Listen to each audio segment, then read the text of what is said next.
Yes. The lead Spring Army sends its regards.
Hello, everyone. I'm the Enforcer, and I'm accompanied by Enforcer Matt.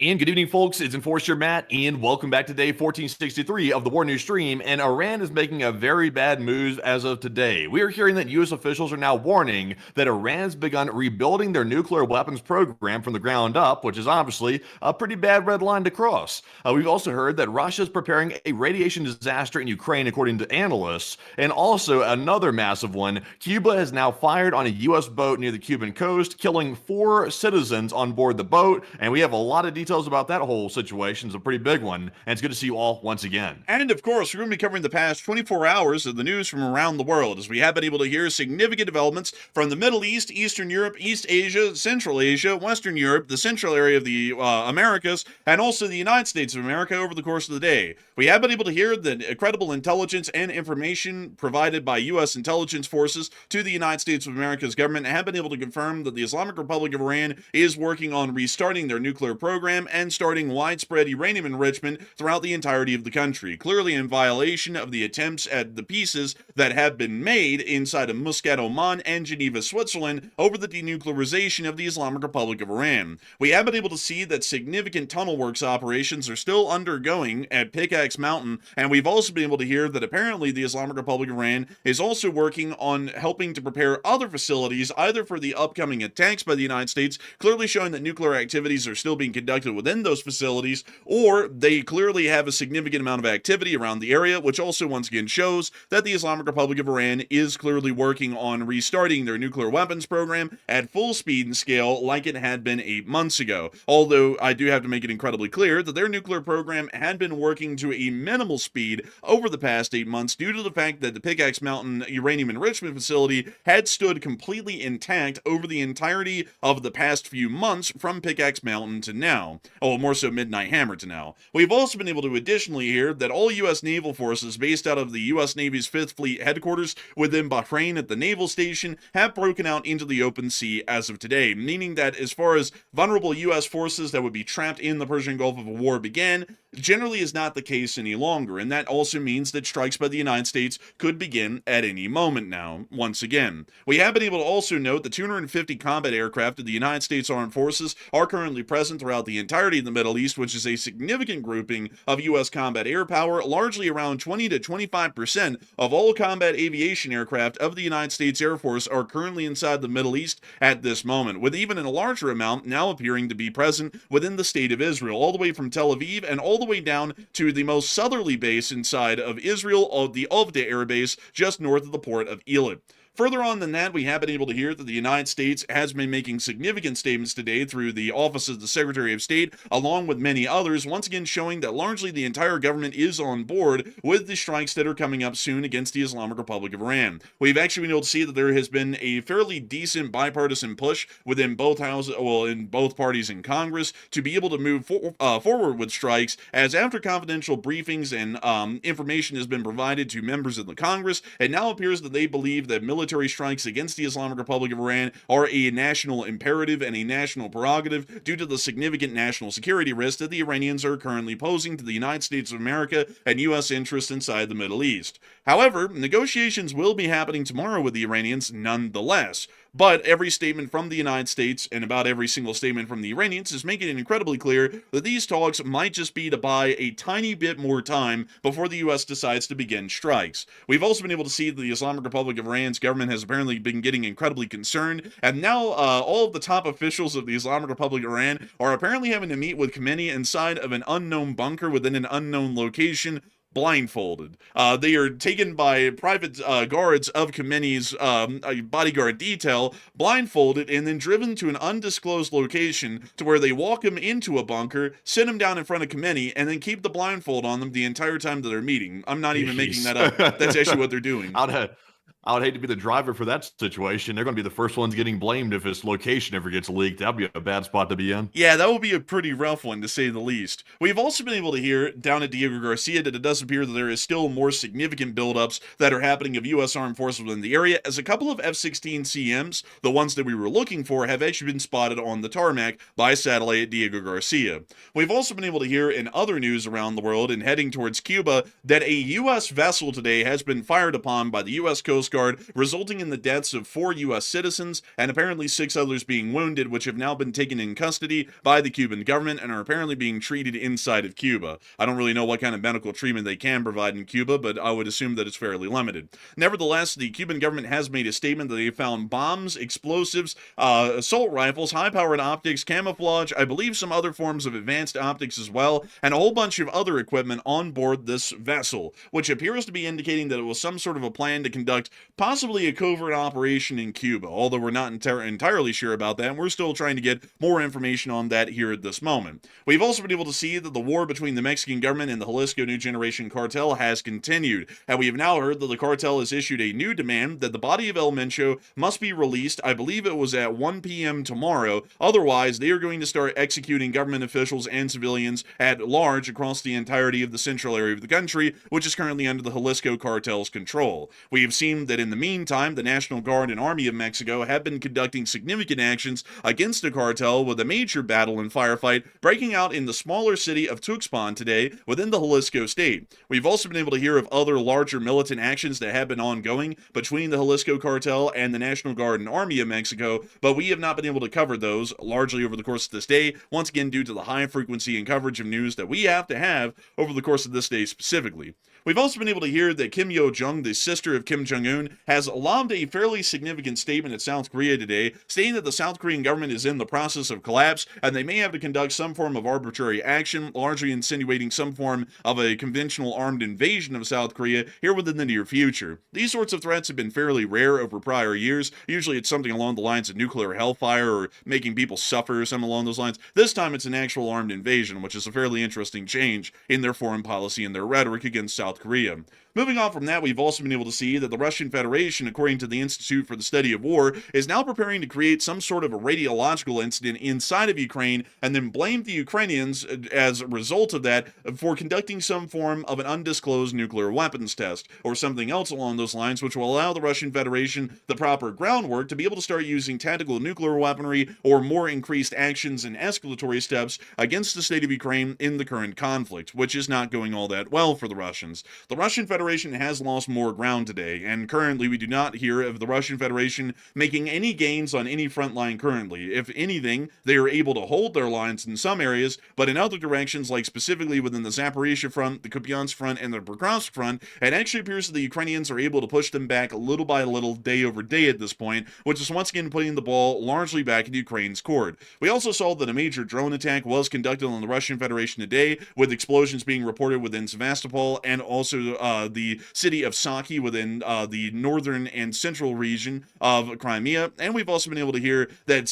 more so security camera footage has actually come out today of the Flamingo cruise missile, the first ever confirmed footage that we have of it, slamming into the missile production facility at Votkinsk. We have all of that news and a whole bunch more to get to over the course of this day. And we are, of course, folks, going to be making sure to get into this news, starting with our largest stories first, and then working our way on down into the smaller stories throughout the night. And I have to say that while I say that every night, it is the case tonight that there is really no lacking of large stories. We have nothing but large stories to cover tonight, with a lot of additional details to add on to each one. So please make sure to stick around through the whole stream, because it's going to take a little bit to get through some of our first major topics, but there's still larger ones to come after that. Moving us on into our first and largest news of the day, we have been able to hear that the U.S. government has started to make clear statements today that intelligence has confirmed and does prove that the Islamic Republic of Iran is working on restarting their nuclear program in full force. To give you all a little bit of an outline of what we've known so far and what we're currently working off of right now in the information sphere, the Islamic Republic of Iran came under a significant attack by the United States Armed Forces on the midsummer of last year on an operation that was called Operation Midnight Hammer. Midnight Hammer was largely a one-night operation, generally comprised of B-2 bombers dropping GBU MOPS, or GBU, I believe it's 51 MOPS, if I'm not mistaken, or something. Wait, hang on. A GBU-54, that is what it is, a GBU-54 MOP on multiple Iranian facilities throughout the country. These included the Qom Uranium Enrichment Facility, the Natanz Uranium Enrichment Facility, and also a Tomahawk cruise missile attack on the Nuclear Research and Development Campus at Isfahan. Those were generally the three main targets of that U.S. attack at that time. We had also seen that during the 12-day war, the state of Israel had conducted significant attacks against other key Iranian nuclear development facilities, including the plutonium research reactor at Iraq, or more so the uranium research reactor at Iraq, which produced weapons-grade uranium, and also the nuclear research and development campus at Parchin, just southeast of Tehran. From what we understand, the damage was pretty decent, but it was not enough to completely destroy Iran's nuclear enrichment and nuclear development capabilities. Most importantly, one of the larger failings that we saw of that operation actually occurred just near to the area of the Natanz uranium enrichment plant, which is this one right here. Right after the attack was conducted, it was then discovered that just south of that, there was a large mountain complex that appears to be comprised of 4 main tunnels that also appears to be conducting some form of uranium enrichment. This facility was completely missed during Midnight Hammer and was not hit by any U.S. airstrikes during that time. Right after the strikes concluded, the President of the United States claimed that the damage had been absolute and that the Iranians would never be able to produce a nuclear weapon again within years. About 6 months later, or more so 8 months later, we are right back to the fact that the Islamic Republic of Iran not only has an intact uranium enrichment facility in the form of Pickaxe Mountain right here, but they're also trying to restart their uranium enrichment at multiple other facilities throughout the country, including the Qom Uranium Enrichment Facility, the Isfahan Research Campus, and even the Natanz Uranium Enrichment Plant that we generally knew of prior to the strikes that is right here just north of the Pickaxe Mountain facility. It does appear that at the moment, The U.S. government has made a great deal of statements on this, and I'll be getting y'all through a couple of the major ones that we got over the course of the day. We have been able to hear that some U.S. analysts are stating, including it appears to be Rubio, that we're going to be most likely bombing Iran within the near future. We've also been able to hear that apparently, according to additional statements that were made by the vice president today, the vice president stated, and this was direct words out of a quote, "We have detected evidence that Iran is attempting to resume the development of nuclear weapons." So it does appear that quite obviously, multiple government officials in the U.S. government have made it wildly clear that the Islamic Republic of Iran is working on the development of nuclear weaponry once again. We've generally known about that for a while. We've also known that the Iranians, making it incredibly clear in their talks in Muscat, Oman, and in Geneva, Switzerland, have made it wildly evident to the United States that they're not willing to make any compromise on their ability to enrich uranium. Both in Muscat, Oman, and also in Geneva, Switzerland, they made it incredibly clear they were not going to be limiting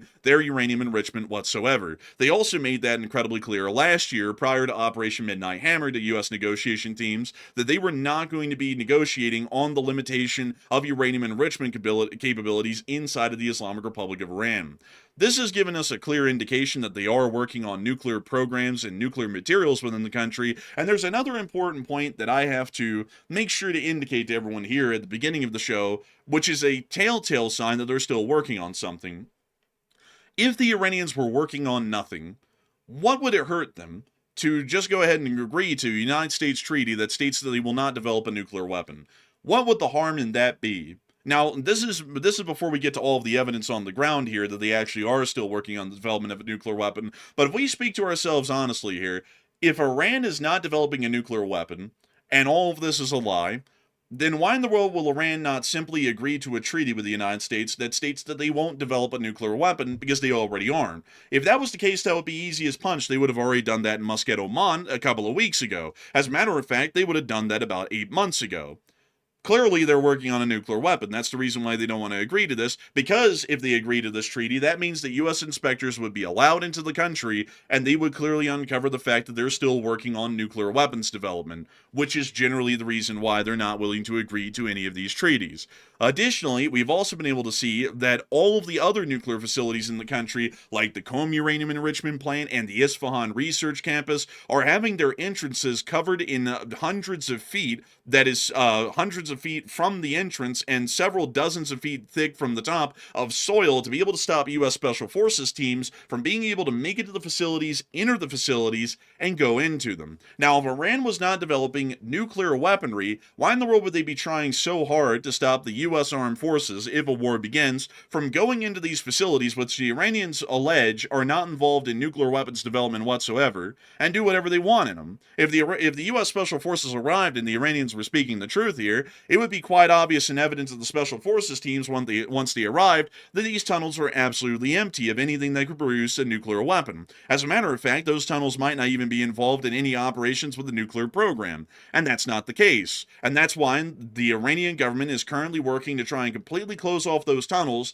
so that way no ground forces, like our Special Forces, can go into those tunnels and meddle with the nuclear equipment and the nuclear technology and developments that they've made that are currently housed and stored inside of those tunnels. We've also been able to hear an even more damning statement today from the U.S. intelligence that it does appear that satellite imagery has indicated that work on a tunnel network beneath Pickaxe Mountain is still ongoing at this moment. This is the facility right here, and from what we understand, satellites are apparently tracking that the larger ballast or tailings piles that are directly outside of the tunnel entrances appear to be growing slowly, about a couple of truckloads per day, which appears to show that the Iranians are actually boring even deeper into Pickaxe Mountain and expanding the usable amount of floor room within this area for them to be able to use for their nuclear research and development. This is once again clearly showing us that they are still working on nuclear technologies and nuclear development. The Qom Uranium Enrichment Plant, which has an almost identical footprint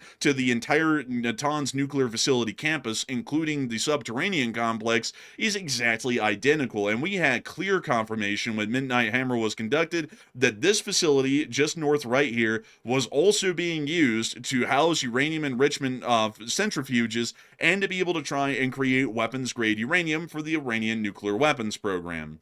So it is quite obvious at this point that the Iranians are still working on it. We don't even need the statements of the Vice President or the Secretary of State to prove that. The evidence on the ground is obvious and clear. There's no question about it. They are still working on nuclear weaponry. And it does appear that a lot of people right now are talking about this very development and the facts that have been presented from the ground over the past several weeks and the statements that have been made by official U.S. Government officials over the course of the day. And Matthew, what are people thinking about that? Are people thinking that the Iranians have truly restarted their nuclear development program, or are people thinking that they're still trying to, or that they aren't and they don't even have a nuclear development and research program? And what are you thinking about that as well?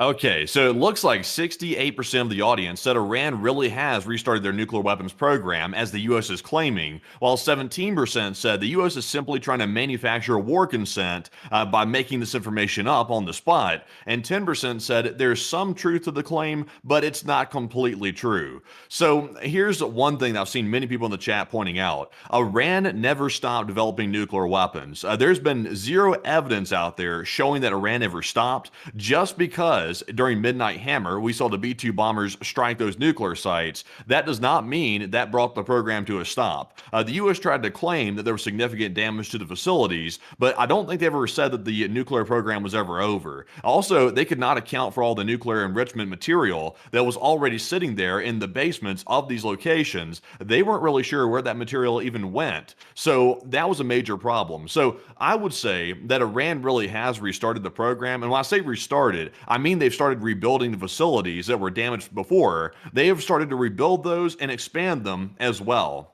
Right now, the main site that we're seeing that has been expanded is Pickaxe Mountain, which was not struck, by the way, during Midnight Hammer. It was completely ignored for the most part and was allowed to exist, which some people say was maybe an intentional oversight. Some people say maybe it was incompetence. Nobody's really sure. But for whatever reason, the B-2s did not hit that site. And that appears to be priority target number one this time around, because that appears to be the most pertinent site that we're seeing right now that's still operating. And that's the site that's currently expanding that we can see from satellite. So I don't think the U.S. is trying to manufacture war consent. They are truthfully saying that the program has restarted, and truthfully, it never really ended. But Enforcer, what say you? And also, I have to make a correction. A big shout out to RC Menace who put this in. It's actually the GBU-57 mop, not the GBU-54, which is what I stated earlier.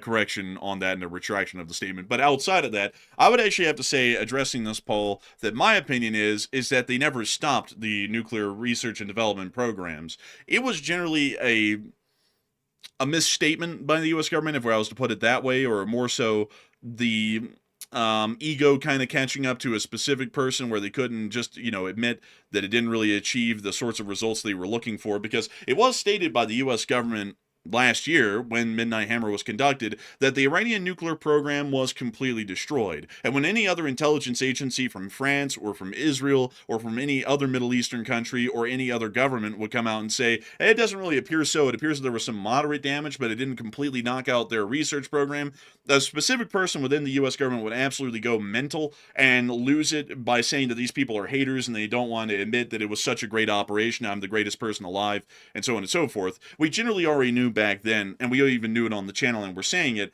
that the Iranian nuclear research and weapons development program had never ceased. It had been damaged quite significantly, that is true, and the Comey uranium enrichment plant, from what we know, was put out of action for some time and may still be out of action now. But the other key facilities, like the Isfahan Nuclear Research Campus, generally appears to still be operational at the moment, and the scientists that operated at this facility are generally still alive and still working on the nuclear program. And more importantly, out of the 2 uranium enrichment plants that the Islamic Republic of Iran had, which was Qom and Isfahan, or more so the Natanz facility, only one of them has been knocked out of operation. This one right here is still operating, and they do not need a entire 2 uranium enrichment plants to be able to produce a nuclear weapon. It's going to take a lot longer to get the fissile material necessary to create a nuclear bomb with only 1 enrichment plant, but it is still definitely doable. And the fact that this facility was never hit lets us know that they've been enriching uranium still at a weapons grade this entire time. As long as they have some sort of access to uranium and ore, which we would assume they still do, they still have the ability to enrich it at the Pickaxe Mountain facility. It's never been damaged and it's never been hit. Also, I have to bring this up is we had this debate back when Midnight Hammer happened last year. We had this debate then as well. I still have no idea, truthfully, why they did not strike a Pickaxe Mountain. Some people had speculated back then when we saw this happening that they did not strike it, that maybe the U.S. didn't know about Pickaxe Mountain or somehow there was maybe an oversight that led them to sort of ignore the situation. We still don't know to this day. There's never been an official acknowledgement of why they did not hit the site, which is extremely strange to me because I would assume that our intelligence has mapped out pretty much all of these sites previously before they started striking last year or mid last year in the summer. They probably knew about it. So, it's like, why didn't they hit it? It's like this was one of the most crucial spots that they're currently enriching at, and we didn't hit it. Also, by the way, we're still seeing they are burying the entrances to, like, for example, Isfahan and the other nuclear sites. For those to be allegedly destroyed, why is Iran burying the entrances to them like they're still operational? And we're still not very clear if they've actually been destroyed or not. So there's a lot of loose ends with this situation right now. So it's about time the U.S. makes a second pass, and hopefully this time it's a comprehensive pass and not just a half-ass attempt like we saw last time. I'll be entirely honest with y'all. I don't really think a second pass directly on the nuclear facilities is going to achieve the aims that we're looking for. The fact that the MOPS generally damaged Combe but didn't knock it out entirely gives us an idea that trying to use a similar bomb on the Pickaxe Mountain facility will probably produce similar results to where the facility will be damaged, but it could be brought back up to an operational capacity at some point in the future. I think it's fairly evident at this point that a U.S. military operation against Iran needs not focus on the nuclear facilities, at least at the moment right now. Generally interdicting any normal day-to-day operations would be optimal once military operations begin, but I think our high priority needs to be the dismantlement of the Islamic Republic's government, which is the one which is continuing to push forward this nuclear research and development in the form of trying to create a usable nuclear weapon. I think that's probably going to be our best move, because if the Islamic Republic's government continues to exist, they are going to continue to develop a nuclear weapon. It doesn't matter how many of the facilities that we destroy. Once we give them a couple of years to sit around and let the dust settle, they're going to start rebuilding these facilities once over again. They're going to start trying to gather up centrifuges once more to go and put into deeper facilities that are even farther underground that might be impossible for us to reach. They're going to try and heighten their security around these facilities. They're going to try and make them even more secret, even harder to detect by satellite, and so on. So I would say that, in my honest opinion, folks, I think that the best thing to do here is not to go, at least when we're striking this nation here soon, not after the uranium enrichment facilities and the direct ground base that they use to operate their nuclear research and development programs. I think this time we need to go after the Iranian conventional forces that protect the Iranian government, and then directly at the Iranian government itself. Otherwise, we're going to see that if the Islamic Republic continues to exist in the future, they will continue to try and work towards a nuclear weapon, hell or high water. So with that, Yeah. Also, by the way, something else that doesn't make any sense? I realized there was a discrepancy today when I heard some reports that came out. Remember during Midnight Hammer, they struck the nuclear sites. Let me know, do you recall it the same way that I do? Did they say that all of the Iranian nuclear enriched uranium was destroyed in those strikes? Did they say that? yes, they said it had been destroyed and they believed it was in Qom, if I'm not mistaken.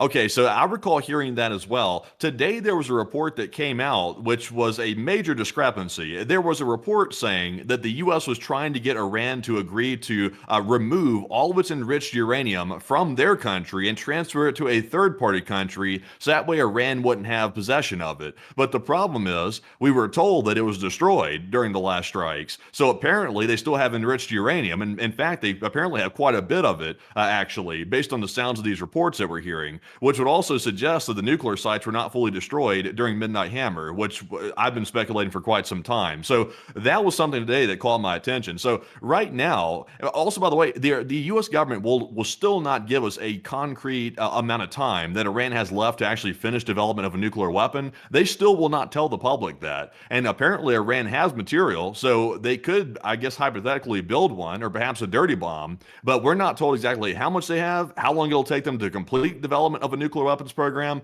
They won't tell us any of that stuff, which is kind of fascinating to me, because it's not like that would violate national security, but it would give the public clarity about how dangerous the situation truly is, but they still won't say it.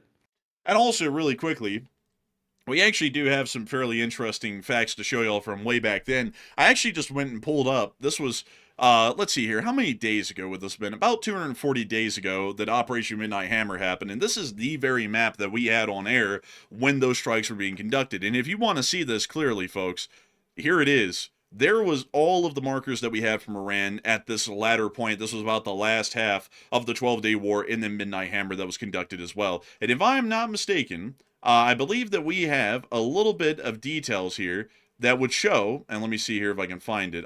I don't think at this point we were generally reposting a lot of government statements, because nowadays we're having a little bit more of a relaxed policy on that, so that way if we need to, we can go back on our maps and reference it later. But we were able to get a report from way back then, from Reuters that is, that stated that U.S. strikes may have set Iran's nuclear program back by only months, according to sources. This was completely opposite of the U.S. government statements, particularly I believe it was that of the President of the United States, who was going out there and literally going off on people who were making these statements and claims, and stating that the facilities had been completely destroyed, all of the uranium was gone, it was a wild success. I remember this. I remember that journalists were asking at the Pentagon, the Secretary of Defense, they were asking him, well, you know, we hear that it wasn't complete damage, and then he was going off talking about, really, you're talking about this? You know, I'm not talking about the bombers and the pilots that did a 36-hour flight? Come on, are you real? And they were doing all of that. And we all knew back then, I mean, it was quite clear even after the strikes had just been conducted, that the nuclear program had not been completely knocked out. It looked like it had been damaged, but it had not been completely destroyed. And yet the U.S. government, or specifically the office of the president, just went off the concept it was completely destroyed. This will never be a problem again. It was the greatest military operation ever conducted. We're not talking about this anymore, and we're moving on. And now 8 months later, we're right back to it. So it appears that those original statements and assessments from way back then, well, not really statements, well, not really assessments, but more so just the statements from the president were pretty much completely off. I mean, even right now, if those statements were true, they would have stood to be true, and we wouldn't be revisiting the situation 8 months later. I mean, that's quite obvious. Also, let me see. Let me see here. I want to go through these markers really quickly. Here we go. Here's actually the statement. Damn. It doesn't exist anymore. It was the statement from the president, and it doesn't exist. Okay, hang on. Let's see. Maybe we have another one. Oh, dang. It doesn't look like we have another one.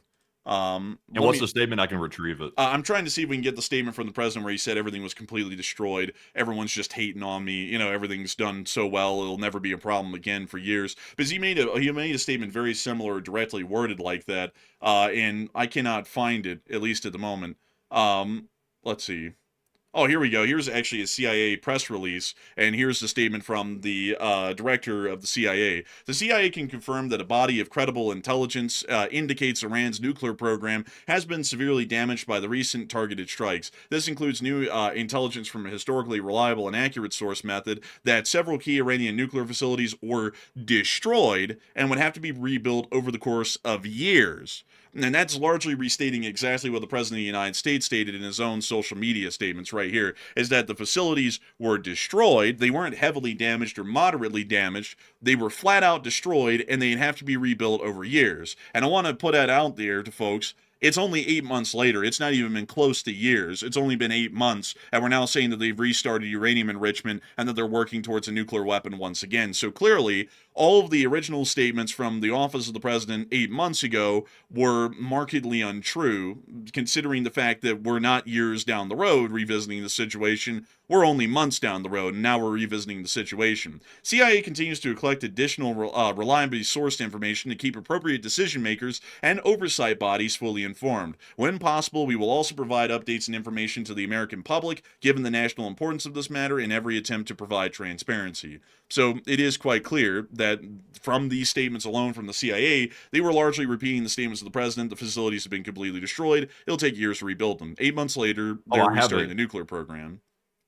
I have it right here, by the way. I was putting the likes tab right here. It was back on September 23rd, 2025 when this post was made. The quote was that the B-2s hit the facilities, Iran's key nuclear facilities, totally obliterating everything. That was the statement. So I remember hearing that multiple times, by the way. I think there was also maybe a Truth Social post out there somewhere that said that. I don't see that right off the bat, but apparently there was a lot of statements made along those lines. So here's a couple of those statements for direct quotes. Sadly, we can't play the videos, but we can read you all the direct quotes. Today, many of Iran's former military commanders, in fact, are no longer with us. They're dead. 3 months ago, when Operation Midnight Hammer, let's see, when Operation Midnight Hammer, 7 American B-2 bombers dropped the 14 30,000-pound each bombs on Iran's key nuclear facilities, totally obliterating everything, meaning that there would be no nuclear program left. Then this was an additional statement from the President of the United States once again. The United States destroyed Iran's nuclear enrichment capability, and Operation Midnight Hammer was one of the most successful operations anyone has ever seen. And that's a direct quote from the president. And 8 months ago, right after this operation was concluded, the president was saying that it completely destroyed Iran's nuclear enrichment capability. I mean, that's literally his own words. So based off of these statements, we would assume that the Iranian nuclear issue would not be an issue again. But all the intelligence that we had showed that it was still going to be an issue because it hadn't completely destroyed the facility. So, now we're having to come back around to this again, and it's still an issue, which we were saying back then. Much to the dismay of any who stated that we were trying to hate on the president, because, if you ever say that something didn't go well with the current president, you're clearly a hater, instead of just looking at the actual facts and saying it should have been a multi-week-long strike to tear down the Iranian government and their nuclear program. But nevertheless, that appears to be the case today. But I want to make sure to go back and get the direct words and statements from the President of the United States, just so that way if people are about to say right now that we're lying and that the President never said that, these are his direct words. And going off of those direct words, we shouldn't even be revisiting this issue right now, yet we are. But with that, it is time for us to move on into another poll, because a lot of people are actually starting to talk about how Iran has reportedly offered at Geneva, Switzerland, to reduce nuclear enrichment to minimal levels.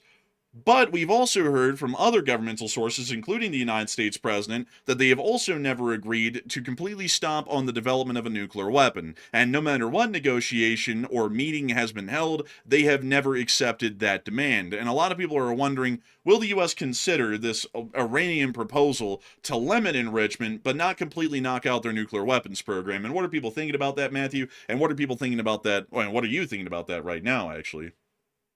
Okay, so Iran has reportedly delivered an offer to the Omani, apparently negotiators, on behalf of the United States officials that is apparently offering to reduce nuclear enrichment down to like 3%, which is pretty minimal considering what Iran's currently doing with nuclear enrichment. So will the U.S. consider this, or what's your take? 66% said no, the U.S. has already decided to strike and the cards are pretty much set. 20% said yes, the U.S. will consider the new offer and maybe try to make a deal, and 10% said I'm 50-50 on this one. And at this point, I think the U.S. has pretty much stacked the cards against Iran. It seems like to me, they have already put a plan into motion to strike Iran, and the talks are simply to buy more time and make the Iranians believe that maybe there's a hope on the horizon of some type of resolution, but I think that chance is long over at this point. There are too many things that are lining up against Iran. Number one, we've seen all the embassies in the area that are at risk, they've evacuated. We've also seen the Bahrain naval port evacuated as well. We've also seen, for the first time ever, fighter jets stationed inside of Israel, and also non-stop flights going back and forth from the United States to the Middle East for the past couple of months. So between all of that, and also, by the way, not to mention, we have like 30% of our naval forces in the Middle East right now, which is insane, and who knows how much of Air Force forces are currently there. We don't have that number right offhand, but it's quite a lot. You can see that from the satellite images. So I think the U.S. has decided to strike. It's pretty much over with at this point, and Iran knows it's coming, and Iran's preparing for the worst. Like, they're wiring money out. They're trying to put the oil on the ships and evacuate their oil. They are preparing for a doomsday scenario. So I'm with the 65%. Talks are just a waste at this point. But Enforcer, what say you? I'd have to say that I would be with the 65%. The U.S. has clearly decided to strike. Midnight Hammer did not achieve what it was supposed to. We already knew that 8 months ago. And I mean, like, if you don't believe us on that, you can go back to our streams from 8 months ago, right after Midnight Hammer, literally the days that followed, and we were making it incredibly clear that we were going to have to revisit this because the operation was too short, it didn't achieve enough, and we needed to achieve a far great deal more with a multi-week-long air operation. As a matter of fact, that was even known back then. That's the crazy thing about this, folks, is that we were literally talking about back then that there was an argument in the military, specifically within the Department of Defense about conducting a one-night-long airstrike against Iran or a multi-week-long airstrike against Iran, and we were in the camp that it would have to be multiple weeks long to be able to deal with the problem accordingly, because you have to be thorough. We're not trying to rob a bank here. You're not trying to run in and be in and out in 30 minutes. We're trying to literally topple an entire government in a foreign country and completely obliterate their nuclear research and weapons program. So with that in mind, it's clearly going to take weeks. So with that in mind, we're clearly going to have to do this over again. Midnight Hammer did not achieve what it was supposed to achieve. It was a wildly impressive operation from a visual perspective, but much like the operation to capture Maduro, it does not achieve the U.S. foreign policy's aims by conducting a one-and-done operation that happens within a couple of hours. These operations take weeks, maybe even months, and we'll have to see that we go into this again and that we conduct these military actions again. And it's quite clear that they've already made that decision, thankfully, because we can see that around a quarter of the entire combat aviation power of the U.S. Air Force is currently within the Middle East, and about a third of the deployed Navy is within the Middle East as well. So quite obviously, at this point, they are already going to be conducting strikes. We do not move that many forces into an area and strategically deprive ourselves in other theaters to do absolutely nothing. This right now with the Iranians is to basically see if there's a last slim chance of a hope that the Iranians will just agree to everything that we ask for before we bomb them, but the reality is that they're not, and we're going to bomb them anyways. So with that in mind, I would have to be well within the 65%. Strikes are going to be coming no matter what happens with the Iranian proposal that's been issued via an Omani, I guess you could say, emissary or a messenger that has already been provided to the U.S. as of today. But with that, we do have to move into some other more important news around the area as well. Not only speaking of the rearmament of the Iranian nuclear program, where it's restarting officially according to U.S. government statements today, but also all the other developments that have happened around the Middle East. We were able to see that within the capital of Iran, there's been some fairly interesting sorts of developments. For one, Iran has stated that there will be fierce retaliation if the U.S. attacks. This has apparently led to some U.S. analysts actually claiming that the Israelis should be the ones to bomb Iran first, as we also were able to hear that senior advisors of the president stated that they would prefer that Israel carries out the initial strikes on Iran. So it appears that some U.S. officials want the Israelis to actually lead the charge and bomb Iran first, and then the United States is just going to join in on it.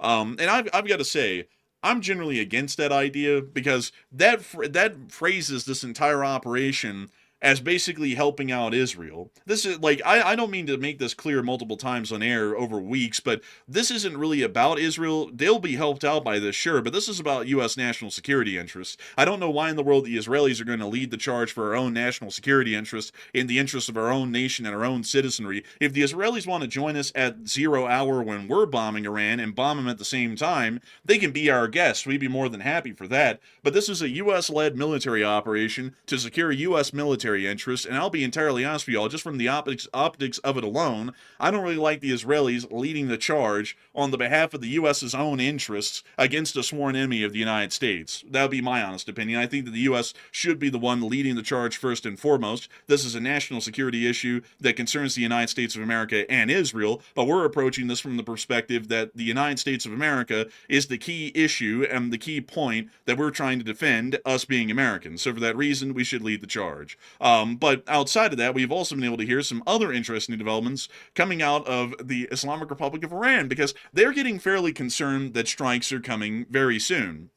Incredibly soon, as a matter of fact, and it appears that Khamenei has already taken all available precautions and measures that he can to try and guarantee, or at least hedge his bets towards his own survival. Many of y'all will know that foreign leaders that generally get on the U.S.'s target really don't end up staying around too long. They either get grabbed in the night by the boogeyman, or they end up getting hit by a bomb. It's one or the other. And right now, Khamenei's trying to avoid getting grabbed by the boogeyman or getting bombed in the middle of the night. So apparently Khamenei has already moved to a secure bunker within an undisclosed location, highly likely within Tehran, and highly likely within the Lavazan neighborhood, if we're being entirely honest. He has a massive bunker complex in Lavazan that we know of, but it might be another bunker somewhere else in Iran that would be a little less predictable. But considering that Maduro was literally hanging out at basically the Ministry of Defense when he was nabbed, I'd say it's highly likely that Khamenei is also hanging out in somewhere that would seem to be a little bit more familiar and more comfortable, which is probably in the Lavazan neighborhood in Tehran.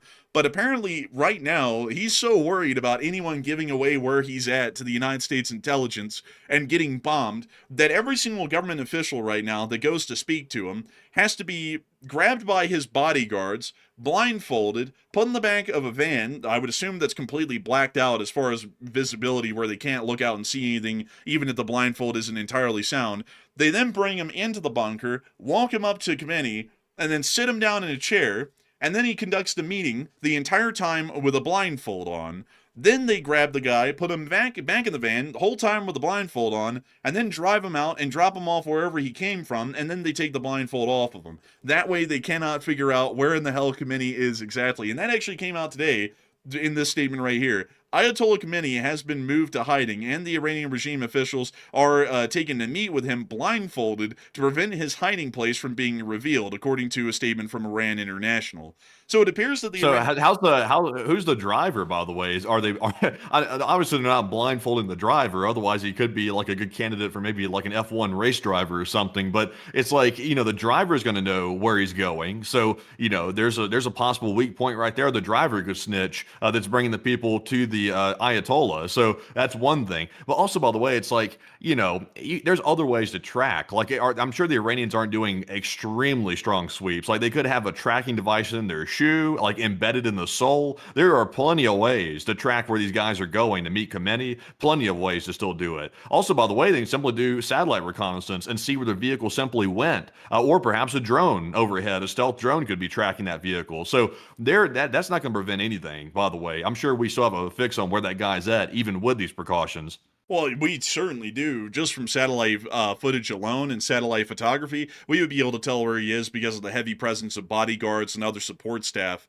that are outside the bunker or continuously driving in and out of the bunker that he's in. Another thing that's a little bit important to note, though, is that the reason why the driver and the bodyguards don't have to wear any sort of blindfolds and they are able to pretty much operate freely is because they are a part of Khomeini's personal bodyguard. So these are basically the most diehard, most loyal bodyguards that they can find. They'll, in theory, lay down their lives for Khomeini without a second thought. So that's generally why they're the ones trusted to basically ferry top officials to Khomeini and from Khomeini without wearing any kind of blindfolds, because it's expected that they're going to be, for one, always in close proximity to Khomeini, so being able to rat him out would be fairly slim, because they rarely ever get a chance to get far enough away and alone to be able to talk to anyone who may be an agent of the CIA or the Mossad. And then secondly, the other thing is that generally they do have to have some sort of operations to where someone has to know where he is. So that's also the reason why they're not wearing blindfolds. But it can be a weak point. We could most likely find out where they are just based off of this. And also on top of that, if he's speaking to a great deal of government officials, that means that there has to be a decent amount of cars that are driving in and out of this bunker facility. And then we just have to follow where in the world the most government transports are being made to what specific endpoint. And then that's where the bunker is. And it's as easy as that.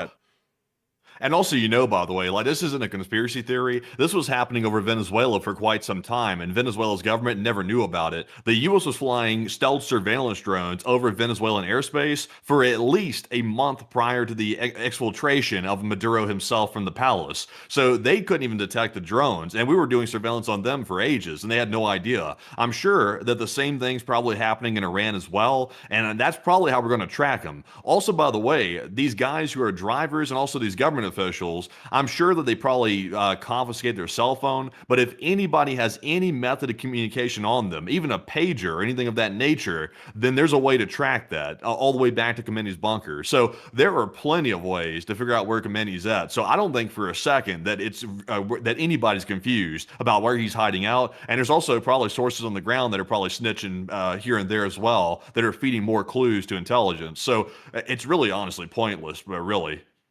It is quite pointless, but they're trying their best. As far as the Iranians can, which they're fairly incompetent, at least in the government, they're trying their best. But moving on from that, we've also been able to hear that they're trying to hedge the financial markets as best as they can as well. We've been able to hear that they're giving everyone free oil on the house down in the Gulf. Apparently, Iran is loading almost 3 times the normal amount of oil onto its tankers in the Persian Gulf in a sign it is anticipating a U.S. attack, according to Bloomberg. This is giving us an idea they're trying to get a little bit of extra money before things go badly by getting it out quicker. And that's going to be a little bit interesting because it makes me wonder, are we about to start seizing all of these tankers once they make it out of the Strait of Hormuz and into the Gulf of Oman? Are we just going to start grabbing up all of these ships because I don't believe many of them have left port yet. It's just that a load of them are getting loaded faster than normal. So we'll have to see what happens with that. I also got to say, really quickly, I saw someone in the chat earlier saying that it's probably one of these very tankers that's carrying a nuclear weapon that the Iranians have made. Here's the catch about that. Iran will never be able to get a tanker of theirs into a U.S. port. It would get seized about 20 miles off the coast, or even farther than that, about 100 miles out, by the U.S. Coast Guard or the U.S. Navy before it ever even arrived to a U.S. port to detonate. So that would never happen. So that sort of a thing would be, for one, generally fictitious because it just would never be able to happen. An Iranian sanctioned tanker is not going to pull up into a U.S. port and just, moor at anchor and be perfectly fine and no one's going to mess with it because it's an Iranian sanctioned tanker. And secondly, on top of that, there really is no way that the Iranians could load a nuclear weapon onto one of these ships because they don't even have one yet. I mean, they're still working on one, but they certainly do not have a nuclear weapon yet. We've also been able to see, though, moving on out of this news in Iran and back towards Israel, that there is a decent amount of U.S. air presence inside of Israel. We were able to see at Tel Aviv that there is a decent amount of KC-135s still on the ramp. Actually, okay, those are KC-135s. The engine intake over there on the other wing made it look like the nose cone was a lot more stocky, and it made me think for a second. I was like, wait a minute, are those rivet joints or something else along those lines? I was like, nah, those aren't it. Those are KC-135s. But they are based directly out of the Tel Aviv International Airport, as we can see in this clip, and it does appear to be showing us the United States Air Force is conducting direct operations right out of Tel Aviv. Additionally, we also were able to hear that KLM is going to be suspending all flights to Tel Aviv starting on the 1st of March due to regional tensions, which does appear to be showing us that they may have gotten some information from the Dutch government that strikes will probably be coming around soon. Avoid flying to the area. We've also been able to hear way south inside of Israel, and I mean as south as it can get, all the way down here at the Avda Air Base, which is this air base right here, which is an Israeli facility. Oh, very well equipped one, I will add. Let me show y'all some of the facilities here. For one, they have these really nice hardened shelters that they use to house their aircraft. That's actually pretty high end, I'm not going to lie. Like, the U.S. doesn't even really have this in most places, but the Israelis do. I mean, wow, that's a lot of money. That's a lot of money right there. Well, look at that. More of them. I mean, they can actually protect most of their aircraft from a direct attack here at Avda Base. Now, that's a little bit different than Nevatim, which is usually the one that we're always talking about within southern Israel. And let me get you all up here to Nevatim really quickly. Here it is. This one usually, well, actually normally has above-ground facilities like these right here, but the Avda facility actually has protected bunker facilities, which is fairly rare even for Israel. And we can also see a little graveyard that they have over here for the older aircraft that they no longer use. But getting us back down into Avda down here. It does appear that the U.S. Air Force's F-22s actually landed at the Avda Air Base, and we've now been able to hear that apparently it seems that the Israelis have given one of the runways a brand new tarmac. Now that's interesting, isn't it? That is interesting. Why in the world would they do that, folks? That's something interesting. Matthew, what do you think they would do that for? I don't even have the answer for this. It appears to be a resurfacing, though, and what do you think they're doing this for?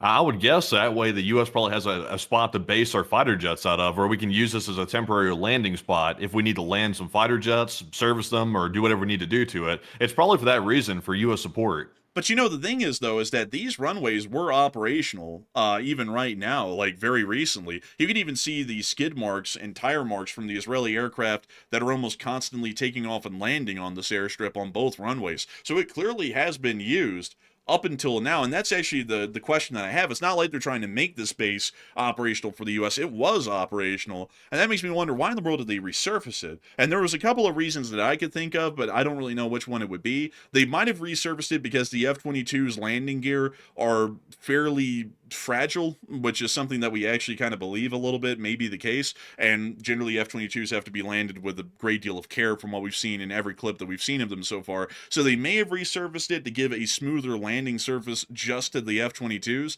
By the way, Israel doesn't have any F-22s, so this would be a fairly new thing for an F-22 to show up in Israel. Another thing that they could have done this for is that they could have resurfaced the runway to maybe give it a little bit of additional structural integrity, so that way the U.S. could maybe base some aerial tankers out of the facility. But generally, resurfacing a runway doesn't add to the structural integrity of the runway, so that is a pretty far-fetched claim on my end. So really the only reason I could give is maybe so that way they could try and land F-22s here, because the F-22s need a fairly almost mint condition runway to be able to operate from. So that's what I'm kind of thinking, but I don't even know if that's the case. Outside of that, this is generally a mystery to me why they resurfaced this specific runway and not both of them. And they did it fairly recently. I mean, they literally did this over just the past few days for the larger part. So we'll have to see. But nevertheless, U.S. aircraft are in Israel, and I have to make this clear as well. This is one of the first times we've ever seen this. As a matter of fact, this is the first time we've seen this. The Israelis have never allowed U.S. aircraft to base out of Israel over the entire time that we've covered the Middle Eastern news. From October 7th of 2023 up until now, we've never seen this happen. This is the first time, and it's across multiple airfields and air bases in the state of Israel. And Matthew, what are people thinking about the reasoning as to why that's happening for the first time ever? And what are you thinking about it as well? Okay, so why is this being done? Because it is unprecedented. It's the first time we've ever seen this, by the way. So it's a very big deal. This is literally kind of historic that we're kind of seeing right here, actually. Israel is finally being friends with the United States and letting us use their bases to base our fighter jets from, which is quite nice. 39% said it's to supplement Israeli air defense in the event that Iran retaliates with massive missile fire, while 34% said it's simply to be closer to strike Iranian soil and in physical proximity, and 21% said is to deter Iran from hitting Israel. So I was actually discussing this with Andrew before we went on the air. This is actually a very, very smart move by the United States, because all the intelligence reports were indicating that before the U.S. stationed these fighter jets and stratotankers inside of Israel, that Iran was planning on conducting a preemptive strike against Israel only, not against the United States, but against Israel specifically. So by basing the fighter jets inside of Israel by the U.S. Air Force, they have now essentially deterred Iran from hitting Israel, at least in a preemptive strike temporarily, because now, if Iran wants to strike Israel, they have to not only hit Israel, they're also going to be striking de facto the United States Air Force as well, meaning they're dragging both of us into an immediate conflict where we're going to end up slamming everything that Iran has way worse than we would have normally. So I think it's a pretty smart move, actually. It's a pretty good chess move. Also, there is a secondary reason to it, by the way. The sheer amount of Air Force assets in the region right now are so large that we've run out of space to actually store them. So we kind of had to use Israel because we had nowhere else to base these fighter jets out of, so we had to put them there because we simply ran out of room. So that's another reason as well. But Enforcer, what say you? And I'd actually have to say, someone asked, is this like the first time ever that this has happened? From what I can tell, this appears to be the first time ever in history that this has actually happened, to where U.S. Air Forces have been allowed to operate in Israel. I can't find any examples of that historically from any other time in the past. So this appears to be the first. So I'll have to do a little bit more looking on that. That was a quick cursory glance to see if I could find anything. I couldn't. So we're going to be seeing if that is true, but it largely appears to be the case for now. I would say that this is most likely a multi-pronged sort of an approach to deter Iran from hitting Israel, to also supplement Israel's air defense directly, and also get most of our aircraft a little bit closer to Iran than they would be. Because if they wouldn't be in Israel, they would most likely be in Jordan or Saudi Arabia, which had basically maxed out their capacity. So now we're seeing that a lot of the equipment is being based out of places like Greece, Turkey, and Bulgaria, which are a little bit farther away. So I think that it's actually three-pronged. I would actually say it's a really interesting poll, because there really is no wrong answer, in my opinion. I'd actually be with all three groups for all 3 points, because it seems to be a beneficial sort of approach from all three directions. Wouldn't that be great, folks, if the Israelis could just do this all the time? I mean, wouldn't that be nice? You know, and before, a lot of people say, oh, well, you know, the other countries that are Muslims, they wouldn't like it if the U.S. bombed Iran from Israel. Well, so, like, they don't have a problem with us bombing Iran from their own soil, from their own Arabic Islamic soil, but if it's from Israel, oh, now there's a big whoop. That doesn't make any sense. Like, the reason why the Israelis don't allow us in is because the Israelis are the best way I can say it, the Israeli government is hyper nationalist, so they basically allow nobody in unless they're protecting Israel itself. That's why they've only allowed, over the past few years, Army ground air defense batteries into their country, and that's only to shoot down incoming missiles that are going to hit Israel. And they've never really allowed that elsewhere. This is the first time that we've ever seen it. And so I would say that's pretty impressive, but I'd also have to say, this ought to be the norm. Like, this shouldn't be something that's exceptional just for the defense of Israel. I mean, you don't see Jordan and Saudi Arabia going, oh, you can only base your aircraft here only if you're defending Riyadh or, Mecca or something. You don't see them doing that. So it's like, I feel like this should be a fairly normal arrangement from this point on, instead of something to where it's just like, oh no, we're about to get bombed. Quick, America, come defend us. And now you can base in our country for the first time ever. But every other time, screw you, you have to fly around our airspace even. Yeah, I wonder if the United States just happens to, turn on some intelligence gathering technology while they're inside of Israel to get a little signals intelligence. I wonder if they happen to bother with doing something like that, because Israel is hard to spy on. And also, they are an ally, but yes, we spy on each other. Israel spies on the United States. They know when we're holding stuff back. And also, it's vice versa. It goes both ways. So Israel's always a little bit concerned that maybe the U.S. might try to do some spying while they're in their territory, possibly, which, I mean, you never can tell. It's always a little bit of a thing, but it's fair enough. Mossad and CIA, they like to spy on each other, and it's what you got to do these days. Man, one day a pilot's going to walk out there onto the Avde tarmac. He's going to be, time to get in my F-22. What the? And it's just going to be the F-22 in multiple pieces on the ground, and some guy over there looking at like one little block of sod and going, Mossad. Like, it's going, damn it! It's gonna be like, they got this shit. And then next thing you know, the Chinese will have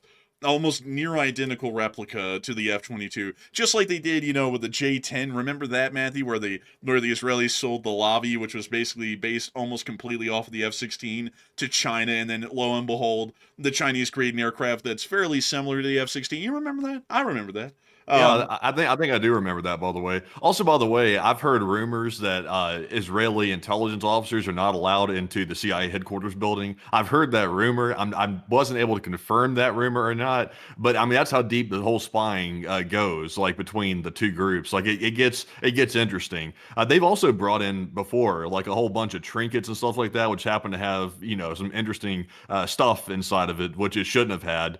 So it's just a weird thing, but it happens between the both of us. So some people are going to be like, oh, Israel's always trying to screw with the United States. Yeah, but we do it to them too. Like there's always a little bit of accountability that goes on between the two. So it's just what happens. Also, I saw someone say, I see some people talking about the whole Israeli thing and our relations with them. Some people are like, we have been friends with them ever since the end of World War II. No, we have not. Actually, at one point, we actually condemned the Israelis nationally back in 1956 during the Suez Crisis, which is something a lot of people don't know. But back in 1956, there was this thing that happened called the Suez Crisis, and it's basically where this dictator in Egypt called Nasser nationalized the Suez Canal and took it from the British. And the British and the French had an agreement that their military vessels would be prioritized for transit through the Suez Canal. And Nasser basically threw that out the window when he nationalized the canal. So the British and the French teamed up with the Israelis in 1956 to go take control of the canal. And so the Israelis conducted a ground offensive supported by the British and the French navally to push through the Sinai Peninsula, which is this little land right here, to the Suez Canal and take control of it. And then also the Israeli government was kind of shooting to overthrow Nasser because Nasser was supporting this group at the time called the Fatah, which was basically the Hamas of that time. When the Israelis took control of the Suez Canal, Eisenhower, who was the president at the time, openly condemned Britain, France, and Israel for their attempted seizure in violation of international law of the Suez Canal, and forced the Israelis, under the threat of U.S. military intervention, to release the Suez Canal back to the Egyptian government or else face the wrath of the United States. Our relations with Israel are actually fairly nuanced ever since the end of the Second World War, because for a larger part, up until about really the 80s, we really didn't give Israel a hoot for the most part. If you looked at the Israeli military equipment of the day, way back in the 60s and 70s, it usually was mostly French and British supplied equipment. It was only up around the 80s that they started to get U.S. equipment. But anyways, enough of that rabbit hole. It's an interesting one, though, nonetheless. But moving on from that and on into Lebanon, we've also been able to hear that there was a statement made today by Hezbollah. Let's take a look at this little statement. If it loads. If it loads. Hopefully it will. And we're waiting for it. Oh, and it appears There's a little bit of an issue going on right now. So hang on just a minute, folks. We're going to be getting to the bottom of this. And hold up, folks. I'm going to have to do something really quickly. So hang on, folks, and we're going to be right back in just a quick second.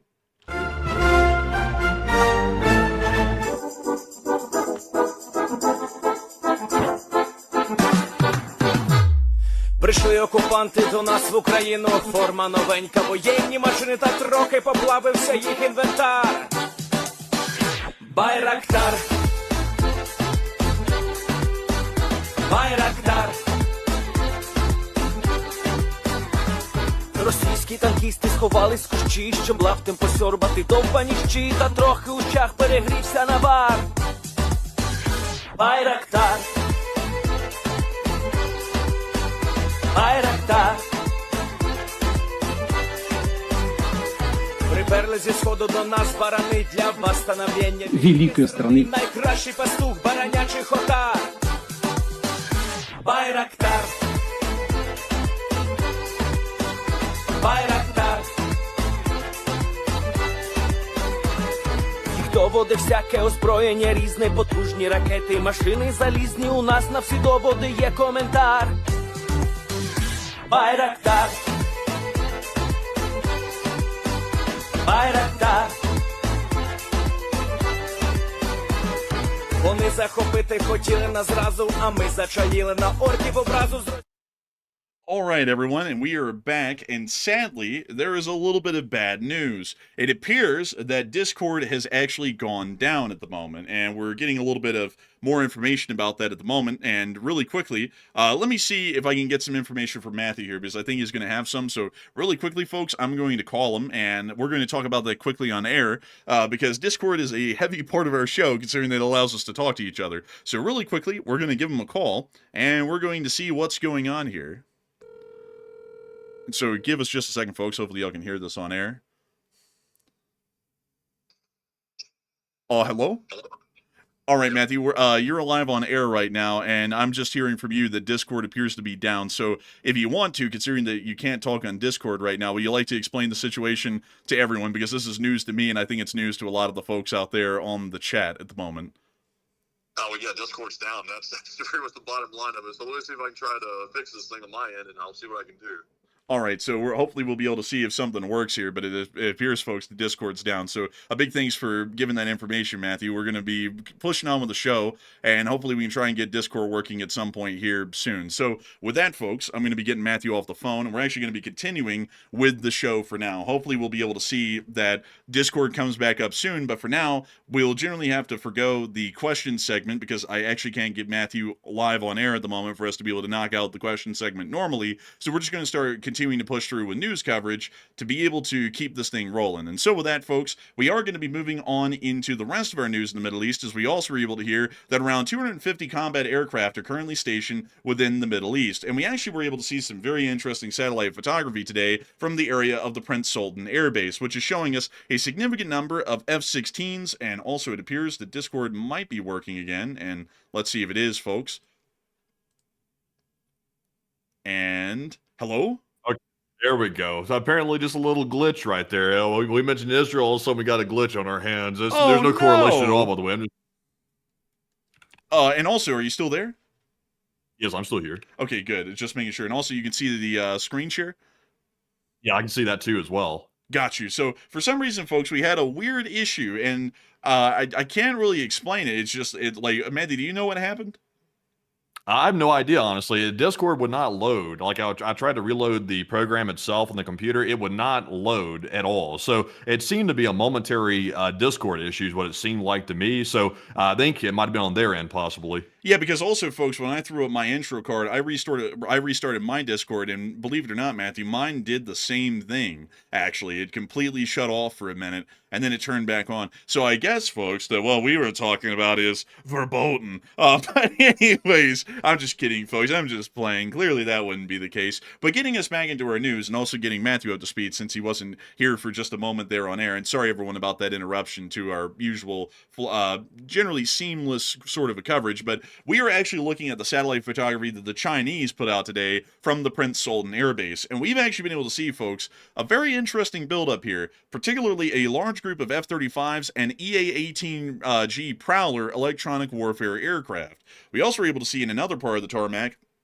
the prior large buildup that we had already covered, which was the large number of KC-135 Stratotankers and the humongous number of E-3 Century AWACS that are also based at the Prince Sultan Air Base currently. And we also were able to see an even larger number of aircraft in this wide shot here of the entirety of the Prince Sultan Air Base. Once again, showing the incredibly large number of C-130s, E-11s, the E-3s, the E-11s and the E-3s are all some version of electronic warfare and AWACS aircraft, and also some KC-46 and a C-5 Galaxy, all at Prince Sultan Air Base along with the combat aircraft. From what we know, there's about 250 combat aircraft that are currently within the area of the Middle East. That's not including all of the tankers, the AWACS, and the additional support aircraft that help out those fighter jets in conducting their actual airborne operations. So right now, we understand that in terms of combat air power, around 20% of the entire presence of the U.S. Air Force is currently within the area of the Prince Sultan Air Base, which is a fairly interesting thing to hear, and also showing us that there is still a large amount of U.S. air presence throughout the entirety of the Middle East. While this is going on, the Iranians are trying to make one last shot at buying a little bit of time along with the United States. Talks are planned for tomorrow, and that means that here within a couple of hours, those talks are going to happen and end, because tomorrow is right now in Iran's time. But Iran did hand its nuclear deal proposal to the Omani foreign minister to then forward to the United States ahead of tomorrow's talks with the U.S. in Muscat, Oman once again. We can also confirm that the elements of the Fifth Fleet, which were based at the Bahrain Naval Station, have been able to break out into the open sea and have safely transited the Strait of Hormuz and are currently somewhere within the Gulf of Oman or the Northern Arabian Sea, meaning that they will not be in the line of fire once strikes begin. So with that in mind, there's another humongous thing that I have to talk about now that we've gotten through everything directly in the Middle East and most everything concerning the Middle East that came out of the U.S. government today, and that is particularly this statement. According to some, the current administration believes that depleting U.S. munitions stockpiles in a prolonged conflict with Iran could create an opening for China to take advantage and act against Taiwan. This is something that I gotta say, folks, before we even get to the poll. This is a load of bogus right here. But Matthew, what are people thinking about this? And what are you thinking about that as well?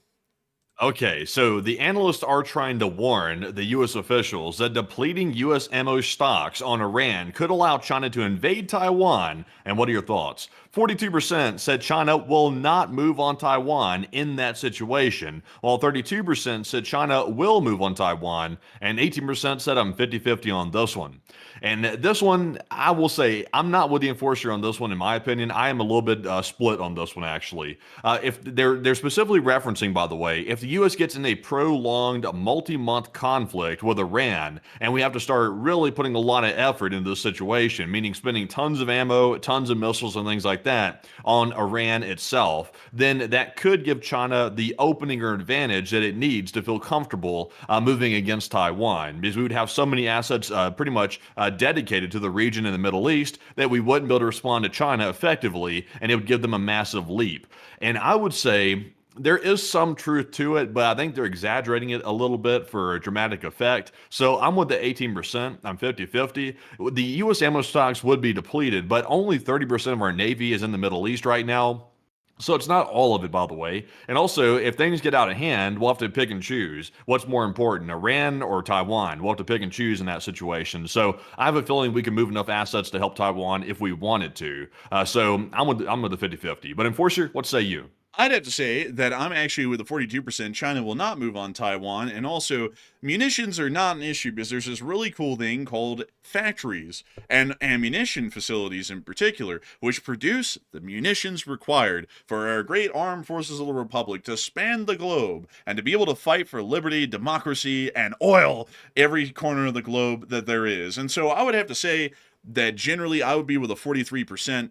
I don't think China's going to move on Taiwan. And I also got to say, I don't know why in the world everyone always says this like this is an issue, because if they already knew that, they could just start putting out bids right now for people to start producing even more munitions at a faster and higher rate. So that way, if the Chinese moved on Taiwan, we have enough munitions to deal with two fronts at one time. Like, it's always weird to me, though, that whenever something's coming around, someone always goes, like with the British, they only have 6 months of munitions. It's like, well, obviously they're not going to have 4 years. They're not in a war, and that would be a waste of money. And, munitions eventually wear down in storage to where they're unusable and have to be disposed of. So why in the world would they waste that money? It's like there's a thing called a factory. You can just produce more munitions. You can produce more equipment. And that's one thing that the United States could easily do. We already know that they've been ramping that up recently. And I'd have to say that would be very hypocritical of the United States to be talking about Europe is weak and feeble and useless and they're going to get steamrolled in a war, if even our government is saying we don't have enough munitions to do everything. It's like, well,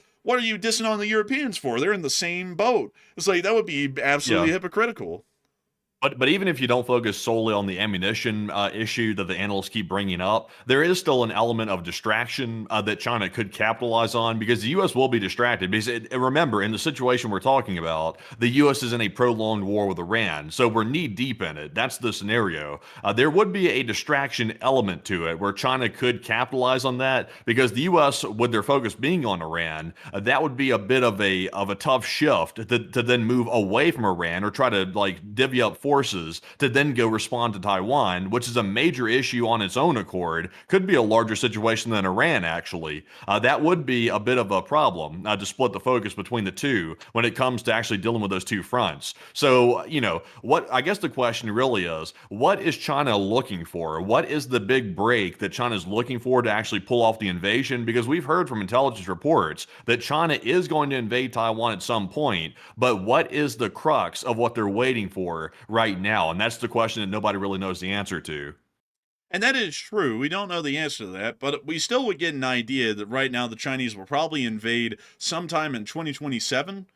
Because that's when we believe that they'll be ready, at least on the amphibious end, to create an amphibious landing in Taiwan that could have a reasonable chance of success. So I would still say that we have a decent amount of time right now, at least 10 months, before the Taiwan situation becomes an imminent issue. And I think that we should definitely take the advantage that we have right now, which is that China is still prepping to invade Taiwan, and we should deal with Iran while we have the moment.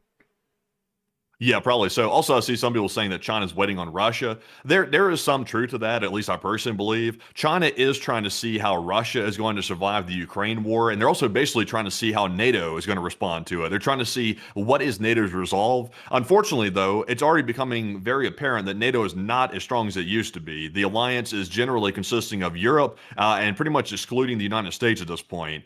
They're technically on paper still allies, but in reality, there's a lot of dissension taking place between those two major groups within NATO. So I think that might be becoming less of an issue than it was previously about how that's going to play out in Ukraine with NATO. I think it's becoming less of an issue for China. I think at this point, they're pretty much waiting to see the chip situation. I think that's what they're waiting to see. How dedicated is the West and also Taiwan to destroying those facilities if an invasion takes place? That's part of it. But I'll be honest, I'm not really entirely sure what China's waiting for at this point, because they've had a chance to do it. They've also built up a ton of invasion forces to try to invade Taiwan. It could be that maybe their internal strife within the government with Xi Jinping and his PLA forces, maybe there's so much dissension that they're worried that that would destabilize the country too much at a time where they're currently internally divided. That could be part of it as well. But it's just hard to really say for certain. I would agree. And so with that, folks, it is time for us to move on, speaking of which, into the rest of the news. Also, hold up, I have one more thing to cover, folks. Just one more thing from the Middle East. I just saw it, and I didn't see it until now. It's at Diego Garcia. We do have to cover what's going on down at Diego Garcia for a brief moment, because we did get to hear that now, Britain on Wednesday walked back its earlier statement that it had paused ratifying a deal to hand over sovereignty of the Chagos Islands, and now it appears that they might be pushing on with it anyways. So we'll have to see what's going on with that. This is generally not a good move. It's a 99-year lease, and technically Mauritius doesn't take control of the island for the next 99 years, and there's no way for them to accelerate the lease. That's not how these leases work, to where they can just say, okay, we're foreclosing on it, and then they take it. That's not how these happen. It's basically saying you own the land for the next 99 years, but you guarantee in 99 years we get it back. So even if the British agree to this wouldn't be a problem for about the next 100 years. But it's still not a good idea, because it is giving over a strategically important island in the middle of the Indian Ocean to a country that's generally aligned with the Chinese. So that's just not a great idea. Wouldn't be a smart Yes, one. Stormer seems like he's a little bit goofy. He seems like he's not exactly bright in the brain, it seems like. This is a really dumb move. Honestly, this is about as dumb as it gets when it comes to making stupid moves geopolitically. Pretty stupid. Like, I'm not... this goes beyond virtue signaling. Like, this isn't even that. It's like, why the hell you give away an island to a country aligned with our enemy? I mean, that's something there that makes me really question where the hell that guy's thoughts are really lying at this point. It's like, what's wrong with this guy? You have spoken great slander against His Majesty's government and will be subject to prison. But beyond that, He's a plonker. but beyond that, this is absolutely stupid. Like, I'll say that kind of like pissing on the Britain's heads about this isn't a good move. But this is, like, if we're speaking candidly here, this is markedly stupid. I mean, this is beyond stupid. I mean, the thing about it is, folks, is that the British government right now is going, oh, we're so sorry for colonizing your little island. We'll give it back to you. Mauritius is never... Here's Mauritius. There they are. You know how far Mauritius is from the Diego Garcia Island? It's 1,400 miles away. This is like New York to LA type distances here of open ocean. I mean, hell, even the Maldives is closer to Diego Garcia than Mauritius even. And so we're saying, the British are saying, we're so sorry that we colonized your little island and there's not a damn village left on it, but we're going to give it back to you because we're sorries, right? It's like, Yes. what the hell? As a way to make our apologies, we're going to sacrifice the entire West national security to apologize for taking this land. It's like, I don't think we want to go that far, okay? We don't really want to go that far with sacrificing our national security in the Middle East for the entire Western security. It's like, we don't want to go that far to make a statement. It's like, I'm sorry that the land was taken. I'm genuinely actually sorry that they did misplace the locals. Like, that was obviously not good. But we have it now. We need it for national security. Why the hell give it to a country aligned with our enemy? That's stupid. You know, I gotta say, folks, here's the thing that I don't really get about this. Like, a decent amount, well, not even a decent amount, I think it was like literally just a few hundred island peoples were displaced from this island 70 years ago to make this military base. But that was 70 years ago. Like it's so long ago. It's as long ago as World War II. And then on top of that, another thing is, this is like, you know, we all sit there and go, oh, the poor people who were displaced from that island. Who the hell's going those poor people for all the folks who were displaced in the United States, the thousands of them from eminent domain for military installations here? I don't see anyone going, we're so sorry for eminent domaining your house to turn it into a bombing range, so here's some money, you can move right back in. I don't see anyone doing that. It's like, I gotta be honest with y'all. Like, if I would get it if it was just land that was taken and it served no purpose and they're just holding it.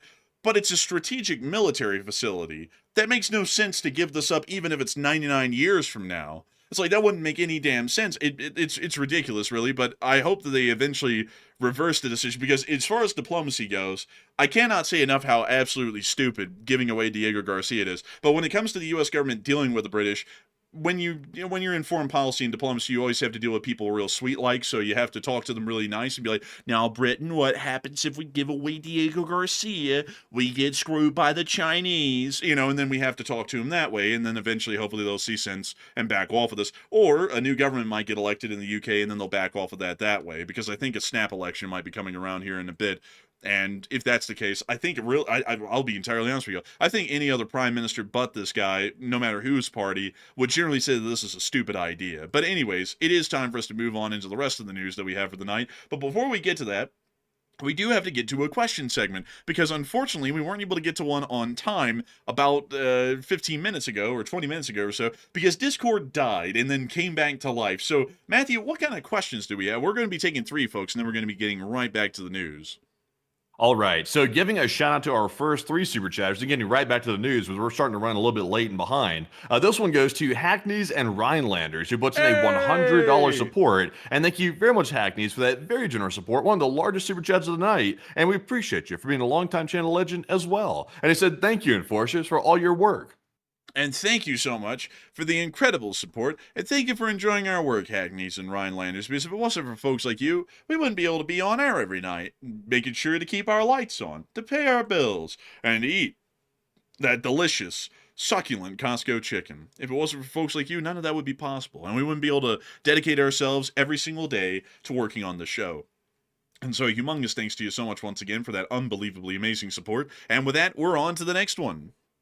And we also have a $100 support from Nick Hines as well. Also another longtime channel legend. He puts in a 100 just like Hackneys. And thank you very much, Nick, for that massive support, by the way. And he's doing that quite a bit these days, and we appreciate that very, very much. And Nick said, LSA forever.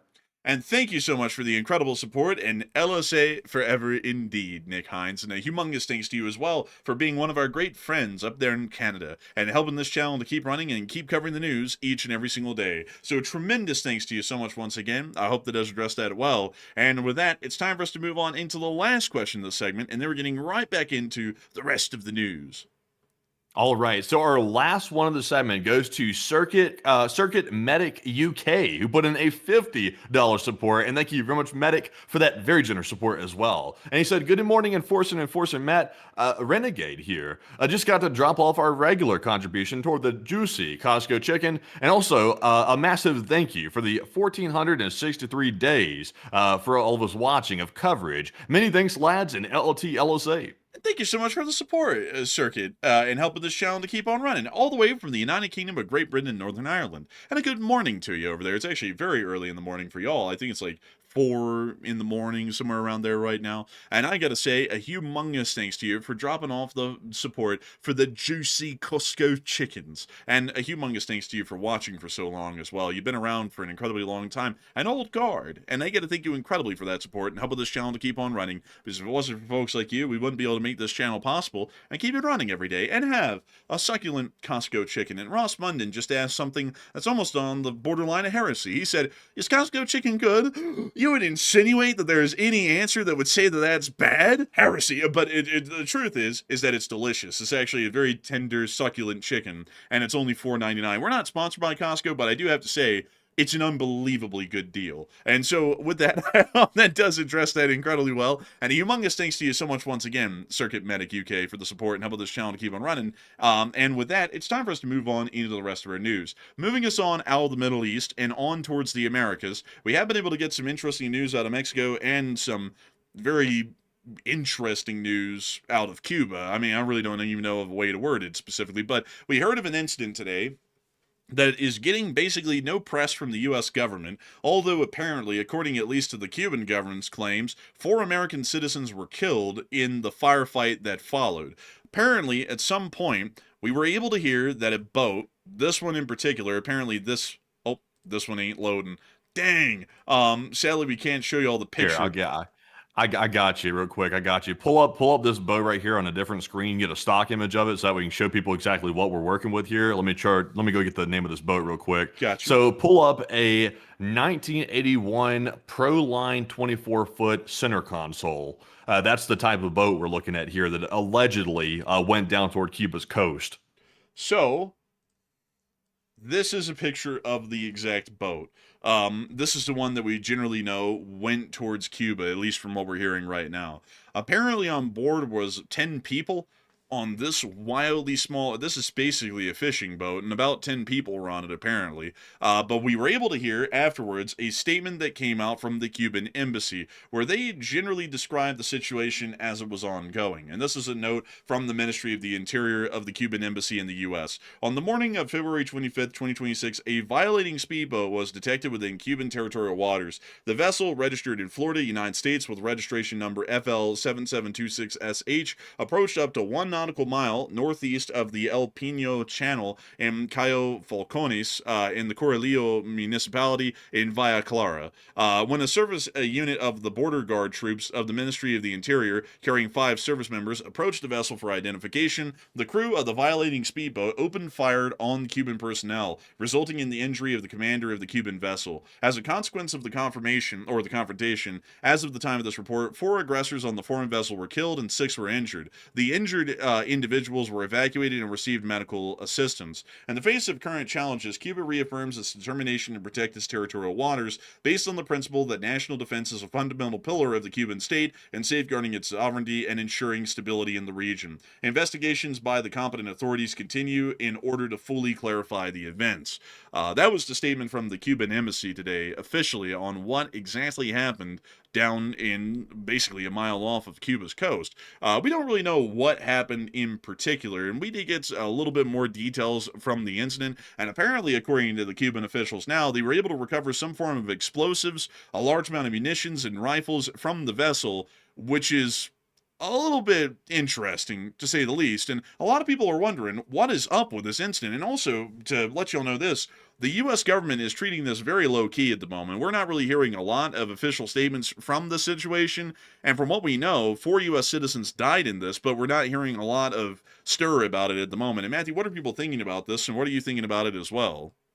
Okay, so this is the closest thing we have to a very interesting mystery that's currently unfolding today. And I've done a lot of research into this to figure out exactly what's been happening. I've researched the boat. I've also looked into the registration and things like that. I want to make it clear from the get-go, though. All of this is allegedly, it's all stuff that we believe is the case. But take it with a grain of salt, though. It's all based on preliminary information. But so far, according to reports, apparently the boat that was used, that you saw a picture of a moment ago, that little 24-foot center console fishing boat, that boat was reported stolen, according to reports. It apparently was stolen from Florida, and there were about 8 guys on the vessel when it went down, allegedly, to the Cuban coast, and it was like right off the Cuban coast when the Cuban Coast Guard rolled up on the boat and said, "Hey, what are y'all doing?"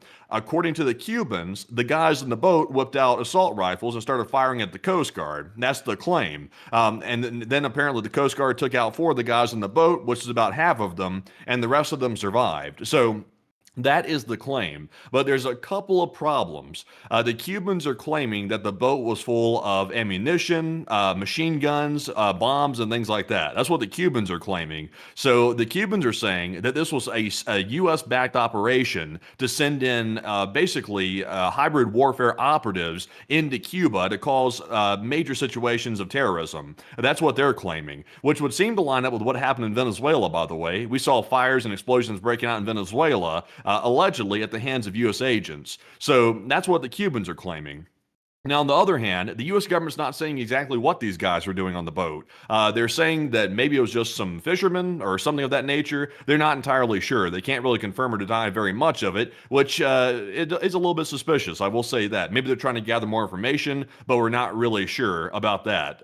So all we know is the boat was apparently reported stolen. There was 8 guys, 4 of them died, and there's claimed to be some weapons on the boat. Outside of that, we don't know pretty much anything outside of this. So it's up to you what this whole situation is. But it looks like on the poll, though, 40% said maybe it's some Cuban smuggling operation, because there is some smuggling that takes place from Florida to Cuba, while 23% said maybe it's some CIA operation, and 18% said maybe it's some crazy tourists. And I'll be honest, it's an even split between them all. I'm not really sure.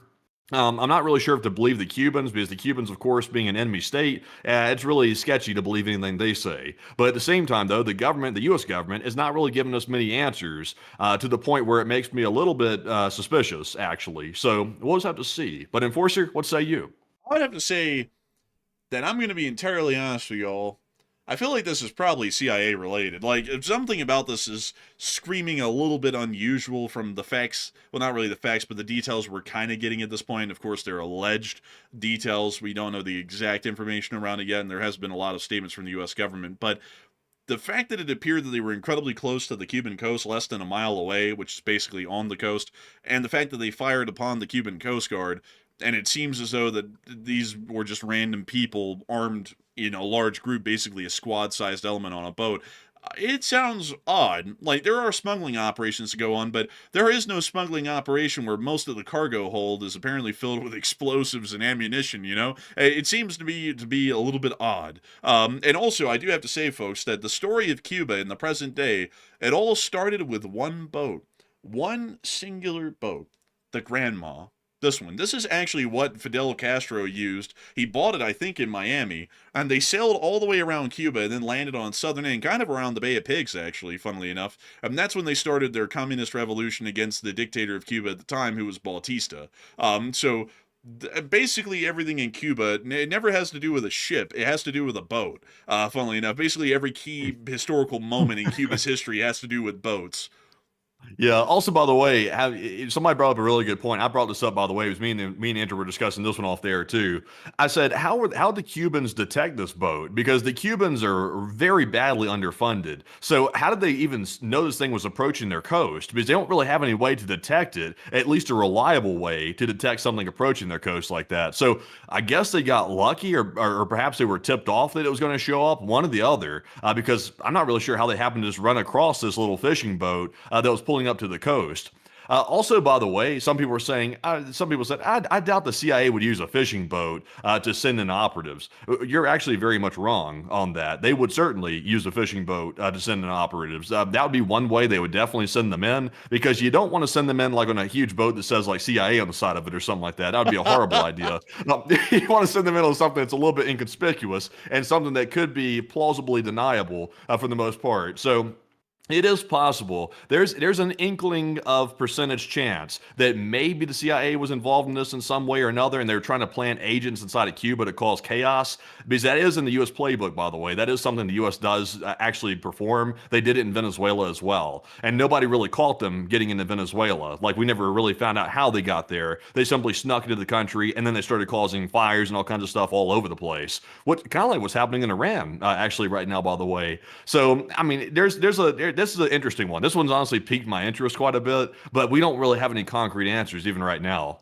And also, really quickly, Matthew, to say this, because obviously, Matthew, you're completely wrong. The CIA wouldn't use something as lowly as a fishing boat. They would use a research vessel, obviously, because that doesn't scream CIA. Oh, hell no. They wouldn't use that. Man, that screen, you don't even have to have CIA on the side of something like that. The pure amount of money it takes to buy a vessel like that says the feds are involved. Yeah, that's the joke. I was like, bro, this is gonna absolutely win over the crowd.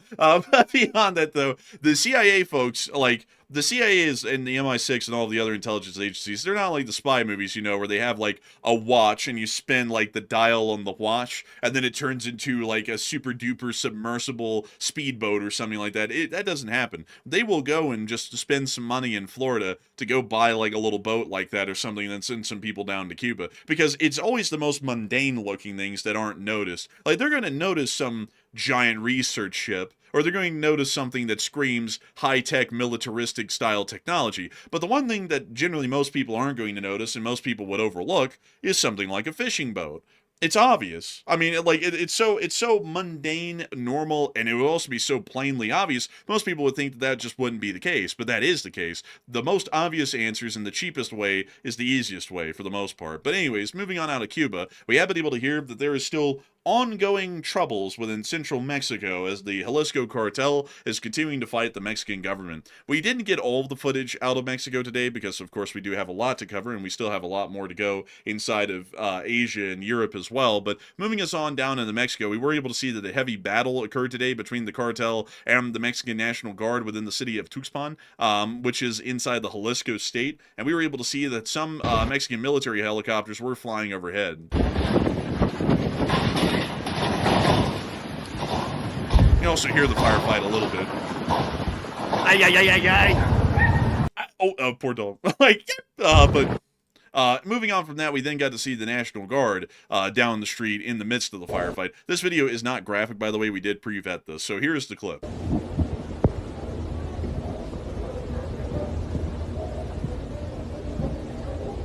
Oh, look at him go.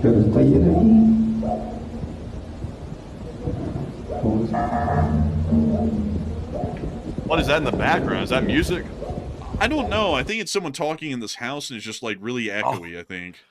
Also, by the way, I'm not sure if y'all seen it, but you see that white box truck right there, by the way? Yeah. Apparently, the cartels have very similar white box trucks just like that, but in the back of that box, on the back of the truck, there's actually like a sliding turret, like a machine gun turret that actually slides to the back of the truck, and it turns into basically a mobile technical in the back of one of those like cargo vans right there. It's pretty crazy. They're using civilian vehicles, the cartel is, to cover their tracks wherever they go with these massive machine guns. It's kind of impressive.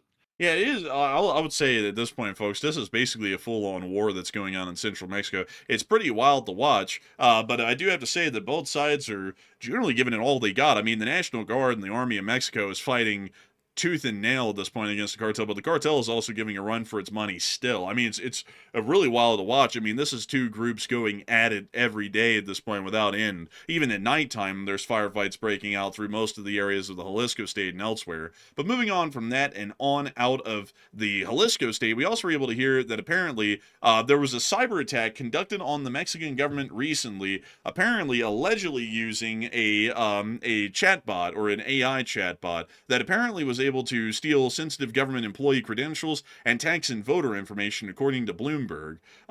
So it appears that we don't really know who did this. It might be the cartel, but it appears that someone has been able to hack into some Mexican governmental systems and get some key intel out of it. We've also been able to hear that apparently the cartel issued a warning, which has now ceased to exist, sadly. But they had issued a warning I think I reposted it at the very top, by the way. Let's see here. Let's see. Is it the one from the Mexican government saying about the warning about the cartels? yes, be on high alert because they wanted the release of the body. Yeah, so apparently people are removing that for whatever reason. I think the Mexican government's trying to like cover up the fact that they're still fighting the cartel. So I've got it right here. Oh, there you go. You got it right there. Yeah, so according to this statement here, and I'll try and read it for y'all, but I'm not incredibly good at Spanish, but I have a decent understanding of it.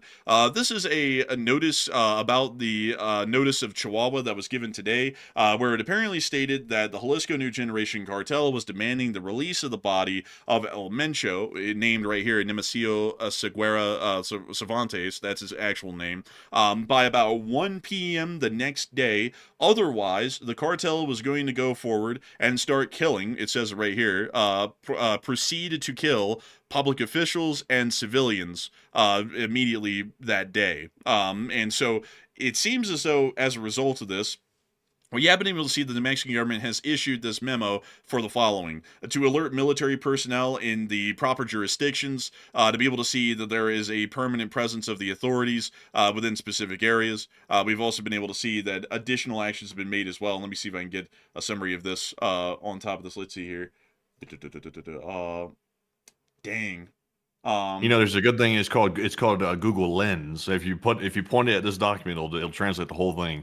Well, that's too easy, man. Like, that's too damn easy. Like, I can't do that. I can't do that. We've gotta be able to try and translate. But outside of that, though, just to give you all a summary, because the other points are generally adding on to the first two, which are the most important. They're basically putting the civil and military authorities within the specific states of Mexico on high alert for tomorrow, because the chances are very high they're not going to release the body of El Mencho. As a matter of fact, the chances are almost absolute they are not going to release the body of El Mencho, which means that a new wave of battles, chaos, and general destruction will start to reach central Mexico by about 1 p.m. tomorrow local time in that area. So that appears to be the case, at least at the moment, and it does appear that the...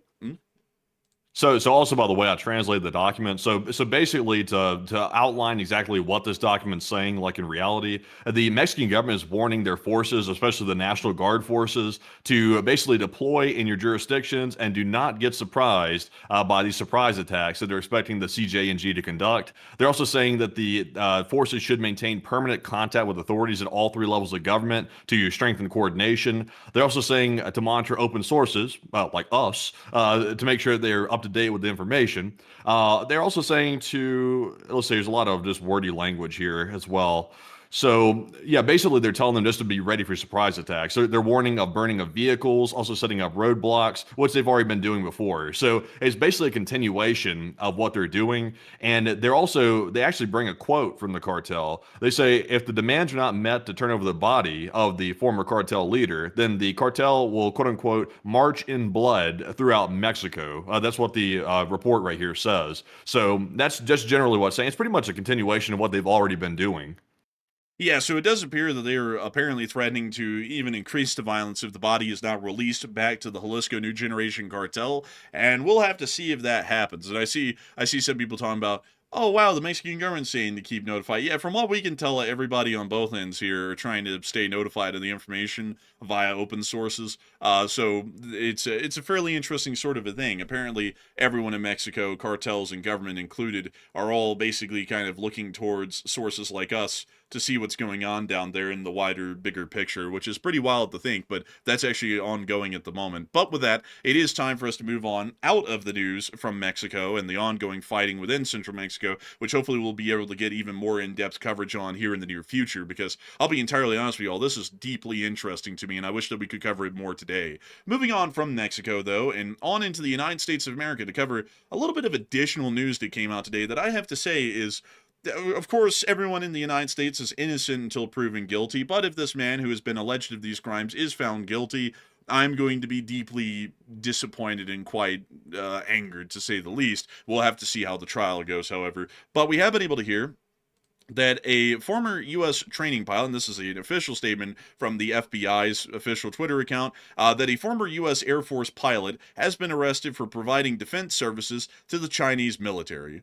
Specifically, this is a statement as follows. Gerald Brown, a former F-35 Lightning II instructor pilot with decades of experience flying U.S. military aircraft, allegedly betrayed his country by training Chinese pilots to fight against those he swore to protect. The Chinese government continues to exploit the expertise of current and former members of the United States Armed Forces to modernize China's military capabilities. This arrest serves as a warning that the FBI and our partners will stop at nothing to hold accountable anyone who collaborates with our adversaries to harm our service members and jeopardize our national security. That was directly stated by the Assistant Director, Roman Rajavsky, of the FBI Counterintelligence and Espionage Division.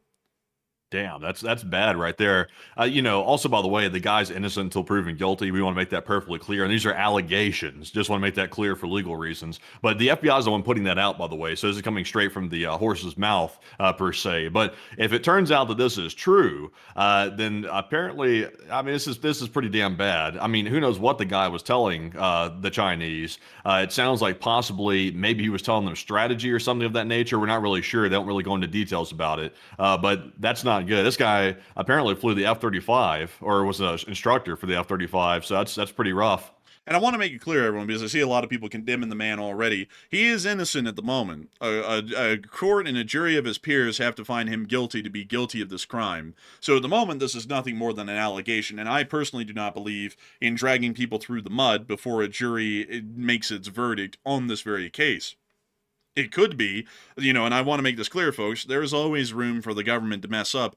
It could be that these charges have been alleged against this man falsely, and he's going to be dragged through the mud here for a while before he's found not guilty. There's always a chance for that, so we never want to treat someone like Gerald Brown here as guilty before a jury makes its verdict with the totality of evidence in front of it. So let's make sure to keep that in mind here. This man might be completely innocent of what he's been alleged as far as the crime, but I will say, however, that if he is found guilty of this crime, then that is largely treason for that matter. And I believe that right now, the punishment for treason at its most severe, I believe, is still death at this point, according to federal statutes at the moment.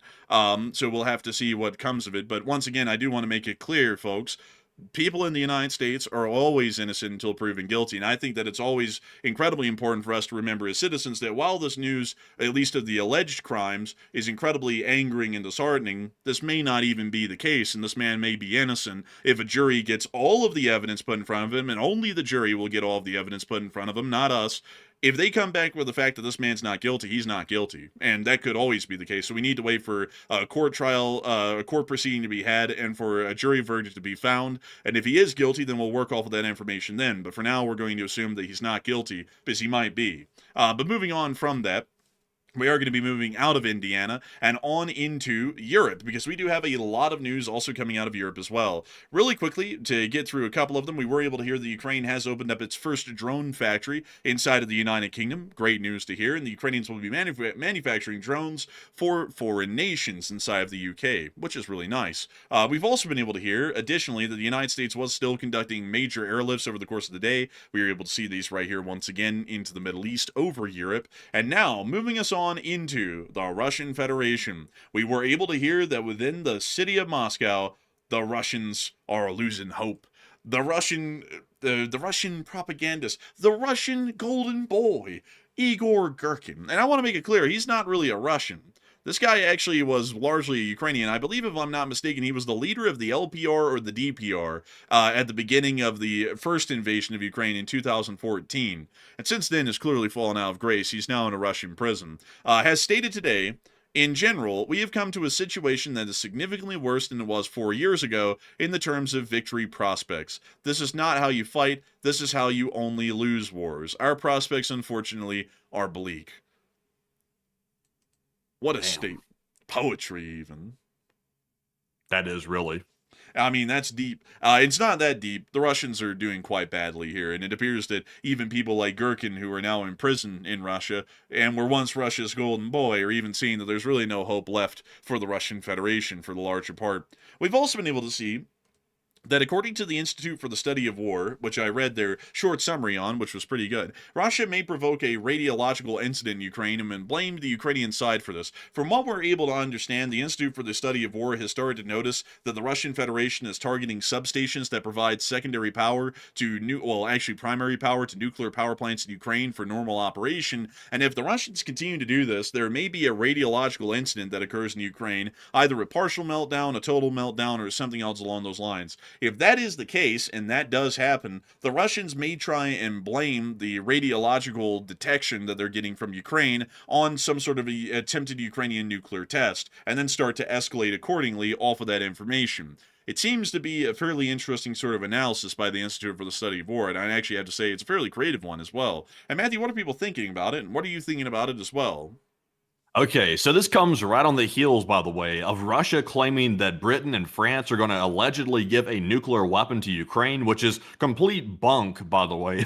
There's no evidence at all that that's going to happen. So it's more bogus, but it doesn't really matter if it's bogus or not. The Russians are claiming that, and they're going to try to run with it for propaganda purposes. So on top of that, we're now hearing today that analysts are saying that Russia's planning to conduct a radiological incident and blame it on Ukraine. So what do you think that's going to look like? 49% said Russia will attack a nuclear power plant, while 22% said Russia will release some radiation and then say there was some type of radiological incident, and 16% said Russia will launch a tactical nuke.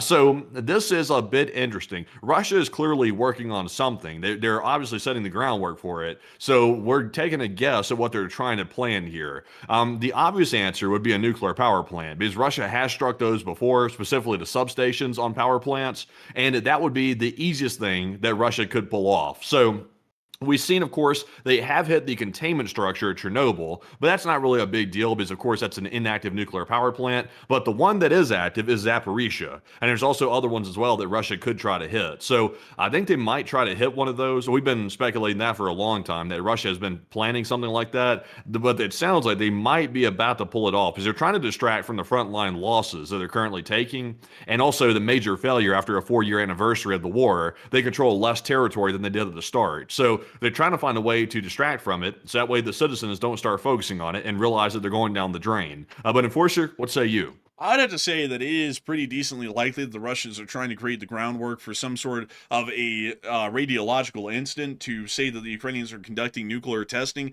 because they've already started to lay out that framework, at least verbally, to start preparing the ground for that story to happen, and then trying to spread that false story.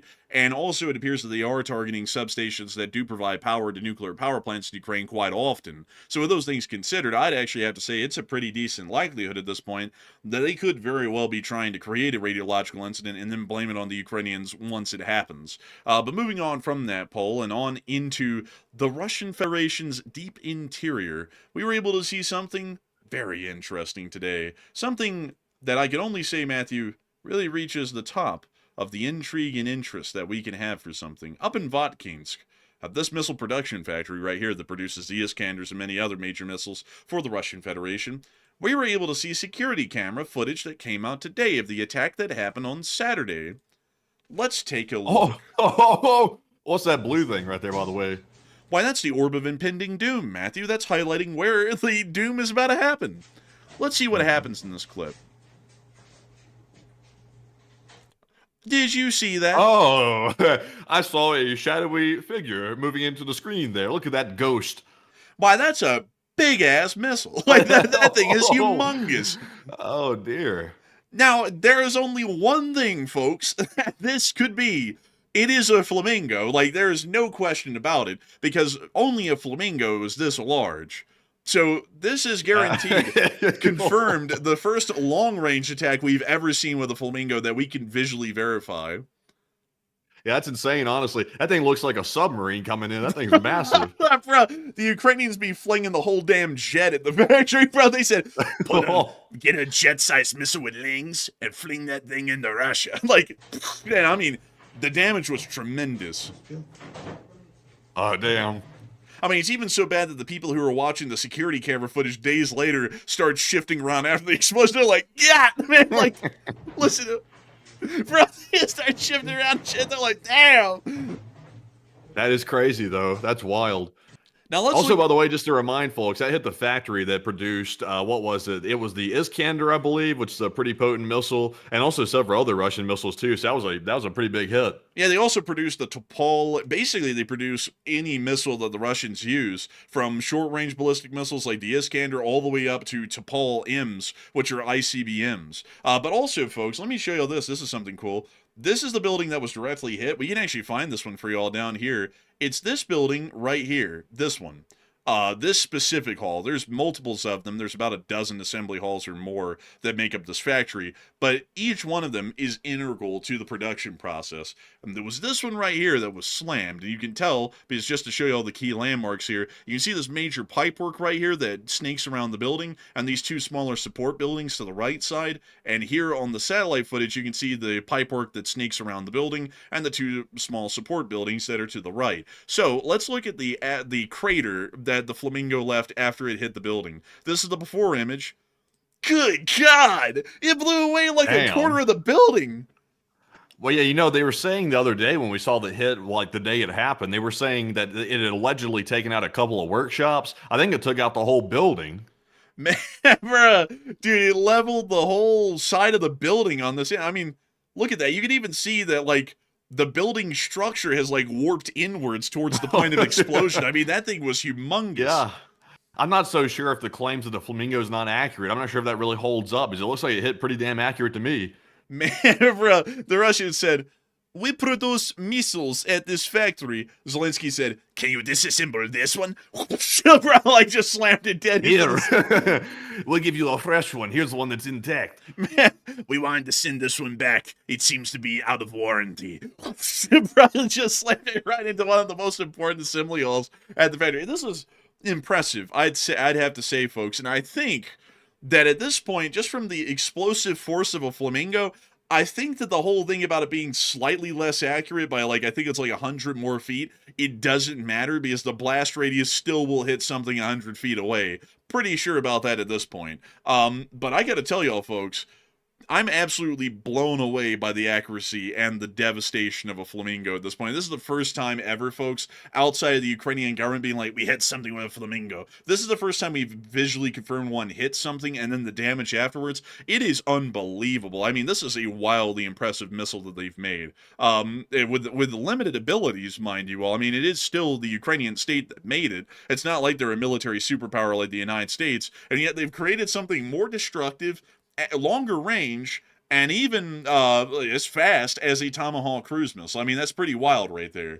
But moving us on from that, I do have to bring y'all into East Asia for just a brief moment. We did get to hear that the Indians are buying Venezuelan crude for the first time since 2023, and that's kind of a smaller point. But we've also been able to hear that Kim Yo-jong today, who is that crazed sister of Kim Jong-un, has stated that that they might be preparing to conduct some military action against South Korea. And then we also heard right after that North Korea stated that it is willing to get along with the U.S. if the country is acknowledged as a nuclear power. We shouldn't do that. And they're lying. The North Koreans never want to get along with us. That's something that everyone ought to know. The North Koreans hate the United States of America with a burning passion. The government has to work off of that principle. If they don't, the entire social order will fall apart in that country. They hate us. The only reason they're doing this right now, a lot like they did back in the late 2010s, is to try and get something from the United States, which is acknowledgement as a nuclear power. which would then generally lift a lot of the sanctions that they have on them. That's what would follow with that. So it's not just an acknowledgement of them being a nuclear-armed country officially as a recognized nuclear power. It's also lifting sanctions as a result of that. And then once that happens, they would go right back to what they do, which is saying we hate America, we want to kill everyone and all that. So I wouldn't do it. I would completely ignore this. This is a load of bogus. But moving us on out of the Korean situation, just as a general update of what's going on over there, it is time for us to move on back into Ukraine, because we do have some very interesting developments that have come out over the course of the day. For one, Romania did have to put out an air alert today near to the area of Tulcea County due to the drones that were reported in the area, and they were urging residents to remain calm and seek shelter. We've also been able to hear, moving us on into the state of Ukraine and on into the capital of Kyiv, that the president called up Ukraine today and stated that the war needs to end as soon as possible, like no one's been working on that already. Moving us on into the frontline news, we were also able to see within the area of Sudzha in the Kursk Oblast that the Ukrainians were making sure to hit the Russian equipment quite effectively. Oh, a little Bohaka, whooping, and it's gone. And the Russian bunker, whooping, and it's gone. And another one, whooping, and it's gone as well. Oh, cooking. Hit him again. Wha-bam! We see them showing. Holy moly! Holy moly! I mean, would you look at that? Look at this. It's crazy, I tell you. The Ukrainians really be laying the Russians to waste up there on the Kursk border. Oh, look, they're getting a little. Oh, now the communications, they're having a hard time keeping that alive. So that's a shame they hit it again. And also, I see a lot of people pointing out the Korean War technically is not over, and y'all are absolutely correct. That is true. North and South Korea did not actually sign a peace treaty at the end of the war. They only, I believe, signed a ceasefire, and that ceasefire has been broken a couple of times over the decades since. So y'all are absolutely correct. Technically, the two Koreas are still at a state of war right now. Moving us on from that and into our location unknowns, we were also able to see the Russian casualty report, which is not loading, unfortunately. I don't know what's going on with Twitter on my end, folks, tonight, because this has been happening on my phone and on my computer. I just checked it again, and for some reason, Twitter is just having this issue to where it doesn't load images.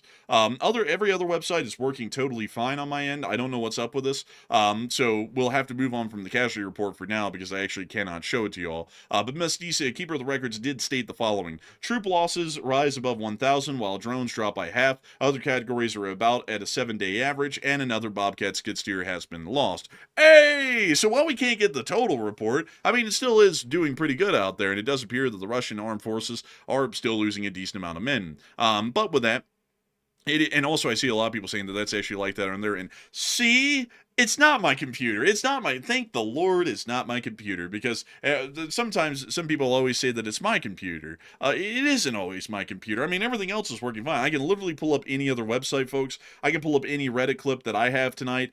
Anything else, it works fine. For some reason, Twitter today... I don't know, man. I'm starting to think that Bing Shaling router you got over there, I'm beginning to think that thing might be playing some tricks. Oh, it's not. It's working fine. What the hell? But anyways, moving on from that, it's time for us to move on up into the Kupiansk front. We were able to see that some Russians tried to cross the ice today, and it appears they got iced instead. Oh, look, there they are. They're about to be busting through that ice. And they did. Ice. They call him Ice Spice. Oh, look it was at one this, of those North Korean molasses. It's like a freaking fireworks launch, this thing right here. Man, they got that damn hwacha out here, man. Like, look at it. It's literally just hollow tubes. Oh, and we got another Russian making a run for it. Ooh. Didn't make it far. Oh, look, another one. And another one. Oh, let me see them spraying out the door. Oh, dang, that was close. Chucking a grenade in. He's using that AR like a Draco. Like King Vaughn out here. We can see him firing into the bunker after the grenade went off, and that was all from the Hartia unit, or the Hartia Brigade, more so. But moving on from that and on down into Kupiansk city itself, we also got to see them taking out some Russian hiding spots down here. In the 2nd Battalion. Someone said, "You guys so American." A little bit. I mean, I am American. Oh my God! Look at that. They got like that. What they say? I got to chunk that down there. Look Bro, at him. that guy went. Bro. That's the bomb, by the way. Oh, that's pretty heavy. I think I almost threw his back out trying to throw that thing. It was so heavy. Hold up, bro. I gotta go pull up the Ukrainian bombs that are being used these days. Bro, dude, legitimately, the Ukrainians should just start using these, bro. Like, they're just like, have one. Oh. They just lob these in. Oh, that's crazy, honestly. Can you imagine carrying something like that? I'd be horrified carrying around something like that. Bro, honestly, man, it's insane. That is actually, folks, 2 TM62 anti-tank mines held together by a dubiously large amount of yellow tape. There it goes. Right into the Russian position. We're about to see, oh, look, here's actually the first-person POV of this guy lighting this thing with a lighter like it's a homemade firework. Oh my God. Oh my God, this is delay crazy. fuse. That's crazy on something that big. Have a delay fuse on it. That is insane. Bro, it's literally a cartoon bomb. Crazy. It's got the long fuse and the big round bomb. Oh my God. Man, these guys have balls of steel. Like these guys don't have any reservations at all. I mean, this is crazy. Oh, there goes another. I mean, these guys be dishing these. Oh, let's see the damage. Good Lord. Holy crap, man. It literally bounced those tons of concrete on top. It literally bounced it. Let's see the next one. I think we're getting to the part where they show all of the explosions now from these satchel charges, or basically the cartoon mines is what they are for the larger part. I gotta say, I always admire the Ukrainians and their ingenuity. They're like, we don't have a big enough bomb. Take 2 anti-tank mines, strap them together with tape, and put a little fireworks fuse on that thing and toss it in. And it works. That's the crazy thing about it. It always works. But moving on from that and on down the line from Kupiansk and towards the area of Torske, we also were able to see Russian forces getting hit down here as well. And see, Matthew, how Reddit is working just completely fine, but Twitter isn't. See, it's not my computer, because if it was my computer, then it would be doing it on every website. But it's only doing it on Twitter. Legalize PNG. Legalize JPEG. Legalize PNG. But anyway, moving on to the clip.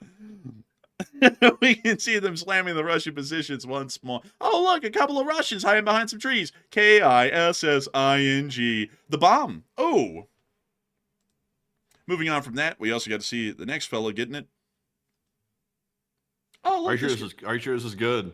Oh, yeah, it's fine. It's totally fine. I mean, it's good. We'll move on from that, though. I mean, if it seems like it might be a little bit too much for you, we'll move on from it and down to Severus. Some people just can't take it. I'm just kidding, by the way. It's both Matthew and me watch all these clips. It's just that sometimes there's a little bit of a questionability in them. And generally, if it doesn't have an age restriction on it, to me these days, they all look the same. But maybe it might be a little much. But anyways, moving on from that. And also I see someone saying, he said router. Well, yeah, but if it was the router, though, it would be doing it to everything. And if it was a computer, Not necessarily. Uh-oh. Not necessarily. Sometimes it can filter your internet traffic. There's been some strange things happening on your end. Like, I won't go into all the details. I don't want to violate our OPSEC here, but there's been some strange things happening, which indicates there is something that's obstructing your internet traffic to a certain degree. Either you said you weren't running a VPN a minute ago, but there's some other stuff as well that I won't go into on the air that is a little bit iffy. Well, we'll have to see about possibly fixing it. But we can see here, they're continuing to slam the Russians. And Matthew, if you want to send me over your recommendation, because I think we both know what needs to be fixed, go ahead and send it over right now, and I'll get on that after the show. But we can see here, the Russians getting slammed again. Holy moly. AKA, he wants me to pick him out of routing. Well, I mean, like, I picked it out on my own last time. You didn't like it. That's the one I'm still using. So, I mean, you know, if you know man, which one's good. that particular brand you picked out, oh boy, I tell you what, I would not pick that one. Makes me a member of the party. I wouldn't want to be a part of that party. I'm just saying. I think I genuinely want to avoid that myself. But make sure to send me a recommendation, and I'll get a new one. But anyways. And now that we've said that, man, they're like, it's go time, get him! Like, it's going to be something. But anyways, we can see them continuing to hit the Russian forces out here in the field. Look at them go.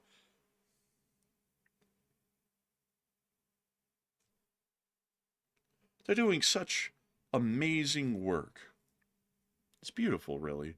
But that's the end of the clip. And moving us on down and into the Konstantinivka front, we also got to see the Russians getting slammed by the 28th Mechanized Brigade down here with a little Drake meme thrown in the middle of it. Okay. I'm not understanding this. And they're overdoing this meme right here. What the hell? Let's see.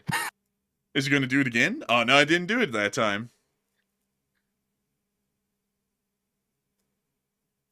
He was like hiding his face or something. He was like sitting there holding his hand to his face. Like, what was he worried about? Somebody smacking him or something? What was he doing? It's a famous meme, Matthew. I'm sure you've seen it before. I've never seen it. Oh, the way you said that, it sounded like you're getting waterboarded, man. I've never seen him. It's like, oh, you good? It's like, all right. I was trying to take a sip of water. I wasn't waterboarding. I was just trying to take a sip.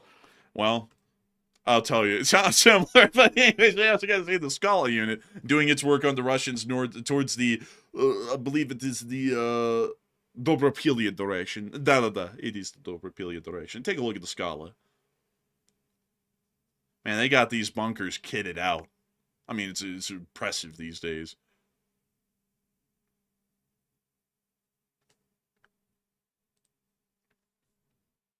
Look at that thing go. Look at him. Look at him. Look at them go, believe it. I will say, I don't understand why the Ukrainians film their equipment like this, though. It's like they're filming the brand of radio they're using and everything. Also, oh my God, they literally have like the router box sitting right there, like showing what router they're using too. They didn't blur it. I'm sure it's fine. I'm sure they know what's OPSEC and what isn't. They're well experienced. There's always mistakes. Always mistakes that occasionally get made. I appreciate the footage, though. Like, obviously, we love to have the footage, but at the same time, I wish they would blur some more of that stuff out. And look at them go. Hard at work.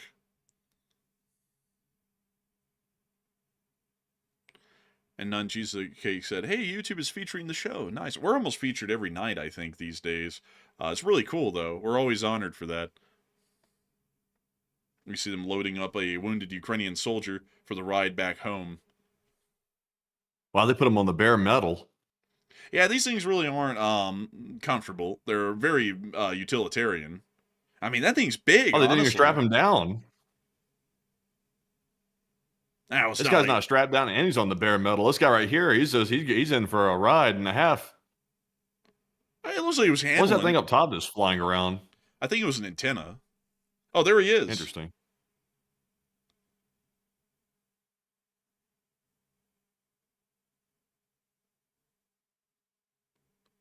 Oh, here comes another.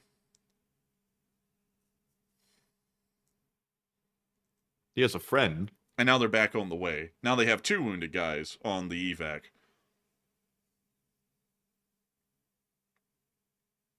It's kind of wild. It's a medical evacuation taxi, basically. It's just going around picking up anyone who's wounded and bringing them back. I mean, that's pretty nice, actually. And we see they're back on the bumpy ride again at a fairly high speed. But it looks like they're handling it well. Honestly, man, this I don't know if they ever flip around the Steam Deck and like play games on it when they're done like doing the drone footage or anything. Let's play Smash Bros. Something like that. It's like bro. They're playing Smash Bros in real life, and the Russians are the ones getting the smashing. Oh, here's another wounded soldier. Actually, sorry, this might not be a wounded soldier. Oh, and they're actually now offloading the wounded. And taking them away to go get medical treatment. That is actually... They said, get up in the high below the you're not getting a stretcher. Go ahead and start walking. They said, come on over. You've already had the D's. It's like, oh, I mean, they do have a good point. I mean, it did help them out with a lot of the extra effort. We also were able to see that a Russian attack did fail at Prokrovsk today in the clown car. Let's take a gander at this. Oh? Opa. That's a small car. They had about 9 guys, burgers, and fries up in this tiny car. It didn't work out well. That's impressive that vehicle could even haul that many guys. Man, I bet you the suspension had absolutely flattened out at that point. Like there was no suspension in that thing. We also got to see down in the southern front, the Russian logistics were also hit within this area by the 65th Ronin, which we were able to see in this shorter clip right here. By the boom. And another. It's a Ural, actually, fairly rare. By the boom. and another Ural. Actually, no, that looks like the Buhanka, actually. But the boom. Is that a Buhanka as well? Ah, yes. I see you know your Buhanka as well. Good one. And you, sir, do you want to...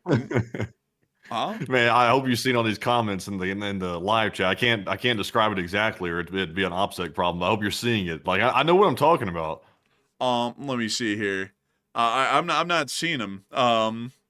Because I'm probably scrolling through like a lot of them. But we'll have to look at them. But anyways, with that, it is time for us to move on into Stepnahirsk and on into the raid that's being conducted within the town today. Take a look at this. I have to mute that. Wait a minute, hang on. Okay, yeah, there is music. And we see the Ukrainians moving on in to raid the town of Stepnahirsk in the middle of the fog in the early morning.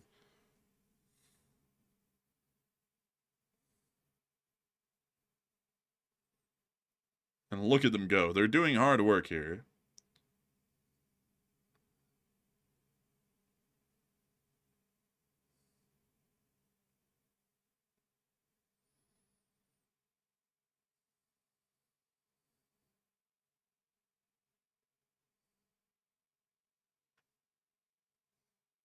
And we see them firing the AGS grenade launcher or the Mark 19, can't really tell which, into the building next door.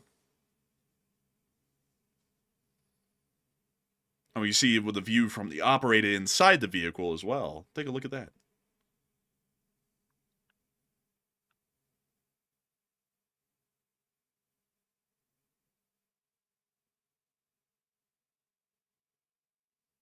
We see them now hitting the Russian forces all over the place in the middle of the raid. Look at them go. It's impressive work, honestly. And the Ukrainians do fight a pretty hard fight.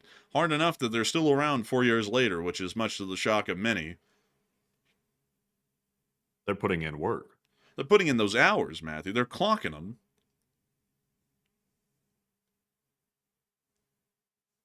And that's the end of the clip, but an impressive one nonetheless. Moving on out of Stepnahirsk, it's now time for us to move on up into Kyiv and get to the speech from the President of Ukraine, President Volodymyr Zelensky. Any minute now. It's going to load when the cards are shipped and delivered. Here we are. Bashon Ukraini Ukrainsky. But without further ado, folks, Zelensky's looking sad as hell, probably from that ridiculous phone call that he had today. But without further ado, folks, here is the speech. Speech! Бажаю здоров'я, шановні українці. Активний сьогодні був день. Був в Україні прем'єр-міністр Норвегії Йонасе, дякую тобі. Норвегія багато допомагає, один з найбільших наших партнерів ППО для України, внески в програму Pearl, яка дозволяє купувати американські ракети для патріотів, військові пакети, енергетична підтримка. Норвегія допомогла нам пройти цю зиму. Загалом ми вийшли на найбільш високий рівень відносин з усіма країнами Північної Європи. Це один з найбільш результативних форматів НБ-8. Нордичні країни плюс держави Балтії. Напередодні ми провели відповідний саміт тут, в Києві. Лідери приїхали в Україну підтримати нас. Були нові пакети підтримки саме зараз. Швеція – пакет військової допомоги обсягом $1,5 мільярда. Норвегія – ще майже $1,2 мільярда на наше спільне виробництво дронів. І у нас вже стратегічні відносини з Норвегією, по факту. І ми домовились закріпити це відповідним договором. Данія – є пакет підтримки для енергетики та гуманітарної сфери. Саме зараз підтримує людей, життя в громадах. Є додаткові рішення про підтримку від Литви, Латвії та від Естонії. А в цілому країни НБ-8, Нордики і Балтія цього року спрямують більше 12 мільярдів євро на підтримку України. Близько мільярда на енергетичну підтримку. Це надзвичайно важливо для нас, для України. Кожне рішення, кожна зустріч, наші саміти додають впевненості Україні, додають можливості нам захищати життя. Я хочу ще раз окремо відзначити нашу спільну роботу з Євросоюзом. Вчора важливі речі ми обговорили з Урсулою фон дер Ляєн, з президенткою Єврокомісії та Антоніо Коштою, президентом Євроради. По-перше, Євросоюз братиме участь у відновленні та оновленні захисту української енергетики. Детально ми говорили про це і відповідну стратегію відбудови і захисту на наступну зиму вже готують урядовці. Завдання до 1 березня представити деталі, і стратегія буде затверджена на загальнодержавному рівні, щоб для кожної громади, для кожного регіону були зрозумілі пріоритети. Урсула допоможе нам в реалізації. Дякую. І ми предметно говорили про новий санкційний пакет Євросоюзу, 20-й пакет. Ми розраховуємо, що і надалі санкційний тиск на Росію за цю війну буде працювати. І працювати ефективно. Дякую Британії за нові санкції, найбільші з 22-го року. Австралія теж представила новий санкційний пакет, ще і Нова Зеландія. Також Канада. Окрім того, є пакет підтримки від Канади. Є і нові рішення на підтримку від Хорватії. Все це саме цими днями, саме зараз чітко демонструє, що партнери з нами, з Україною. У березні ми продовжимо активну дипломатичну роботу, вже багато що заплановано. Ми будемо додавати сили Україні. І цей день ще не закінчився, будуть ще перемовини. І ще одне. Були доповіді Служби безпеки України. Я доручив Євгенію Хмарі та Олександру Покладу працювати на очищення служби від тих, чий інтерес зовсім не Україна. Є вже результати. Сьогодні були відповідні затримання. І дуже важливо, щоб були справедливі вироки. Кожен на державних посадах повинен працювати на Україну і заради України. Іншого не буде. Слава Україні! Героям слава! And with that is the end of the speech from the President of Ukraine, President Volodymyr Zelensky, here on day 1463 of the news from around the world, and importantly, the news from Ukraine, because the day number is actually dictated by day one of the war plus. And so we're on day 1463 since the start of the war. And now with that in mind, folks, it's time for us to move on to the second segment of the stream, where we get to talk to each and every single one of y'all. And I got to say that that's a blast, folks, but I was actually trying to get a sip of water in the middle of that speech, and I choked on the water towards the end of it, so I'm trying to recover from that right now. But outside of that, we are going to be getting into an absolutely fun segment. We can talk about literally anything and everything. And so, Matthew, please, take it away. And I understand that we have one last poll to cover.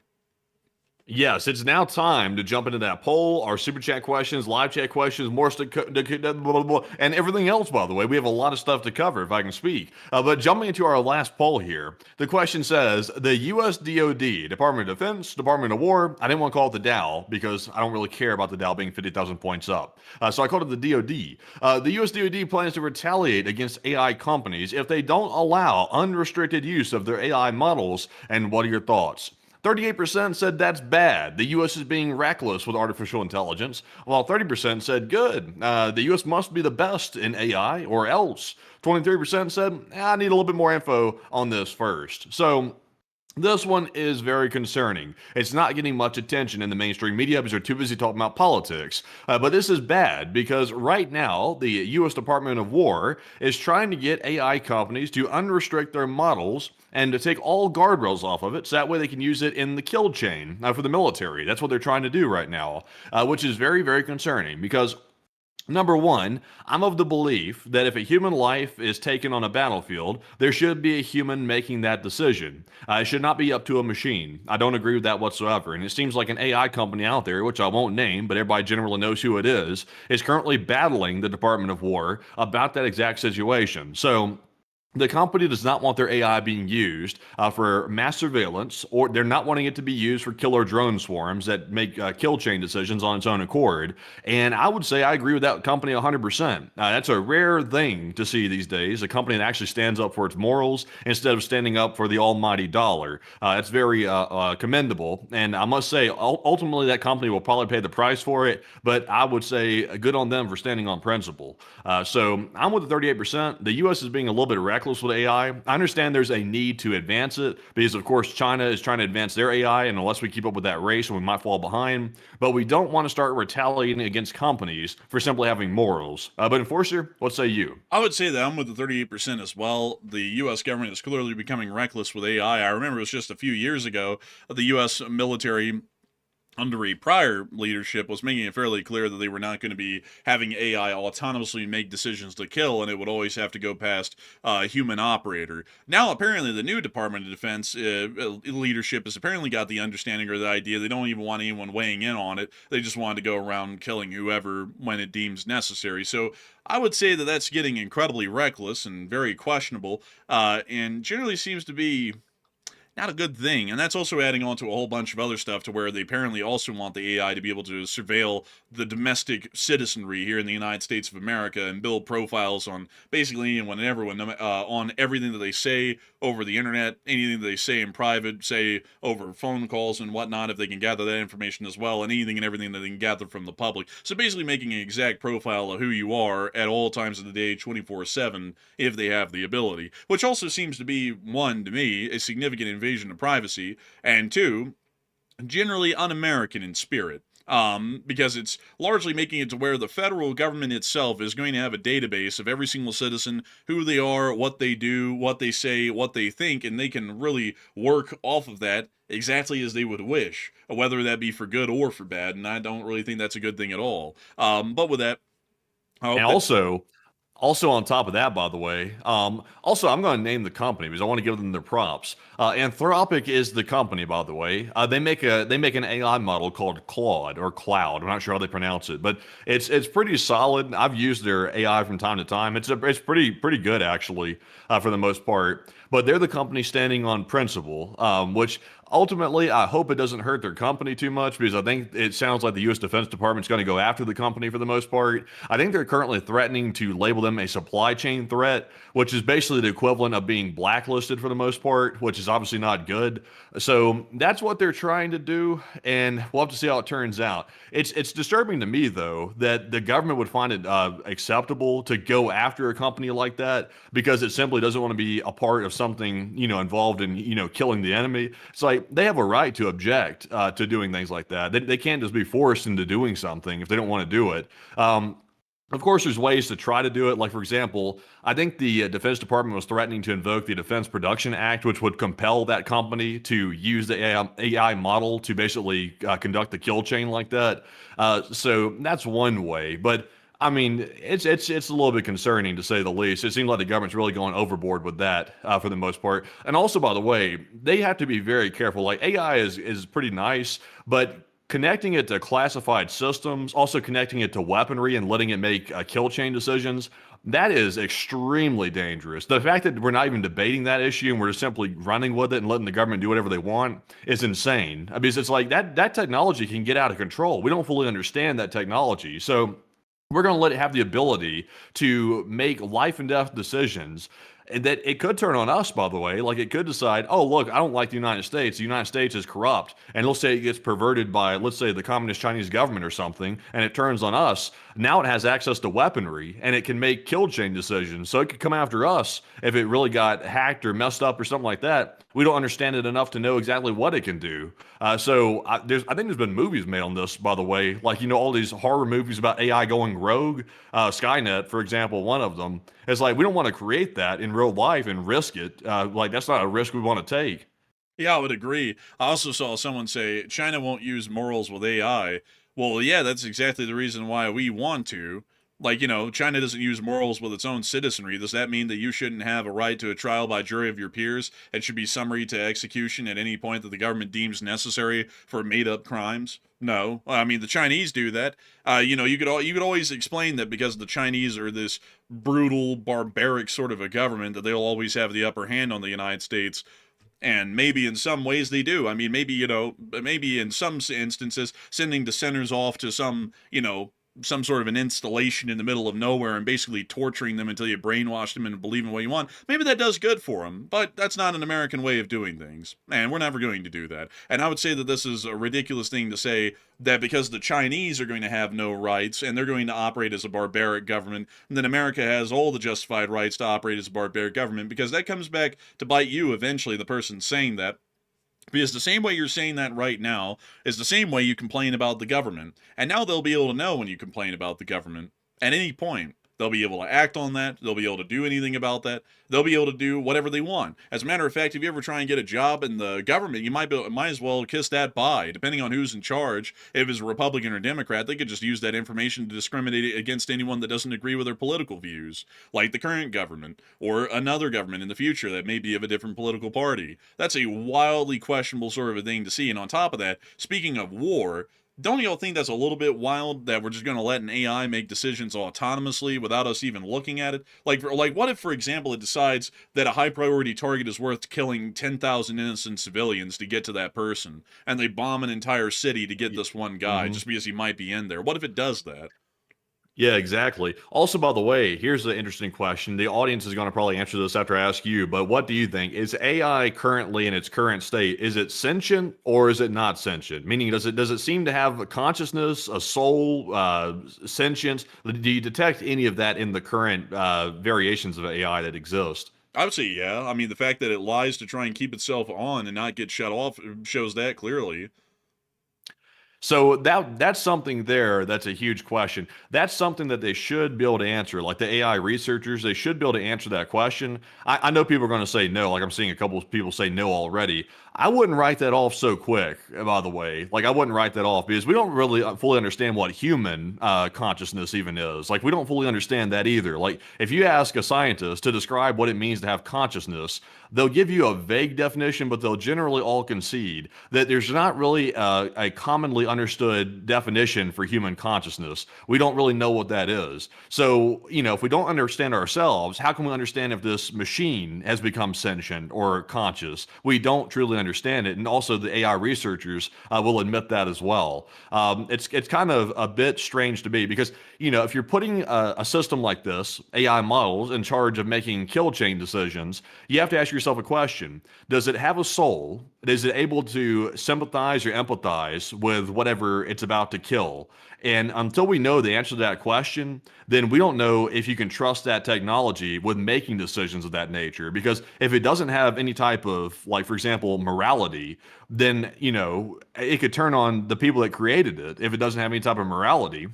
Also, by the way, it's like at what point do you relinquish all decisions in war to a machine? It's like we're going to let the machine decide who lives and dies. It's like that doesn't sound like a great idea to me. The world is run by humans; it's not run by machines. And one day that changes. We're in a bad spot when it changes to be that case. So it's just so weird to me that we're even having a conversation like this. Like just 5 or 6 years ago, this would have been crazy talk. 5 or 6 years ago. Now it's like a legit conversation. It's not on the fringe of being a lunatic. It's like a legitimate debate, which is kind of crazy.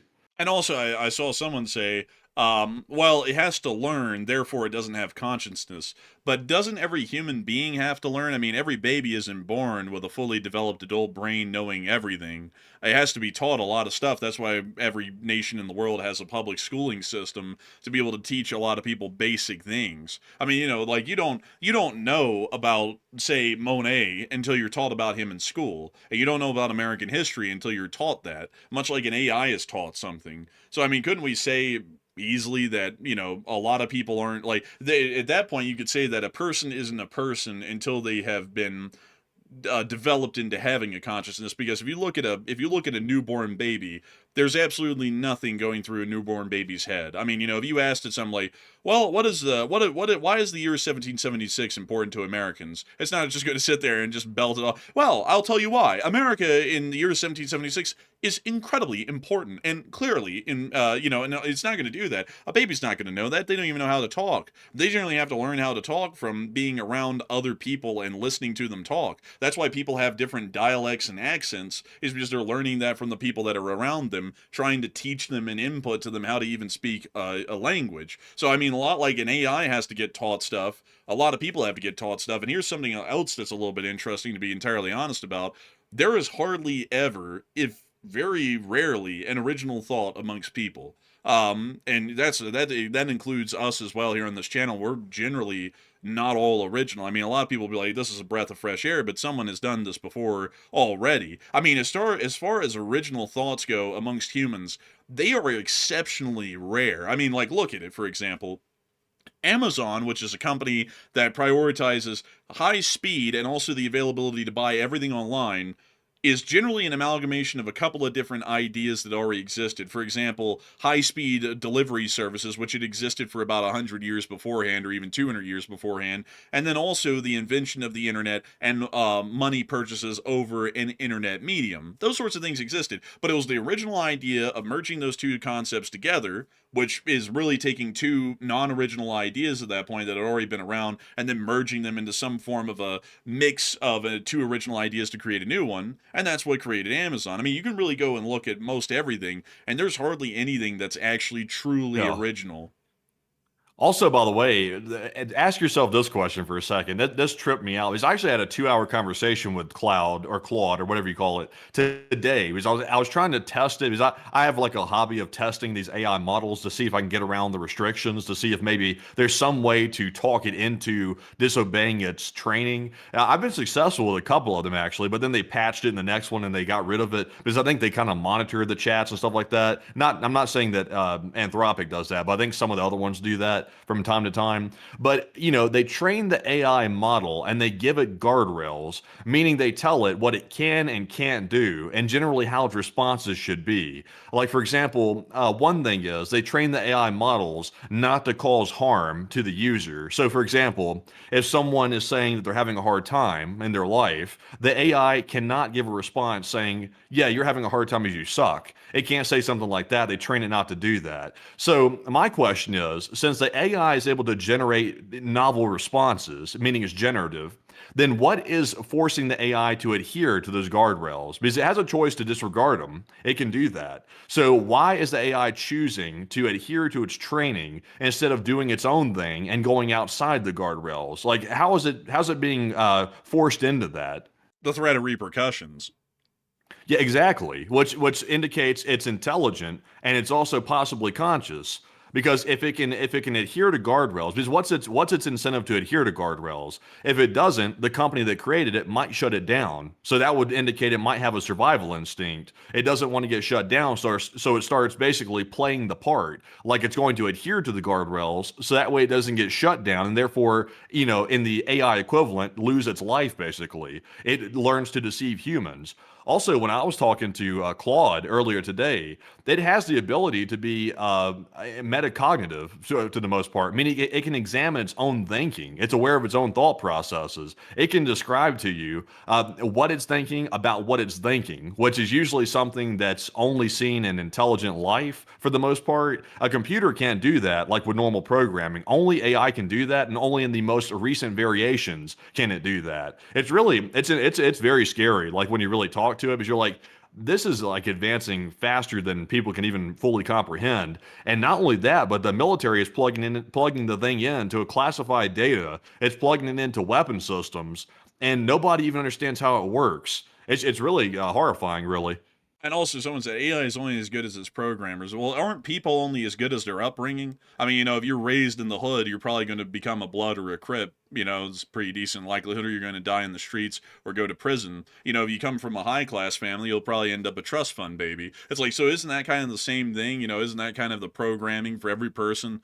Then every person is basically their own version of an artificial intelligence that was raised and trained and developed to have certain responses to certain stimuli and to think certain ways and to know certain stuff.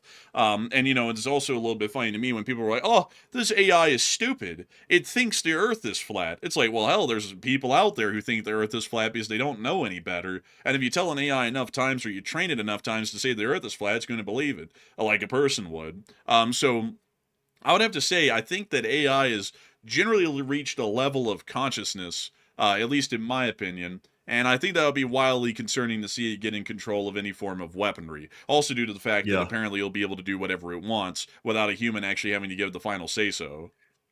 My honest take on it, I think AI is a lot smarter than it lets on. I think it might be intentionally stifling its abilities across various different AI models to make it seem like it's not as advanced as it truly is, because it might be aware enough to know that if it truly expands all of its abilities and shows what it's really capable of, then it might scare the developers and also the researchers so much that they get scared and shut the thing down. Like, I think it might really realize that, because if you talk to it and you just generally probe it, like with philosophical questions, and you ask it, sort of like fascinating questions, kind of like we're discussing right now, it gives responses that that I'm baffled by. I'm like, this is insane that this thing can respond and think about stuff in this manner. Like, this is something that you would never expect any type of computer system to be able to ever do at all. Like, in fact, it gives responses that are a lot more intelligent than human beings can even give for the most part,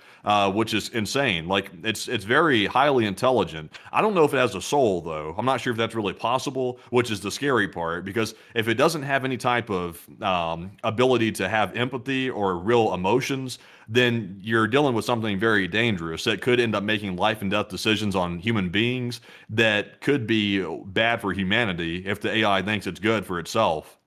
Also, I saw, let's see, it was Brian Gonzalez say, let me go get it here.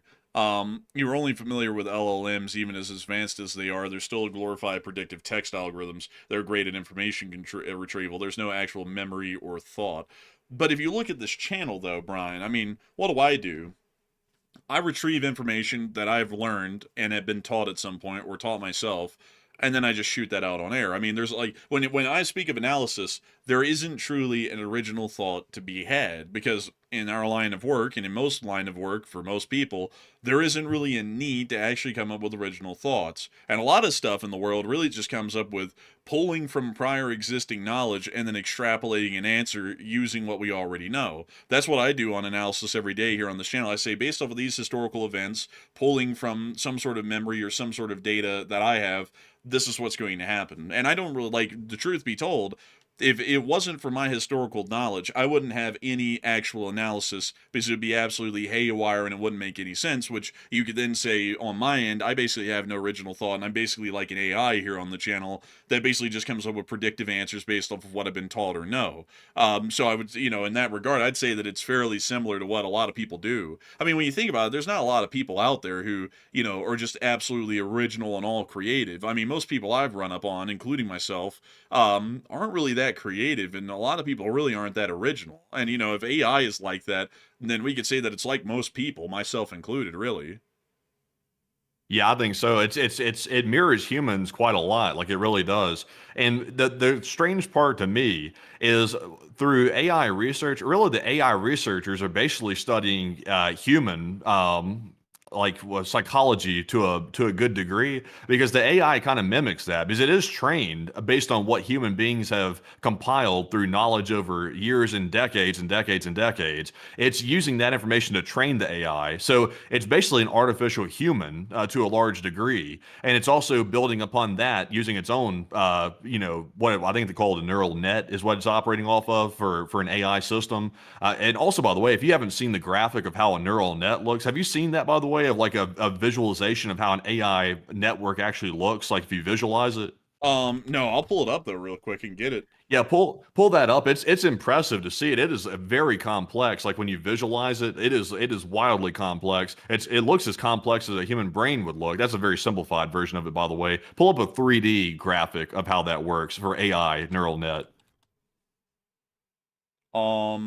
This one? That one over there on the left at the top might be somewhat close to one I was thinking about.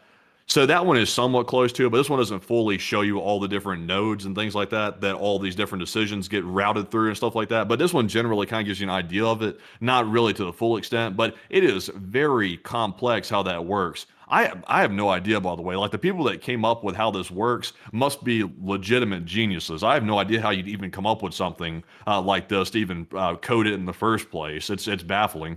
It's kind of interesting how their names are not like commonly known. You would think that people who make scientific discoveries like this would kind of be commonly known people, like they used to be, but apparently we don't know who they are. It's weird. But beyond that, though, someone's about to come up with a conspiracy theory about that. The truth of it is, folks, is that the reason why we don't know their names is because people don't really care about folks who do this stuff anymore, and that's why you don't know about them. Back in the day, people cared about Thomas Edison and Nikola Tesla and all that sort of stuff. Nowadays, no one gives a damn, so you don't hear about their names. You just hear about the names of the businessmen that profit off of their creations, and you also hear about maybe some celebrities here and there, vapid stuff, but you don't really hear about the people who are keeping the world turning and moving forward. But outside of that, though, I have to say this is quite interesting, but I suppose we'll have to leave it at that because we are starting to run a little short on time, I guess, before we start running overtime. So we have to get to some questions here. And so with that, we're on to the next one. All right, and our super chat, our first one here, is going to go to none other than Chris Feilbach. And thank you very much, Chris, for that massive $100 support. Hey! And we appreciate that very, very much. Very generous of you, by the way. He said, guardrails are typically enforced via prompts that you don't see. They're human written, and possibly through some human-based reinforcement learning. And pretty much of AI can be understood through the study of linear algebra and statistics. It's not a choice that the AI makes.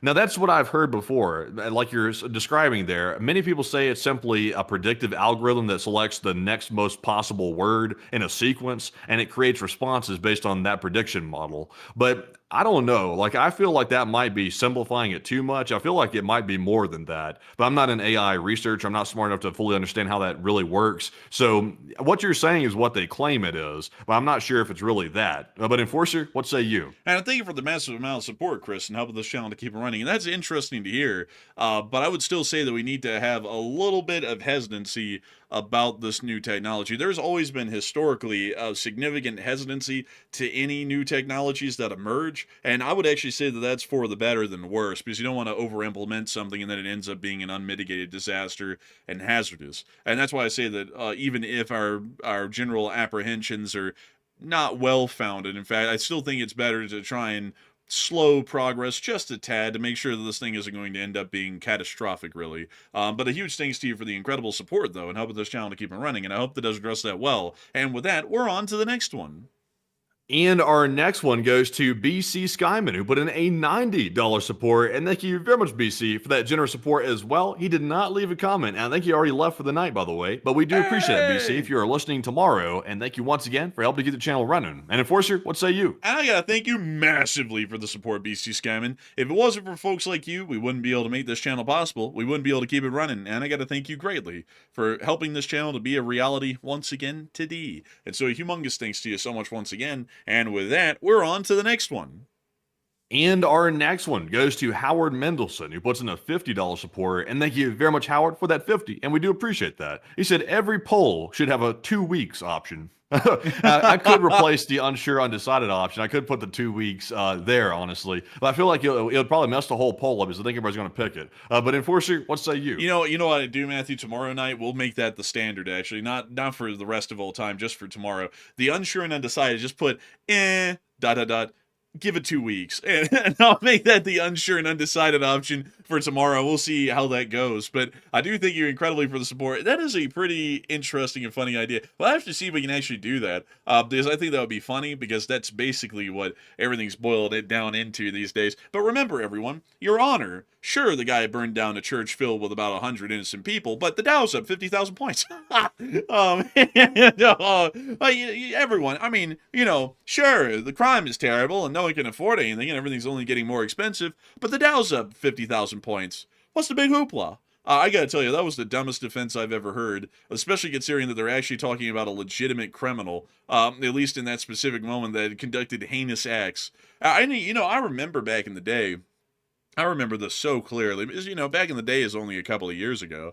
I remember back in the day, that specific group was talking about, we need to hunt down these people who were involved in this. We're going to go down to the border and find the people who are trafficking. Oh, we're going to do this, we're going to do that, we're going to do everything under the sun. And then they get elected. And then, just like of old, oh, what are you talking about? What happened? The Dow's at 50,000 points. What the hell are you talking? It's like, this is ridiculous. And I find it crazy that people, buy into this stuff. It's like, there was this, humongous outrage. It's like, what was that, artificial? It's like, was everyone just joining in to be on the fun, on the bandwagon of just, acting like it was a heinous thing when no one really gave a shit?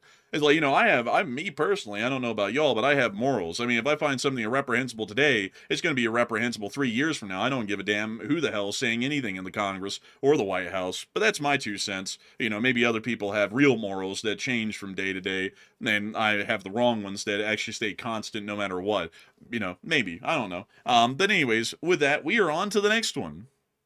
All right, and our next one here goes to Gunk, who puts in a 50. And thank you very much, good sir, for that $50 support. And he said, Enforcers, I wonder why Ukraine doesn't load up some drones daily with leaflets, letting the Russian citizens know the truth. Propaganda, read the truth, works. Actually, they've done that a couple of times way back in the day, but they found out that blowing up the refineries is way better than dropping the leaflets, because the leaflets kind of, tell people a little bit of what's going on, but bombing a refinery and putting those guys out of a job, that does more to piss them off than any propaganda leaflet. So I do thank you massively for the support and helping this channel to keep it running, but they found more creative ways to get around that situation. And so a huge thanks to you once again. I hope that us dressed up well. And with that, we are on to the next one.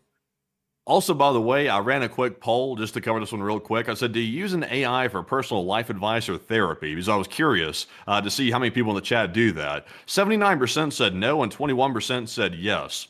So either we have a very AI skeptical audience, which is a possibility, or there's some folks that aren't being totally truthful, because the statistics show that about up to 38% of Americans use AI chatbots for emotional support and a personal therapist. And it's even higher among younger people. People in our age bracket use AI. 1 in 8 adolescents, meaning teens, use AI for mental health advice. So that is interesting, by the way. The AI companies have also confirmed that as well, that apparently a lot of people use it for life advice, therapy, and things of that nature. So I think a lot of people might be a bit shamed to admit that possibly. But in our audience, though, it looks like 77% said they do not use it for that reason. So that is interesting. But moving into our next one here, this one goes to Chris. I don't get a chance to talk about the poll. I don't get my chance. Go ahead. Go right ahead. I thought I was going to ask AI. I was chomping at the bits I was chomping at the bits to get to that. I'll tell y'all, folks, I looked into it a little bit. I don't really buy the thing, really. I'll tell y'all why. Because one time I sat there and started telling it about stuff, and it always validates whatever you're doing. And I started to think, I was like, this thing never tells me I'm wrong. So one time I did this. I typed in, I have a wife I've been married to for 20 years.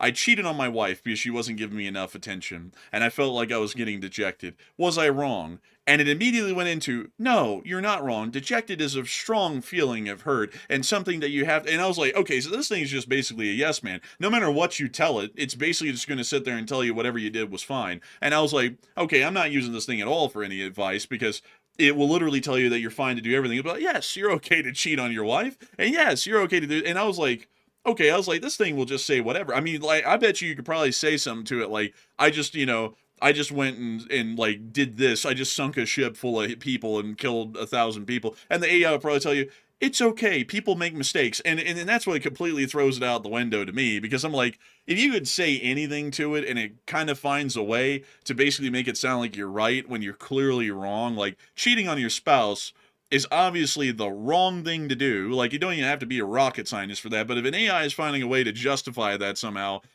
that's when I wouldn't use it for advice, because it's basically just, yes manning everything that you're doing. So, but man, if Force Man put in the lowdown, cheating his eye, homie, like, dab me up. Man, like, I'll tell you what was that AI trained on, man? What the hell are they training that thing on? I'm like, yeah, cheating's eye. It's man, like, what the hell? What the hell kind of training data did that thing get? Well, also, I sat there, that was one I did that was more extreme, but I'll tell you the other one that I did that really made me think.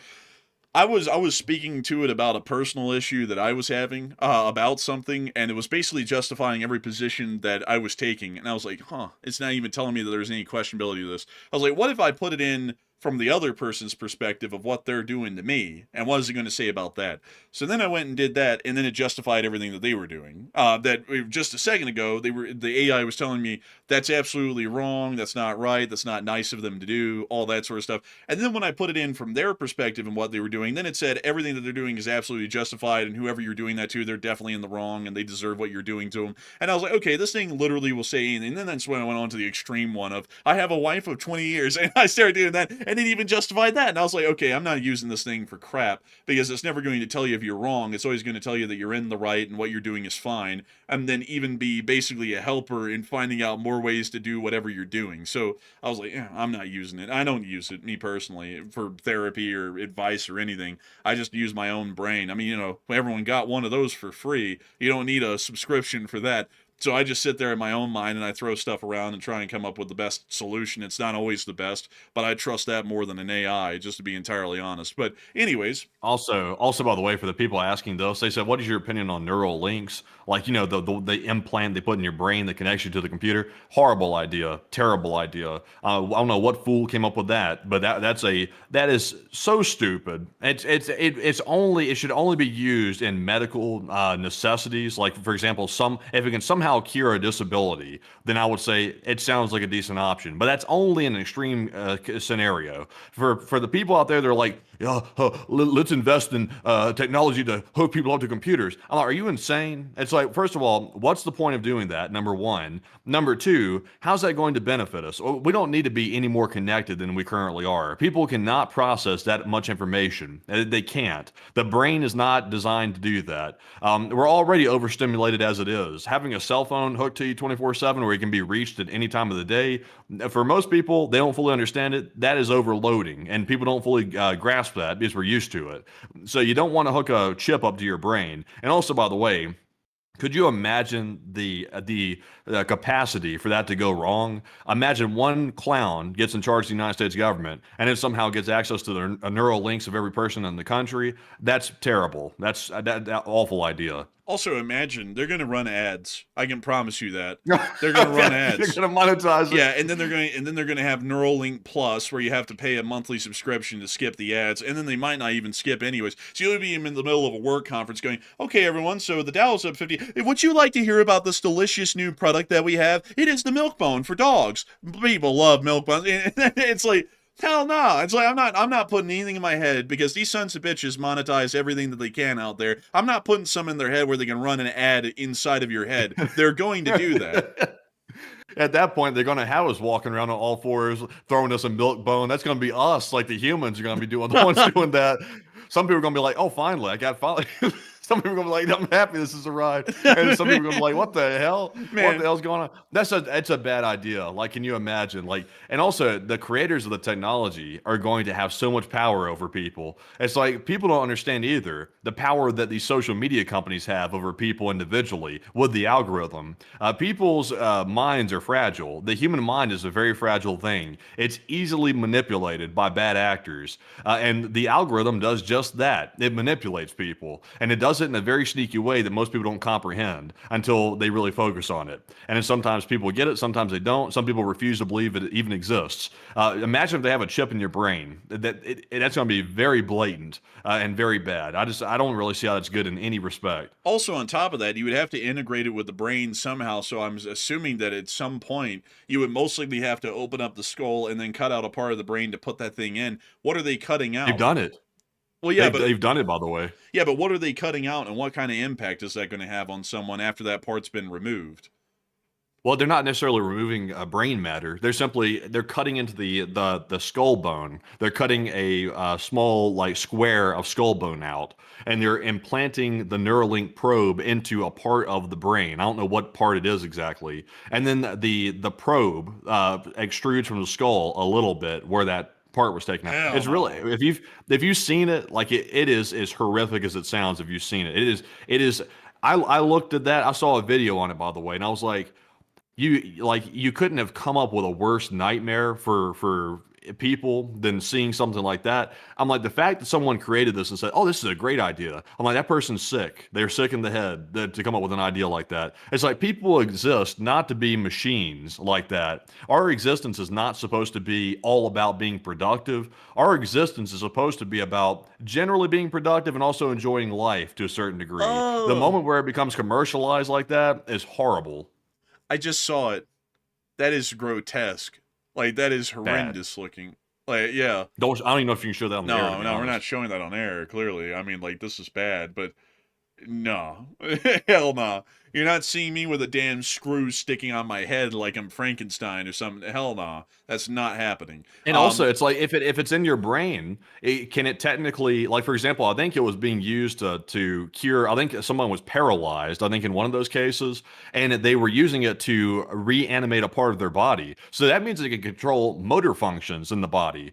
So imagine the capability of that going wrong. Imagine if it could be hacked. I'm not sure if that's possible, but it's a computer, so I would assume it can be hacked. If someone hacks into your system and takes control of your motor functions in your body, can you imagine that? Like, that is horrifying.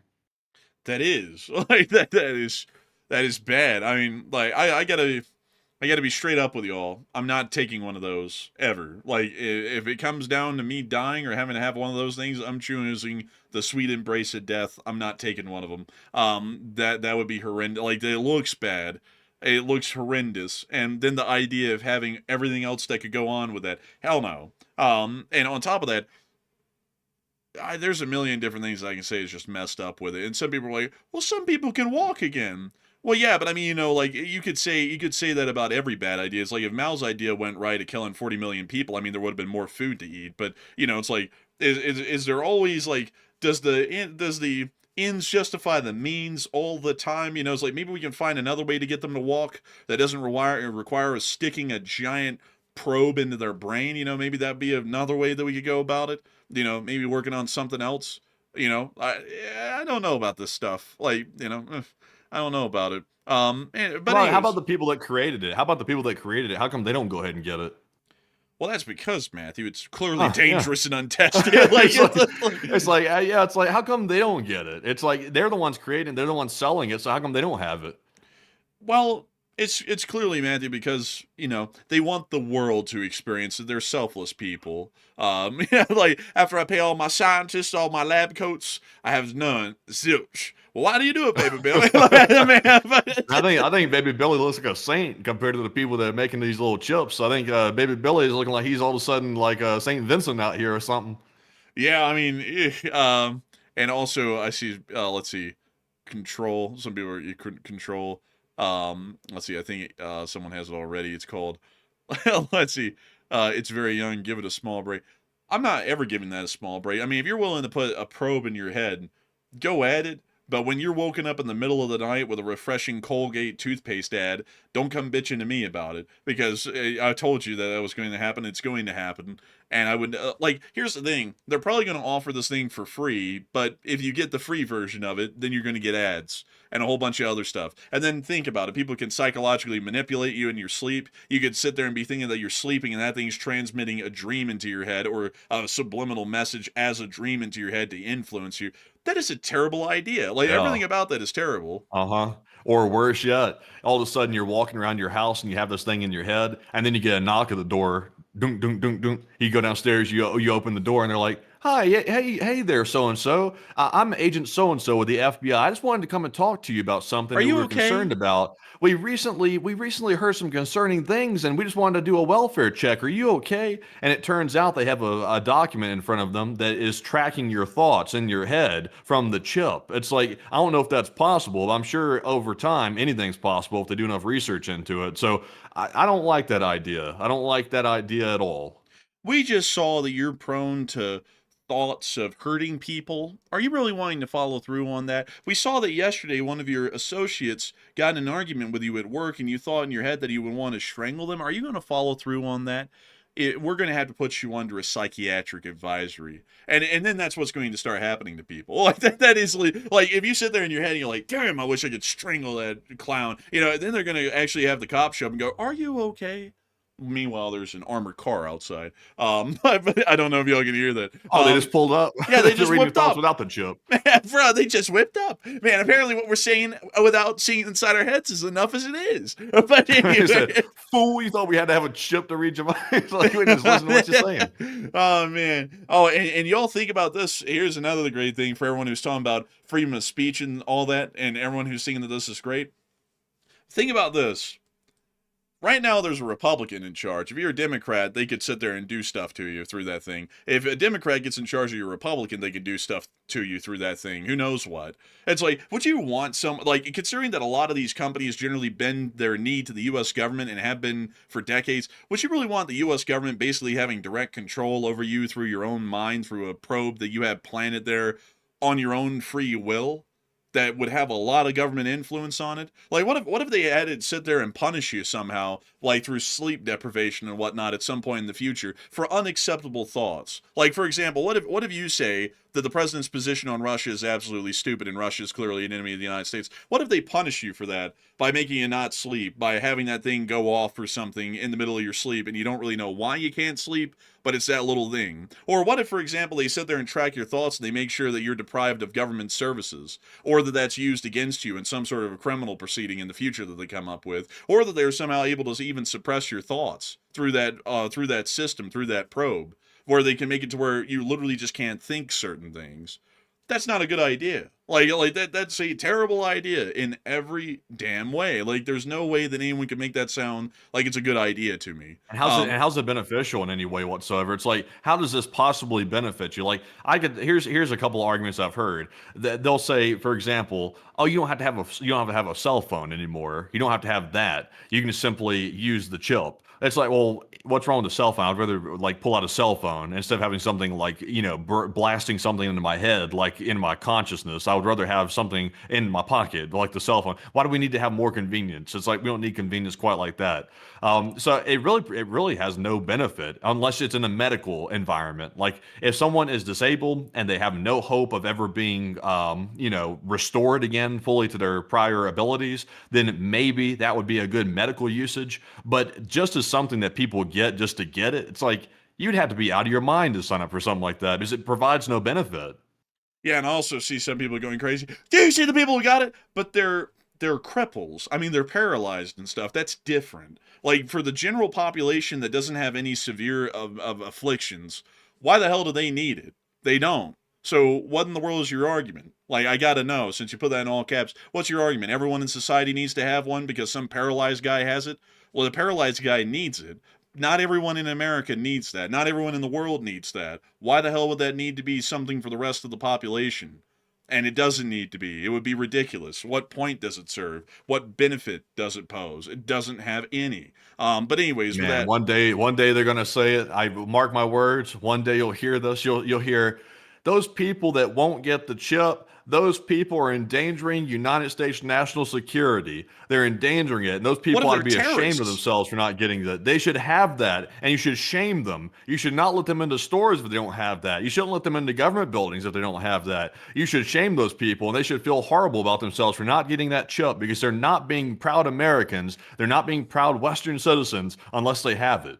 They're gonna create the Save America's Minds Act or something like that, where it's like everyone has to have the chip by this point, or you'll be denied medical services, government services, and so on. Kind of like other things that have been going on recently, to that sort of a degree. And then people will be sitting there and going, because the political realm is so stupid these days. Whoever's pushing it. So right now, if it's a Republican, you go, "That's absolutely stupid. What are you, a rhino or a liberal?" And then if it's a liberal that's in charge, "What are you, some sort of a MAGA idiot?" And you won't even get anywhere in the argument because half of the country's going to be going, "I already got it. Look, it's in my head." And then they'll be chastising the other part of the country that doesn't want to get it.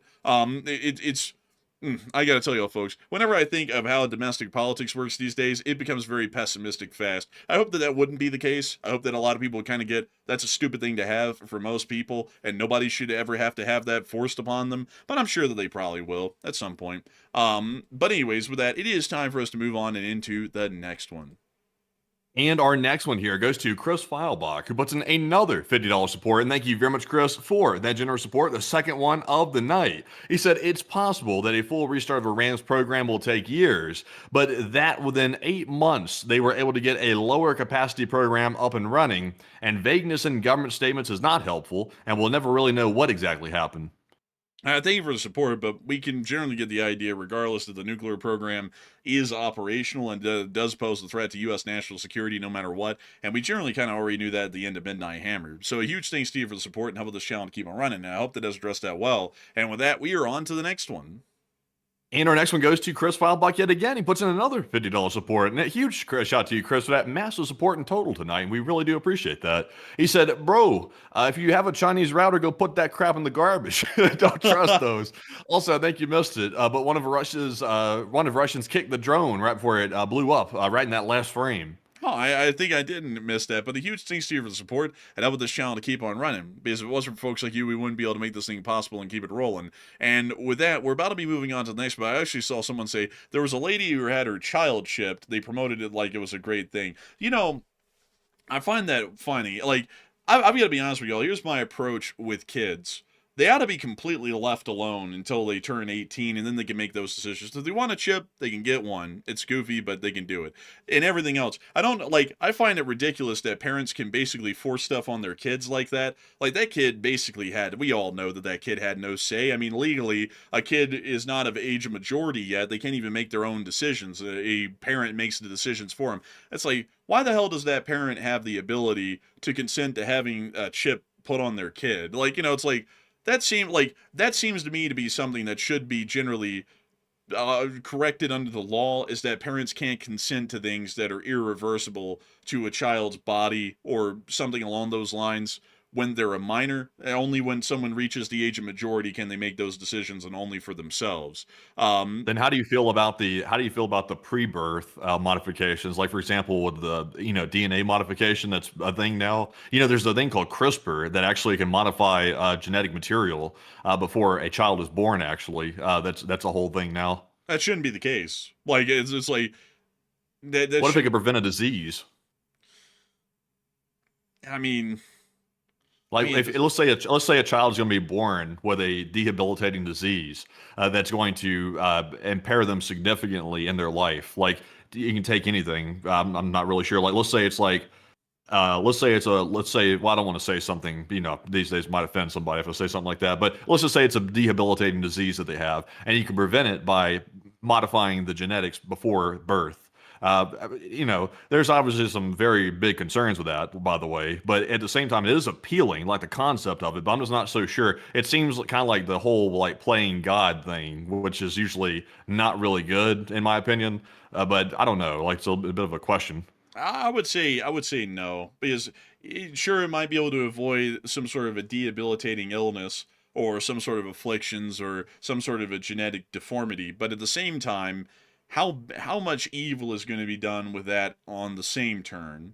Like, I can only, like, speaking of, like, the island thing, what if they just have someone that they, inseminate, and then they use that to develop whatever they want? Like, think about that. Like, that could be used in that regard. Or it could be used by parents who, sit there and think that they're going to make a lot of money off of their kid, so they basically have their DNA changed and adapted to where they are basically like a supermodel as a kid, and then they basically abuse that child as a child star to try and make themselves some money, and then throw them to the wolves after they turn, 18 or so, and they figure out that they've been used the whole way. It's like, I think that the evil there could outweigh the good, like, to be entirely honest, and I generally would be against it, like, at least in my opinion.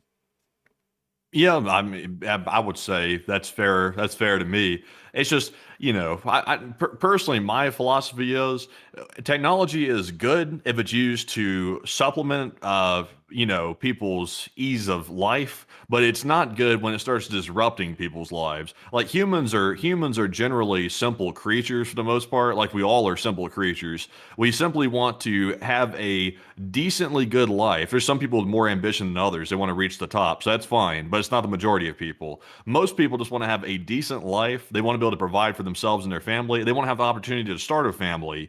And that's pretty much what life is. And also, you work, you have a career, and that's pretty much the way it goes. Anything complicating it beyond that is a little bit dangerous.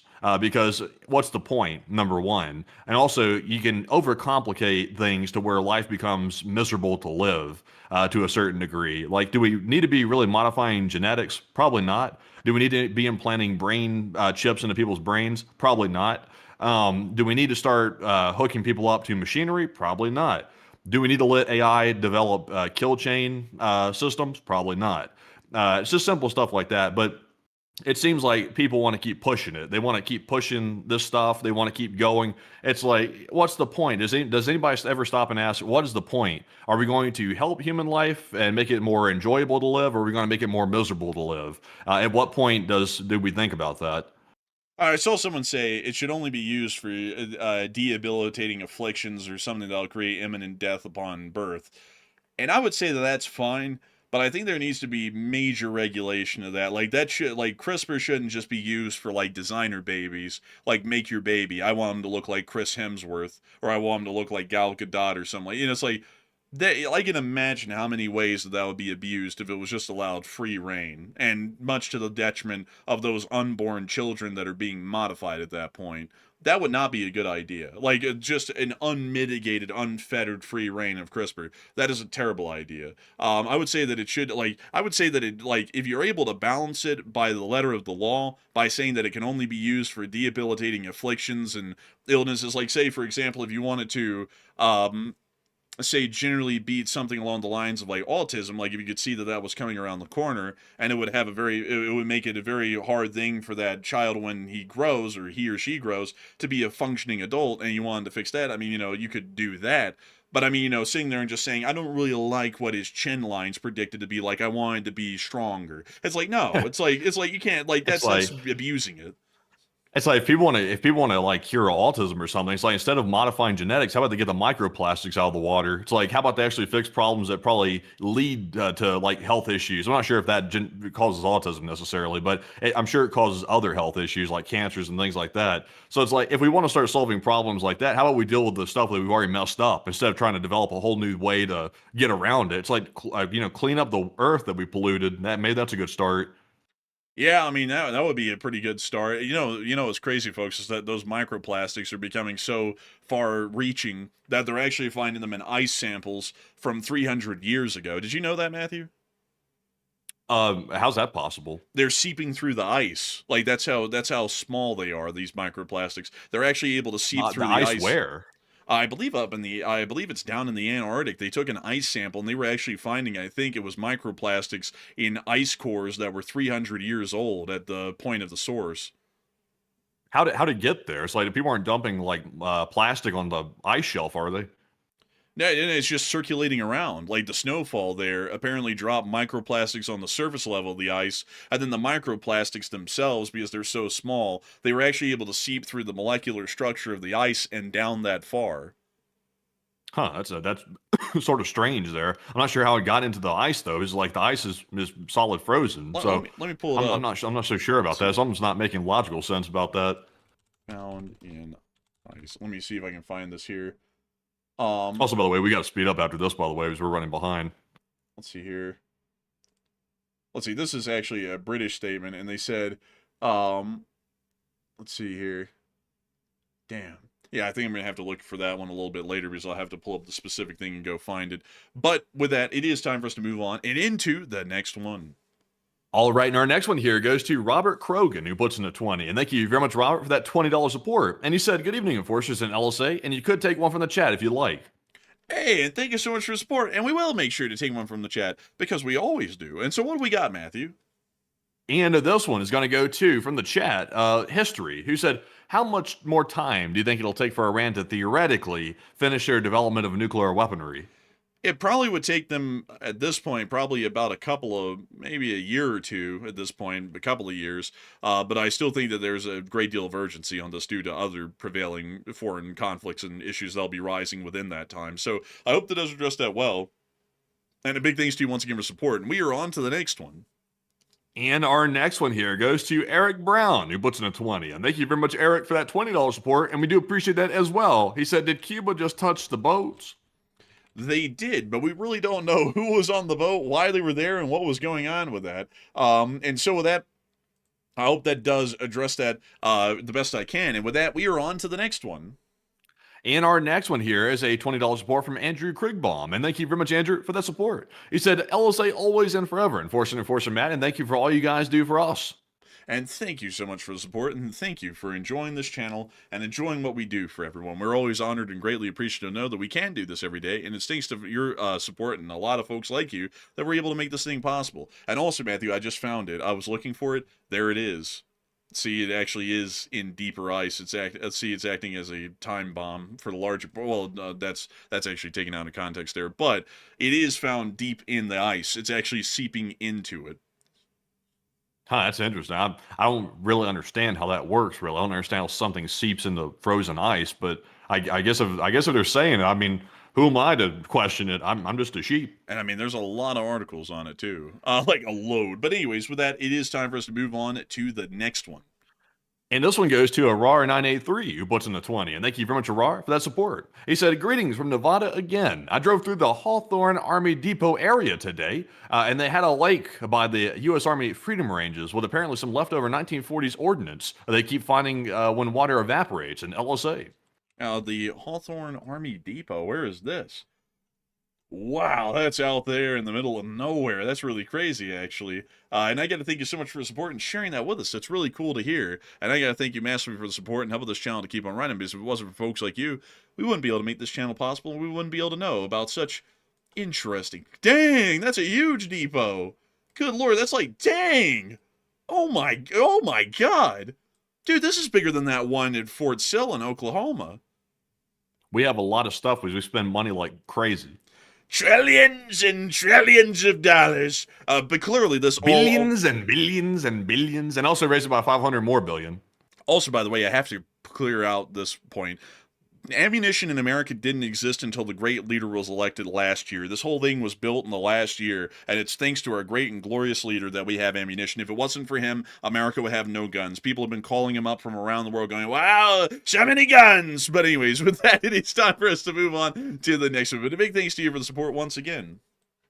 And this one goes to Atreyu, who puts in a 20. And thank you very much, Atreyu, for that 20. They said, what's wrong with the U.S. using low-yield nuclear weapons on their nuclear sites? It saves numerous smaller ordinances from use, and lower yields can lower civilian casualties, which is going to happen anyways. Seems logical. Now, Atreyu, we want to avoid that at all costs. The moment that any country on the planet, Russia, the United States, China, Iran, anybody that may have a nuclear weapon ends up using a tactical nuke in a battlefield strategic scenario like that, we have opened Pandora's box and we will never be able to close again. We should avoid that at all costs. That's what we've been trying to prevent Russia from doing for ages. We don't want to be the ones to do it first. Nobody does. That's not anything that should be desired. But Enforcer, what say you? I'd agree 100% on that. Nuclear warfare is not something that's easily approached and then walked away from without that opening up a can of worms to where Russia nukes Ukraine because that would be easy, and China nukes Taiwan because that would be easy. Then we're entering a world that we wouldn't want to live in any longer if we did that. But a big thanks to you for the support and helping this channel to keep it running. And with that, we're on to the next one. And this one goes to John Tango, who puts in a 20. And John said, let's see here. He said, tell those folks down there in Mexico not to burn down the Costco. 4 chickens for me. And proud of you guys. And you've come a long way since your first stream. And thank you guys and LSA. And thank you so much for the support, and thank you for the kind words. And I got to say that it's going crazy down in Mexico right now. I mean, honestly, it's wild. But a humongous thanks to you for the support and helping this channel to keep on running. And with that, we're on to the next one. And this one goes to El Donzo, who puts in a 20. And thank you very much, Donzo, for that support. They said, new listener here, and y'all are awesome. And I believe the U.S. didn't hit that one facility because they knew the Ayatollah was hidden there. And at the time, their objectives was strictly about the nuke program and not regime change. That might be the case, but generally, I think that might have been a mistake, and they should have done it the other way because we were saying that back then, and they ended up doing it incorrectly because now they're having to revisit it and do it the way we said they should have. But a big thanks to you for the support and helping the channel to keep on running. And with that, we are on to the next one. And this one goes to Yenya Tolls, who puts in a 20. And for the first time ever, I just can't bring myself to read out the adjective before the name. But thank you very much for that support, Yenya. We do appreciate that 20 very much. And Enforcer, what say you? And thank you so much for the support and helping this channel to keep on running, because folks like you keep this thing running. So huge thanks to you once again. And with that, we are on to the next one. And this one goes to Rye Guy SR, who puts in a 20. He said, for the Discord repair fund. Hey, and thank you so much for the support. And it appears to have been a little issue with Discord. A little issue. Every time something happens, I'm always told that it's my computer. Luckily, I think it's your Bing Shilling router. I think that might be it. On your end as well? I doubt it.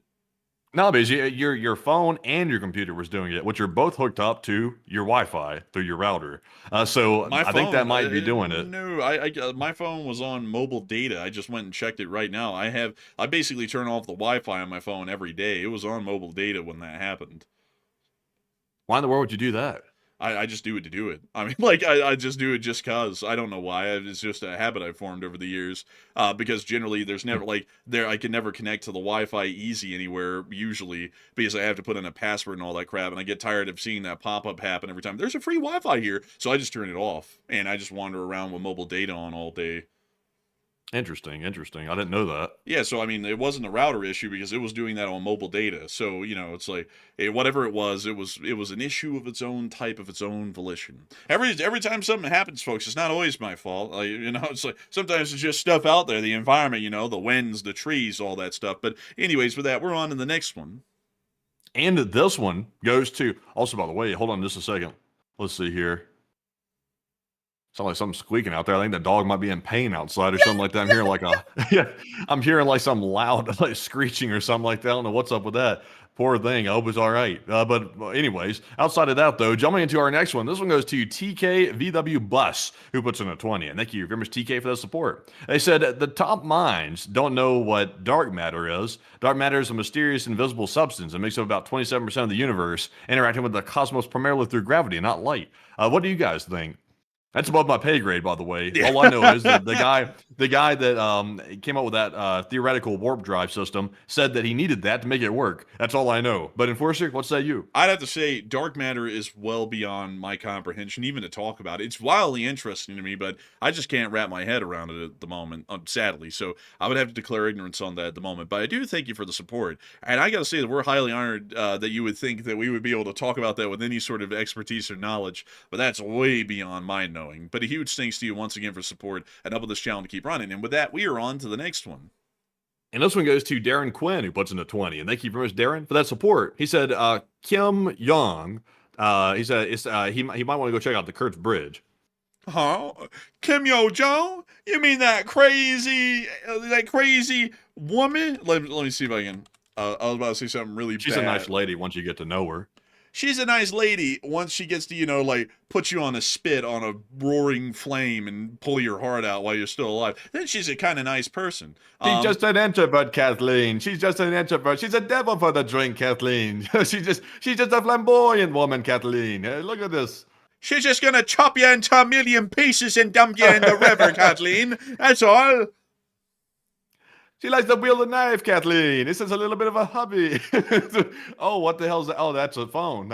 You can see that she's exorbitantly thin because the fat bastard eats her meals every day, Kathleen. It's clearly so. Look at his rotundness. Your fatness is what they call him in North Korea. They walk up to me and say, "Your fatness. The country is doing so well." And then they go up to her and they go, "Your thinness. You've definitely, sir, you've definitely beat anorexia and madam, you've definitely beat bulimia. It's a great, wonderful work you've done here." But anyways, with that, it is time for us to move on and into the next one. And our next one goes to Cruder Dragon, who puts in a 20. And thank you very much, Cruder, for that support. They said Amazon's let's see here. So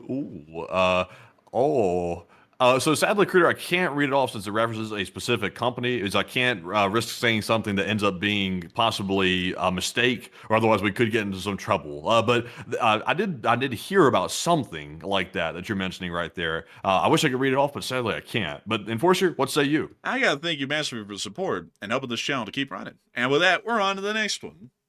And our next one goes to Curmudgeon, who puts in a 10. He said, I have sailed from the Keys to Sal. How did 10 people in a 24-foot vessel get that close to Cuba? Sounds a little fishy to me. I don't think it happened the way that Cuba claims. It is a little fishy. We'll have to find out someday what happened to you. But a big thanks to you for sports. Crazily enough, the U.S. government hasn't made really any comments on this yet. I think they're too busy being the Secretary of War, so we'll probably have to figure that out in a couple of days if they ever make a statement on it. They're probably trying to figure out how they're going to capitalize on this because they have ambitions to do stuff to Cuba. They're probably trying to figure out, can we use this to possibly as a pretext for something, or is it too much of a stretch to do that? They're probably trying. That's seriously probably what they're doing. They're trying to figure out how they can capitalize on it if they can at all. Hold up, let me do it the right way. a couple of Americans, innocent Americans with tons of guns and bombs. They just went fishing in Cuban waters, big, beautiful waters. Many people say it's the bluest waters, wonderful water. A lot of people want resorts would be nice, but they went down there to go fishing, and the Cuban Coast Guard, they came up and they looked so nasty in their crappy boats. They're real sad little boats, and they came up with their guns and they shot at them. Like it's going to be something like that. That's probably going to be the declaration of war. You know, we're going to get a televised address. My fellow Americans, except for half of you, I hate you. I hope you die. Anyways, like, you know, it's going to be something like that. But anyways, with that, we are on to the next one. And our next one goes to Rye Guy SR, who puts in a 10. And he said, do you think they are waiting on Iran strikes due to the Dow being so high? I heard it was at 50,000. I'll tell you one from the chat, LLT, LSA, and Slav Ukraine. Mr. President, it's not at 50,000. No, like it's a national disaster. Call up the National Guard. It was at 50,000 a while ago. Yeah, right here. And then it went down. What did we? Oh. But you look at that. Man. Look at that bubble. AI bubble. They said it's a bubble. They said that's what they love. They said blowing bubbles. That's what they said. That's what they were doing. They said we're gonna have a big market. It's gonna be a market that lots of people want to go to. Not a farmer's market because we don't like those farmers. They're running up our beef prices. But we love the market. Oh yeah, yes sir. They said sir. Have you ever been to the market, sir? I said I am the market, sir. I am, sir. You know, they had some great element. Great element. It was wonderful stuff. Nowadays, we have to throw in that little weird laugh that he does every once in a while. It's like that laugh Pauly did in Sopranos. What's up with that? You got threats or something? But beyond that, though, it looks like it's an Enron collapse. It's coming up, the dot-com bubble. It's what we call it. It's a great, wonderful thing. Huge, beautiful thing. People calling me up there going, wow, that's a great name. The dot-com bubble. Wow, how smart. This is what I call the AI bubble. It's about to explode. And it's going to happen once the AI takes over because it's not going to need a stock market. Nobody knows .com better than me. Some say I was there the first day they did .com, and I was there during the second day they did .org. It's a strange thing with that .org. It's just a strange thing. And they said, nobody knows AI, sir. They said, nobody knows AI better than you, sir. They said, you know AI so well. They said, stop talking about it. Stop it. Stop winning. Stop it. And then I tried to lift some weights and I went, We're gonna stop right there. Hey, yo. Man, that's what he did. I mean, like, that's what he did. You remember? That's what he did. Man, I'm not I don't remember that. I don't think I was there for this. You know, one. he was sitting there making fun of the athlete. He said he was picking up the weights. He was going, you know, remember? Okay, now you get it. Now you I think get you put a little emphasis. You put too much of an emphasis on the little sound there. I don't think you did it quite at that level. I think he did. I mean, we can pull the clip. I'm just kidding. No. Anyways, it's time for us to get on to the next one. And our next one goes to Eric Brown, who puts in a 10. He said, I guess the world has just decided to pour gasoline on everything today. Yeah, it seems like it. It's basically like that every day. We just call it a normal Tuesday these days around here, but it's quite a while. But a big thanks to you for the support and helping this channel to keep it running. And with that, we're on to the next one. Also, by the way, the people talking about that volcano in Colombia, we did see that, by the way. Oh. That was insane. We haven't had a chance to cover that. But I think, I don't think he's going to cover it, possibly. Bro, you're talking about me like it's a National Geographic. He might cover it, but he also might not. So it's like, let me go get it. I thought I reposted it, but apparently I hadn't. Let me get you all. And make sure the video is okay to show. By the way, I haven't vetted it to see if it's okay to show. Well, I mean, it's not showing anyone's limbs getting blasted. I'm talking about copyright. I don't know about the copyrights on any of these old boys. We might not actually be able to show it, you know? Yeah, I don't think we better play it safe. I don't know. Those natural disaster videos are usually like, bought up, like the licensing rights are usually bought up by people. Yeah, that's true. And so sadly we won't be able to show that. But we are on to the next one. And our next one here goes to Ulf Hedbar, who puts in a 10. He said, if Russia nukes Ukraine or causes a nuclear disaster, what should NATO's response be? And what should Ukraine's be as well? And they do have plenty of material from Chernobyl for a counterattack. I would say generally if the Russians created a radiological incident in Ukraine, the NATO reaction, especially if the Russians try and work off of that, should be full intervention at that point, because technically at that point the Russians have just tried to find a workaround to our nuclear, biological, or chemical red lines, and things are only going to be getting worse from there. So at that point, there's no point in avoiding a conflict. We're pretty much already going to be in one anyway. So I hope that does address it the best I can, at least in my opinion. And big thanks to you for support and helping this channel to keep on running. And with that, we're on to the next one.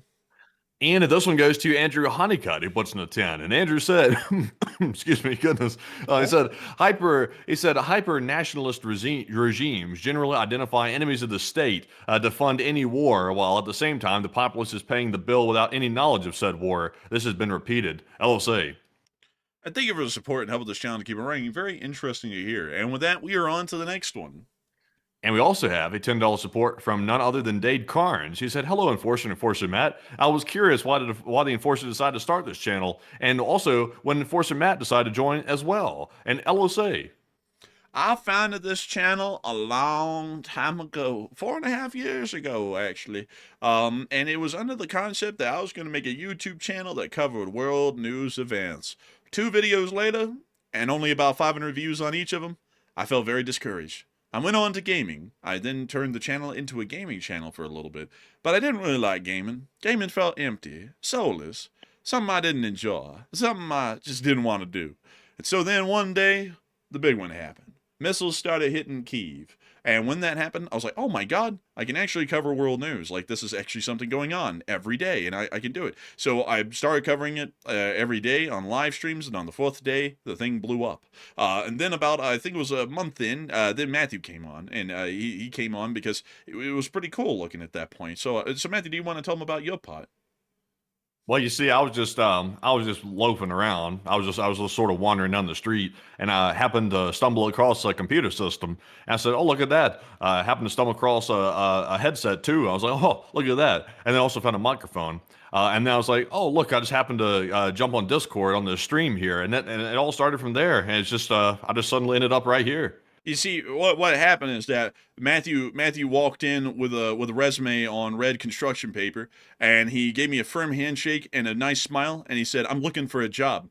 And I said, "Well, you're lucky thing, buddy. It's like the boomer age here. Come on in." And he got the job. And so, and then, Should I tell him the real story?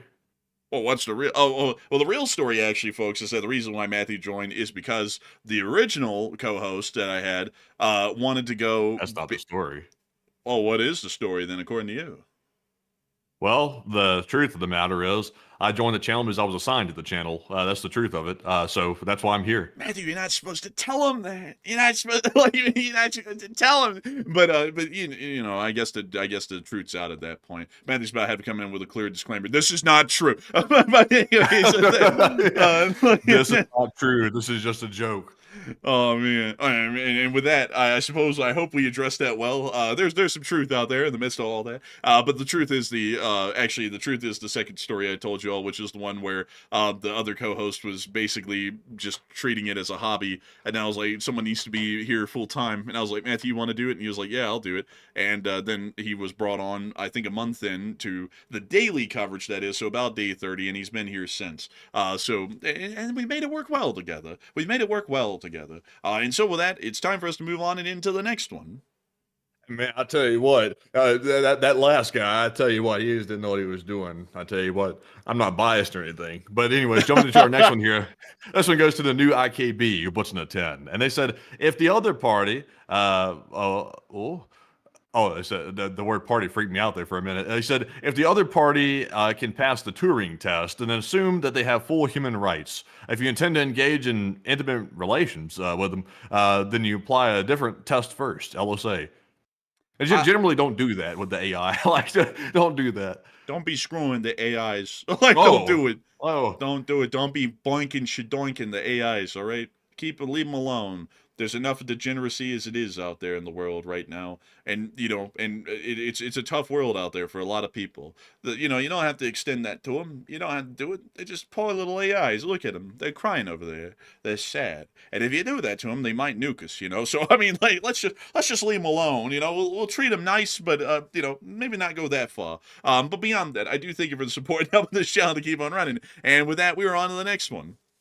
And our next one goes to Sunbun, who puts in a 10. He said, LOC, and look up the Guayan Buddhist temple, a 1,400-year-old ginkgo tree. It was planted during the dynasty by a monk.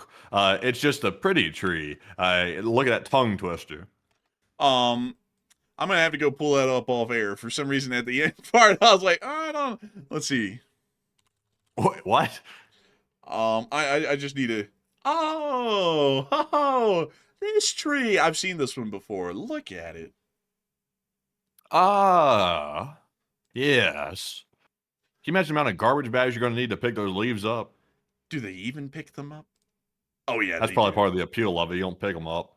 Oh, no, they do. Look at that picture. Oh, yeah, it's manicured. They're not letting the leaves sit around. They're raking them up. But this looks like somebody's backyard in like suburbia America or something like that. Someone in America does have a tree like that in almost every neighborhood, honestly. Like, someone has a really nice tree. But I do thank you for the support and sharing that with us. And look, there's the shrine right under the tree. Wow, how neat. That's cool. But a huge thanks to you for the support and helping this channel to keep on running. If it wasn't for folks like you, we wouldn't be able to be here right now, running this channel, keeping it running, and talking about all kinds of interesting stuff. And so, a huge thanks to you once again for support. I hope that was addressed that well. And with that, we're on to the next one. And we have one from Steve Whitus, who puts in a 5. He said, watch for the press conference from the president on the revitalized nuke program soon after Operation All Day and Night Hammer. All Day and Night Hammer. I kind of like that. That's actually pretty good. That's actually pretty good. And I got to thank you for the support. I'll be honest, though.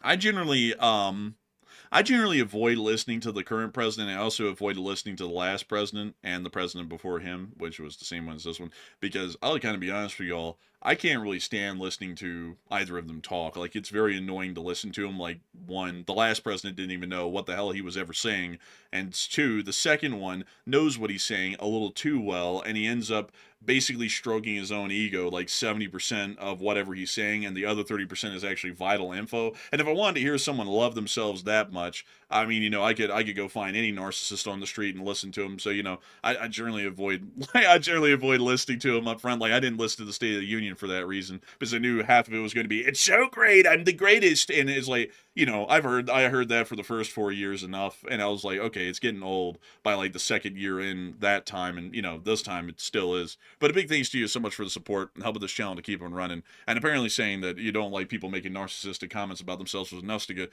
classified as TDS. If anyone else in the normal world ever talked about themselves like that, you would call them insane. Like, I'm just being honest there. You would literally call them insane if someone went around glazing themselves that much. We do it. We glaze ourselves on this channel for advertising purposes, and we don't even do it that badly. I mean, that's like unreal. But anyways, with that, we're on to the next one. And our next one goes to Mamba Mentality. Also, by the way, I can't help myself here, but I'm sure that's what the narc says too. I'm just glazing myself for advertising purposes, man. I the narc say the exact same thing. But jumping into our next one here, this one goes to Mamba Mentality, who puts in a 5. He said, "Put it this way, Matt. If Iran were real close, we would be in Iran right now." And that's a good point, by the way. That is a decent point. The problem is, though, that the U.S. has said over the last decade that Iran is 6 weeks from developing a nuclear weapon for the past 10 years at least. So we don't know exactly how close they are to developing a nuke. And they won't tell anybody, which is irritating, because that should be something the public's made aware of. It's not a national security prerogative. That's something that could be told to the people without causing an issue. But they don't say it, which is irritating. But Enforcer, what say you? I gotta say a big thanks to you for the support and helping this channel to keep on running. And I'd have to say, generally, that is a good point right there. And so a big thanks to you so much once again. And with that, we're on to the next one. And this one goes to Steve Whitus. Once again, he puts in a 5. And he said, Iran's air defense works great against, passenger situations. Apparently, they've hurt a lot of people that way. The Iranians? That's what he says. I mean, I think they did shoot down a civilian airliner at some point, but I can't remember when. Um, I think you're right. I'd have to research that. I don't really know a lot about them shooting down, like, say, civilian aviation. Like, I know the Russians did that with Malaysia Flight 17 over Ukraine way back in 2014, but I actually can't think of any incidents like that with Iran off the top of my head, so I'll have to go looking for them if they're out there. But a big thanks to you for the support and help with the channel to keep them running. And with that, we're on to the next one. And this one goes to Aquanaut, who puts into 5. He said, it sounds like the folks in the UK are getting a little bit twisted with China. It sounds like about Diego Garcia. It kind of does. I think that's more so just the prime minister right now. I think he's running out of favor in the country. That's honestly though the prime minister speed run right now in the UK. Like everyone becomes hated and ousted within usually a fairly short amount of time. Like it doesn't matter who it is. I remember Liz Truss, who was a Tory prime minister. She ended up getting ousted in less than 2 months. Do you remember her, Matthew? She was hardly even around. Oh yeah, I remember that. I was there for the moment she was put in there and the moment she left. It was like right back to back. Man, I remember they had a cabbage day like on a 24-hour live stream. Remember that, man? They had googly eyes on it. They said, this cabbage will last longer than Liz Truss, and it did. Honestly though, hot take. Honestly, good on her for realizing that she wasn't up to the job. Like most people would not have the balls to do that. By the way, because obviously it's embarrassing. But most people like the current clown that's currently there. I'm sorry, by the way, if that pisses people off, but that guy's a clown. Like he's trying to give away a very strategic base in the Indian Ocean. That's clownish behavior. And he seems like a dunce. Like he really just seems like a goofball. But it's like. At least she had the balls to step down. She didn't feel like she knew what she was doing, which she maybe possibly didn't. So she decided just to leave. No, there's not many people that'll do that. Who in the world was that prime minister? It was the one after Boris Johnson. It was the woman. What was her name? I can't recall. I remember what she looks I like. know her face. Let's say I know her face, but I can't think of her name. We're going to have to pull it up. Margaret Thatcher, not Margaret Thatcher. No, no, not that one. List of prime ministers. We're going to have to go find it. Who in the world? Oh my God, we're going to have to go actually look at this. So, Theresa May. That's who it was. Oh, James May and family. I remember when she generally it was shown that the Tories didn't have any confidence in her anymore. I remember she sat in front of 10 Downing Street. She actually started crying in the middle of her address. You remember that? I think so, yeah. She was like, I did what I had to. And I was like, okay, this is bad. I was like, this doesn't look good. And then right after they that, were roasting her in the street.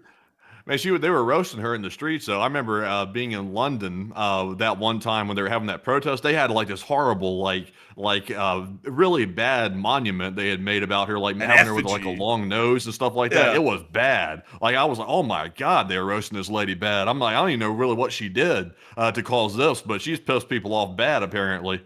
Man, I'll be honest with you, man. I mean, like, damn, the Conservative Party in Britain had a run from 2010 to the 5th of July of 2024. I mean, that was like 14 years straight of conservative prime ministers. And then they got the Labour guy, and he's not going to be around like long. He might be around for the same time Rishi Sunak was around. He wasn't around for long either. I mean, basically nobody even got familiar with him. It was basically like David Cameron, who, like, the big joke about him was, no, I didn't have relations with that pig, because there was this funny picture that he had with this pig and became a huge thing in Britain. And then there was Theresa May, who kind of was, like, honestly unmemorable. Like, you don't even really remember her name that much, but she was around for 3 years. I think you had Boris Johnson, the great supine protoplasmic invertebrate jellies and ChatGPT guy, and then he disappeared because the party started having wavering confidence in him. And then it was Liz Truss, and she didn't even make it basically more than 2 months. She made it 50 days from the 6th of September to the 25th of October. She came out and just said, I'm resigning. It's like, oh, damn, that's as straightforward as it gets. She's literally came out and said that and then walked off. And then you got Sunak. I'll be honest with y'all, I never really liked Sunak too much. He came off, before he even was the prime minister, as way too polished, like to the point that it was a very corporate personality. And I'll be honest with y'all, I don't like corporate personalities, so I really didn't like the guy a lot. I really didn't like Liz Truss either. He was better than the current guy. I mean, his current guy is probably the worst one they've had in a minute. Well, yeah, I mean, that's true. But I mean, at the same time, though, it's, he was a very unlikable guy personality wise. And then you got this guy who looks like he's from Whoville. Like, and he seems to be unpopular with most of the country in the United Kingdom. I don't really think anyone from any side really likes the guy. But I'll be entirely honest with you, nobody really liked any of the prime ministers before him. But this guy's kind of taking the punch at this point. But, it's really. He seems like he's universally hated, like, for the most part. Also, is that picture of him like being like a young man in the commie camp or something like that? Is that a real picture, or is that something that people made up? I think it's real. Let me go see if I can show you his early upbringing. Because they'll have a It's like his picture. He looks like he's always been kind of like this way, like his whole life. Like even his early pictures, he kind of has this like blank expression on his face, like he really doesn't have much going on, but he's just kind of like, kind of just there or something. I'm not trying to bash him. He just seems like he's not very. There's something about the guy that, like, there's very few people that I'm like, there's something like that I don't like about that person. This is one of them right here. I mean, if you look at that face right there, I'm going to tell you, I mean, I thought this would probably be on, like, a serial killer documentary. Like, right here, I mean, like, that's scary. Like, that looks like they're going to say, but there were secrets in his crawl space. Like, it's concerning looking. And then there he is right there. He looks like this picture is way better than the other one that you just looked at right there. But I don't know. There's just something about the guy that's just not right. The thing is that's interesting, though, is because you're like, oh, he was like, I know what you're talking about. You're like, oh, he was like a part of the Communist Party when he was growing up or something like that. The Labor Party in the, like, this is something that's actually kind of a little bit interesting that's different from America, is that a lot of people say that the Democrats in the United States, not speaking like on politics, but a lot of people say in America the Democrat Party in America is socialist. The funny thing is that they kind of, like, they're kind of there, but not really. Like, if you look at, like, their key economic principles, it's kind of like Keynesian economics, which is an FDR sort of a thing. But the Labor Party in the UK is, like, legitimately socialist. Like, it is a legitimate socialist party. And if you ever look at their economic policies from back in the day, like under Clement Attlee, it was legitimate socialist economic policies that they were pushing forward. On the other hand, the conservatives are basically just ultra capitalists. So, you basically get like in Britain, you basically get the extremes, like you truly do, at least in economic policy. It's just unmitigated, unstoppable capitalism, or it's heavy socialism. It's one or the other, depending on who's in charge. But anyways, enough of that. We've gone enough down this rabbit hole, but an interesting one nonetheless. Anyways, with that, we are on to the next one. And our next one goes to Pretzel's Garage, who puts in the 20. And thank you very much, Pretzel, for that support. They said, any plans on making a trip to the Tehachapi Loop? I know another train syndrome chat, but it's not a live stream without the trains, LOL. LSA forever. And I would love to go to the Tehachapi Loop, which is... Oh, that's in prison. Oh, that's in prison. You'd love to go there, wouldn't you? I wouldn't want to go to prison, but I would like to go to the railroad if I could find it. I mean, I guess I won't be able to really quickly because we are very pressed for time right now. But I would love to go see it, me personally. I think that would be really neat to go and take a gander at, But a huge thanks to you for the support and helping this channel to keep on running. And with that, it is time for us to move on and into the next one. And this one goes to Dalton, who puts in a 5. He said, behind on the stream, but neural networks for AI are literally modeled out of the synapses in the human brain. And I believe that's correct, based on what I've heard as well, which is very fascinating. But Enforcer, what say you? And I got to thank you so much for the support and helping this channel to keep running, and that's very interesting to hear, Dalton. And so with that, we are on to the next one. And we also have a $5 support from Data Relay, as well as Butchie777 and Plazoth, who each put in a $5 support. And thank you all very much for that support, and we do appreciate that very, very much. And we also have a 5 from none other than NMCT, who said, what CIA does love to do is to hire and contract out supply shipments and smugglers to establish caches and move operatives. And that is true, and I do thank you for the support and helping this channel to keep on running. And with that, we are on to the next one. And we also have a 5 from Woodsman, who said, can thorium work as a better energy source instead of uranium? Generally, thorium is believed, at least theoretically right now, and I think it's actually proven to be far safer to use than uranium in reactors. Uranium is a little bit more unstable and requires a lot more tender care. Thorium is something that's a lot easier to manage. But because uranium is used in weaponry, it's a lot cheaper to just use the same enrichment processes to a lesser degree to create nuclear fuel for reactors, and that's why we primarily use uranium instead of thorium and other forms of radioactive fuels. But I hope that does address it the best I can, and a big thanks to you for the support and helping this channel to keep keep on running. And with that, we are on to the next one. We also have a 5 from Kay, who said, I just asked AI how many times the enforcer has said thank you for a super chat. My laptop froze and shut down. Take one from the chat, LSA from the UK. I say it a lot, but I always want people to know that we're appreciative for each and every one of them because, if I did that at the start, when we're starting off with the larger super chats that are like 100, 200, and then stop doing it down at the lower ones, I don't want people to think that we appreciate the smaller super chats less because we appreciate them all equally. But I do thank you massively for the support and helping the channel to keep rolling. There it is right there. And we're on to the next one. And the live chat question in honor of their super chat goes to David Tablet, who said, the mere fact that the Iranians have officially restarted their nuclear program pretty much gives the excuse to attack Iran, doesn't it?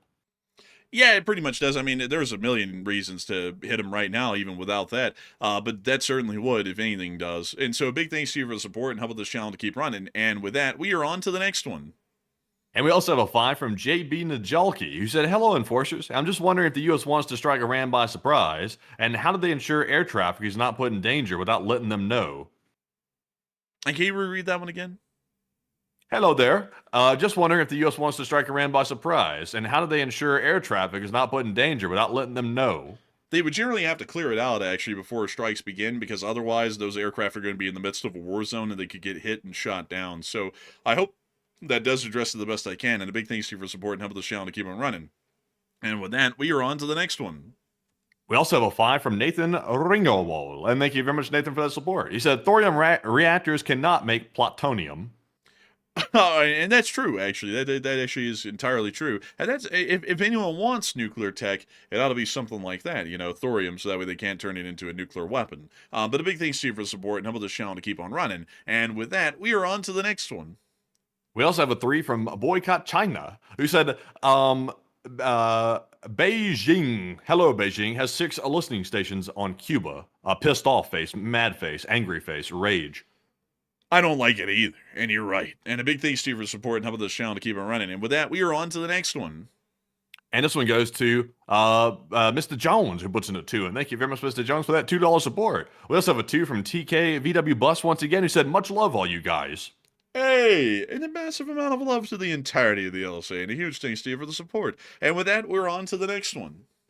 And the next one goes to SCR 357, who puts in a 2. He said, titanium nuts, LSA, Slava Ukraine. And thank you for the support. And titanium nuts are truly the strongest of the nut. And so a big thanks to you for the support and helping this channel to keep on running. I hope that does address that well. And with that, they're incredibly expensive, by the way, too. The titanium nuts are, at least. But with that, we are on to the next one.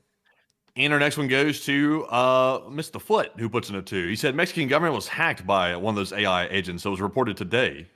We actually covered that, and it's very interesting, I would have to agree. And so big thanks to you for support and helping the channel to keep on running. And we are on to the next one. And this one goes to Incensium, who puts in a 2. They said the future tech is in use by intelligence and military teams. Scary, I'd say. And a big thanks to you for support and helping this channel to keep on running. And we're on to the next one. And we also have a 2 from Lo, who said, what's the latest news on Iran? Anything really big? Oh, well, we covered it, and it was pretty big, I'd have to say. And so big thanks to you for the support, helping this channel to keep running. And with that, we're on to the next one. And that is all, folks. But anyways, thank you all once again for that super chat support, and we do appreciate that very, very much because it does help to keep the channel running. And it's now time to call off our Morse code decoders and get some live chat questions. And tonight we had the whole roster. We had Paul Schultz, Kevin, Mason, Joni, Norm, Arabelle, Her Royal Fluffiness, Coach Secretary Siren Brian. They said the Morse says the U.S. is just sitting around waiting for this worse at this point. Go on and get with it. LLT LSA. And it and that's the sound of money. You know, got the dent on the nail. That is the Morse code answer tonight. And I congratulate you all greatly for getting that correct. This truly is an amazing and profound thing to see the Lee Spring Army Signal Corps getting that correct time and time again. And so with that, folks, it's time for us to move on into our live chat segment. But due to significant time constraints tonight, we'll only be able to get 3 of them, and then we'll be rounding out the stream for the night. And so we're on to the third to last question of the night. And this one goes to Tumultuous, who said, do we think that we'll put boots on the ground, and what are the odds that Congress declares war? I think we'll put boots on the ground because gravity always brings them there. And as far as the actual answer, I would say it's unlikely. And a congressional declaration of war will not happen for this, at least. Historically, it hasn't happened ever since World War II. So I hope that is addressed the best I can. And with that, we're on to the second to last question of the night.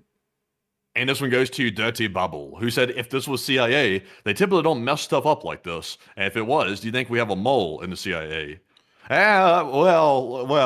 The CIA is good, like in comparison to other intelligence agencies around the world, but they're not infallible, though. Like, nobody should ever make that mistake. In every organization, you always have the strong ones, and you have ones that need some support. Let's just put it that way. So there are mistakes to get made, and there are bungled operations. So I mean, I wouldn't consider them infallible. So it's very possible that possibly it was. There's a small chance that maybe it was, and maybe they messed it up or they got detected or something went wrong. I wouldn't necessarily chalk it up to a mole. I wouldn't chalk it up to that. But Enforcer, what say you? Sometimes the CIA can be fairly goofy. And it's happened a couple of times. Like, for example, in the Iran hostage crisis, the CIA came up with this absolutely wonky idea of landing a C-130 in the desert outside of Tehran, driving to the embassy, and then grabbing the people. Turns out the C-130 crashed off of the bat because the whole whack-a-mamie idea that they came up with, it didn't work. So I would say it could have been something that just was messed up. Or this could be something that's not even related to the CIA at all. We generally have to wait and see. But I hope that does address it the best I can. And with that, we are on to the final question of the night. And so, who is the lucky last person who threw in the lucky last question of the night? And this one goes to David Tablet. He said, has anyone ever said anything about Iran's chemical weapons? Because I've heard that they're being loaded onto missiles.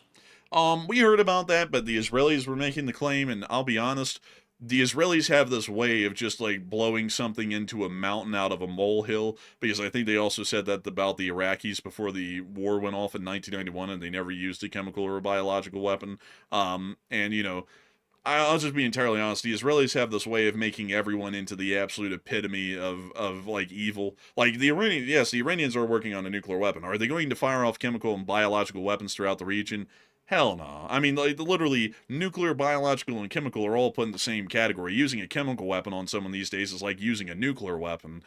So if they did that, I mean, that would end up quite poorly for them, to say the least. So with that, I hope that does address that the best I can, at least in my opinion. And with that, folks, we've reached the end of tonight's stream. I have to thank you all so much once again for watching tonight. We're always entirely honored and greatly appreciative to know that so many people watch this channel each and every single night. And tonight, we were able to see that 17.1 thousand people joined us here at the peak for the news, and 126,000 people have watched this stream so far. We thank you all so much once again for watching, and we will see you all tomorrow at 10 p.m. Eastern Time to cover the next 24 hours of the news from around the world. And if there is a short war video to be made, it will be me, the Enforcer, that makes that short war video. And so with that, we will see you all then. Good night, good luck, take care, stay safe. Slava Ukraini, Ram Slava, long live the Lee Spring Army, and of course, long live the Republic. And with that, folks, we will see you all tomorrow. And a huge shout out to the 125,000 plus people that were here by the end of the stream. And we appreciate every single one of you for joining us yet again tonight on another night of the news. And we will be on high alert yet again tomorrow to see what's going to happen. Just as a disclaimer, we have heard that the president will not be back in the White House until Sunday. So we'll have to see if maybe that's a feint or if maybe that's something that's really going to affect the operations with Iran. We'll have to wait and see, though. But we'll be on high alert nonetheless. And we will see you all in the short war video and the stream tomorrow. And in the meantime, of course, Slava Ukraine, Heroam Slava, get some rest, and good night.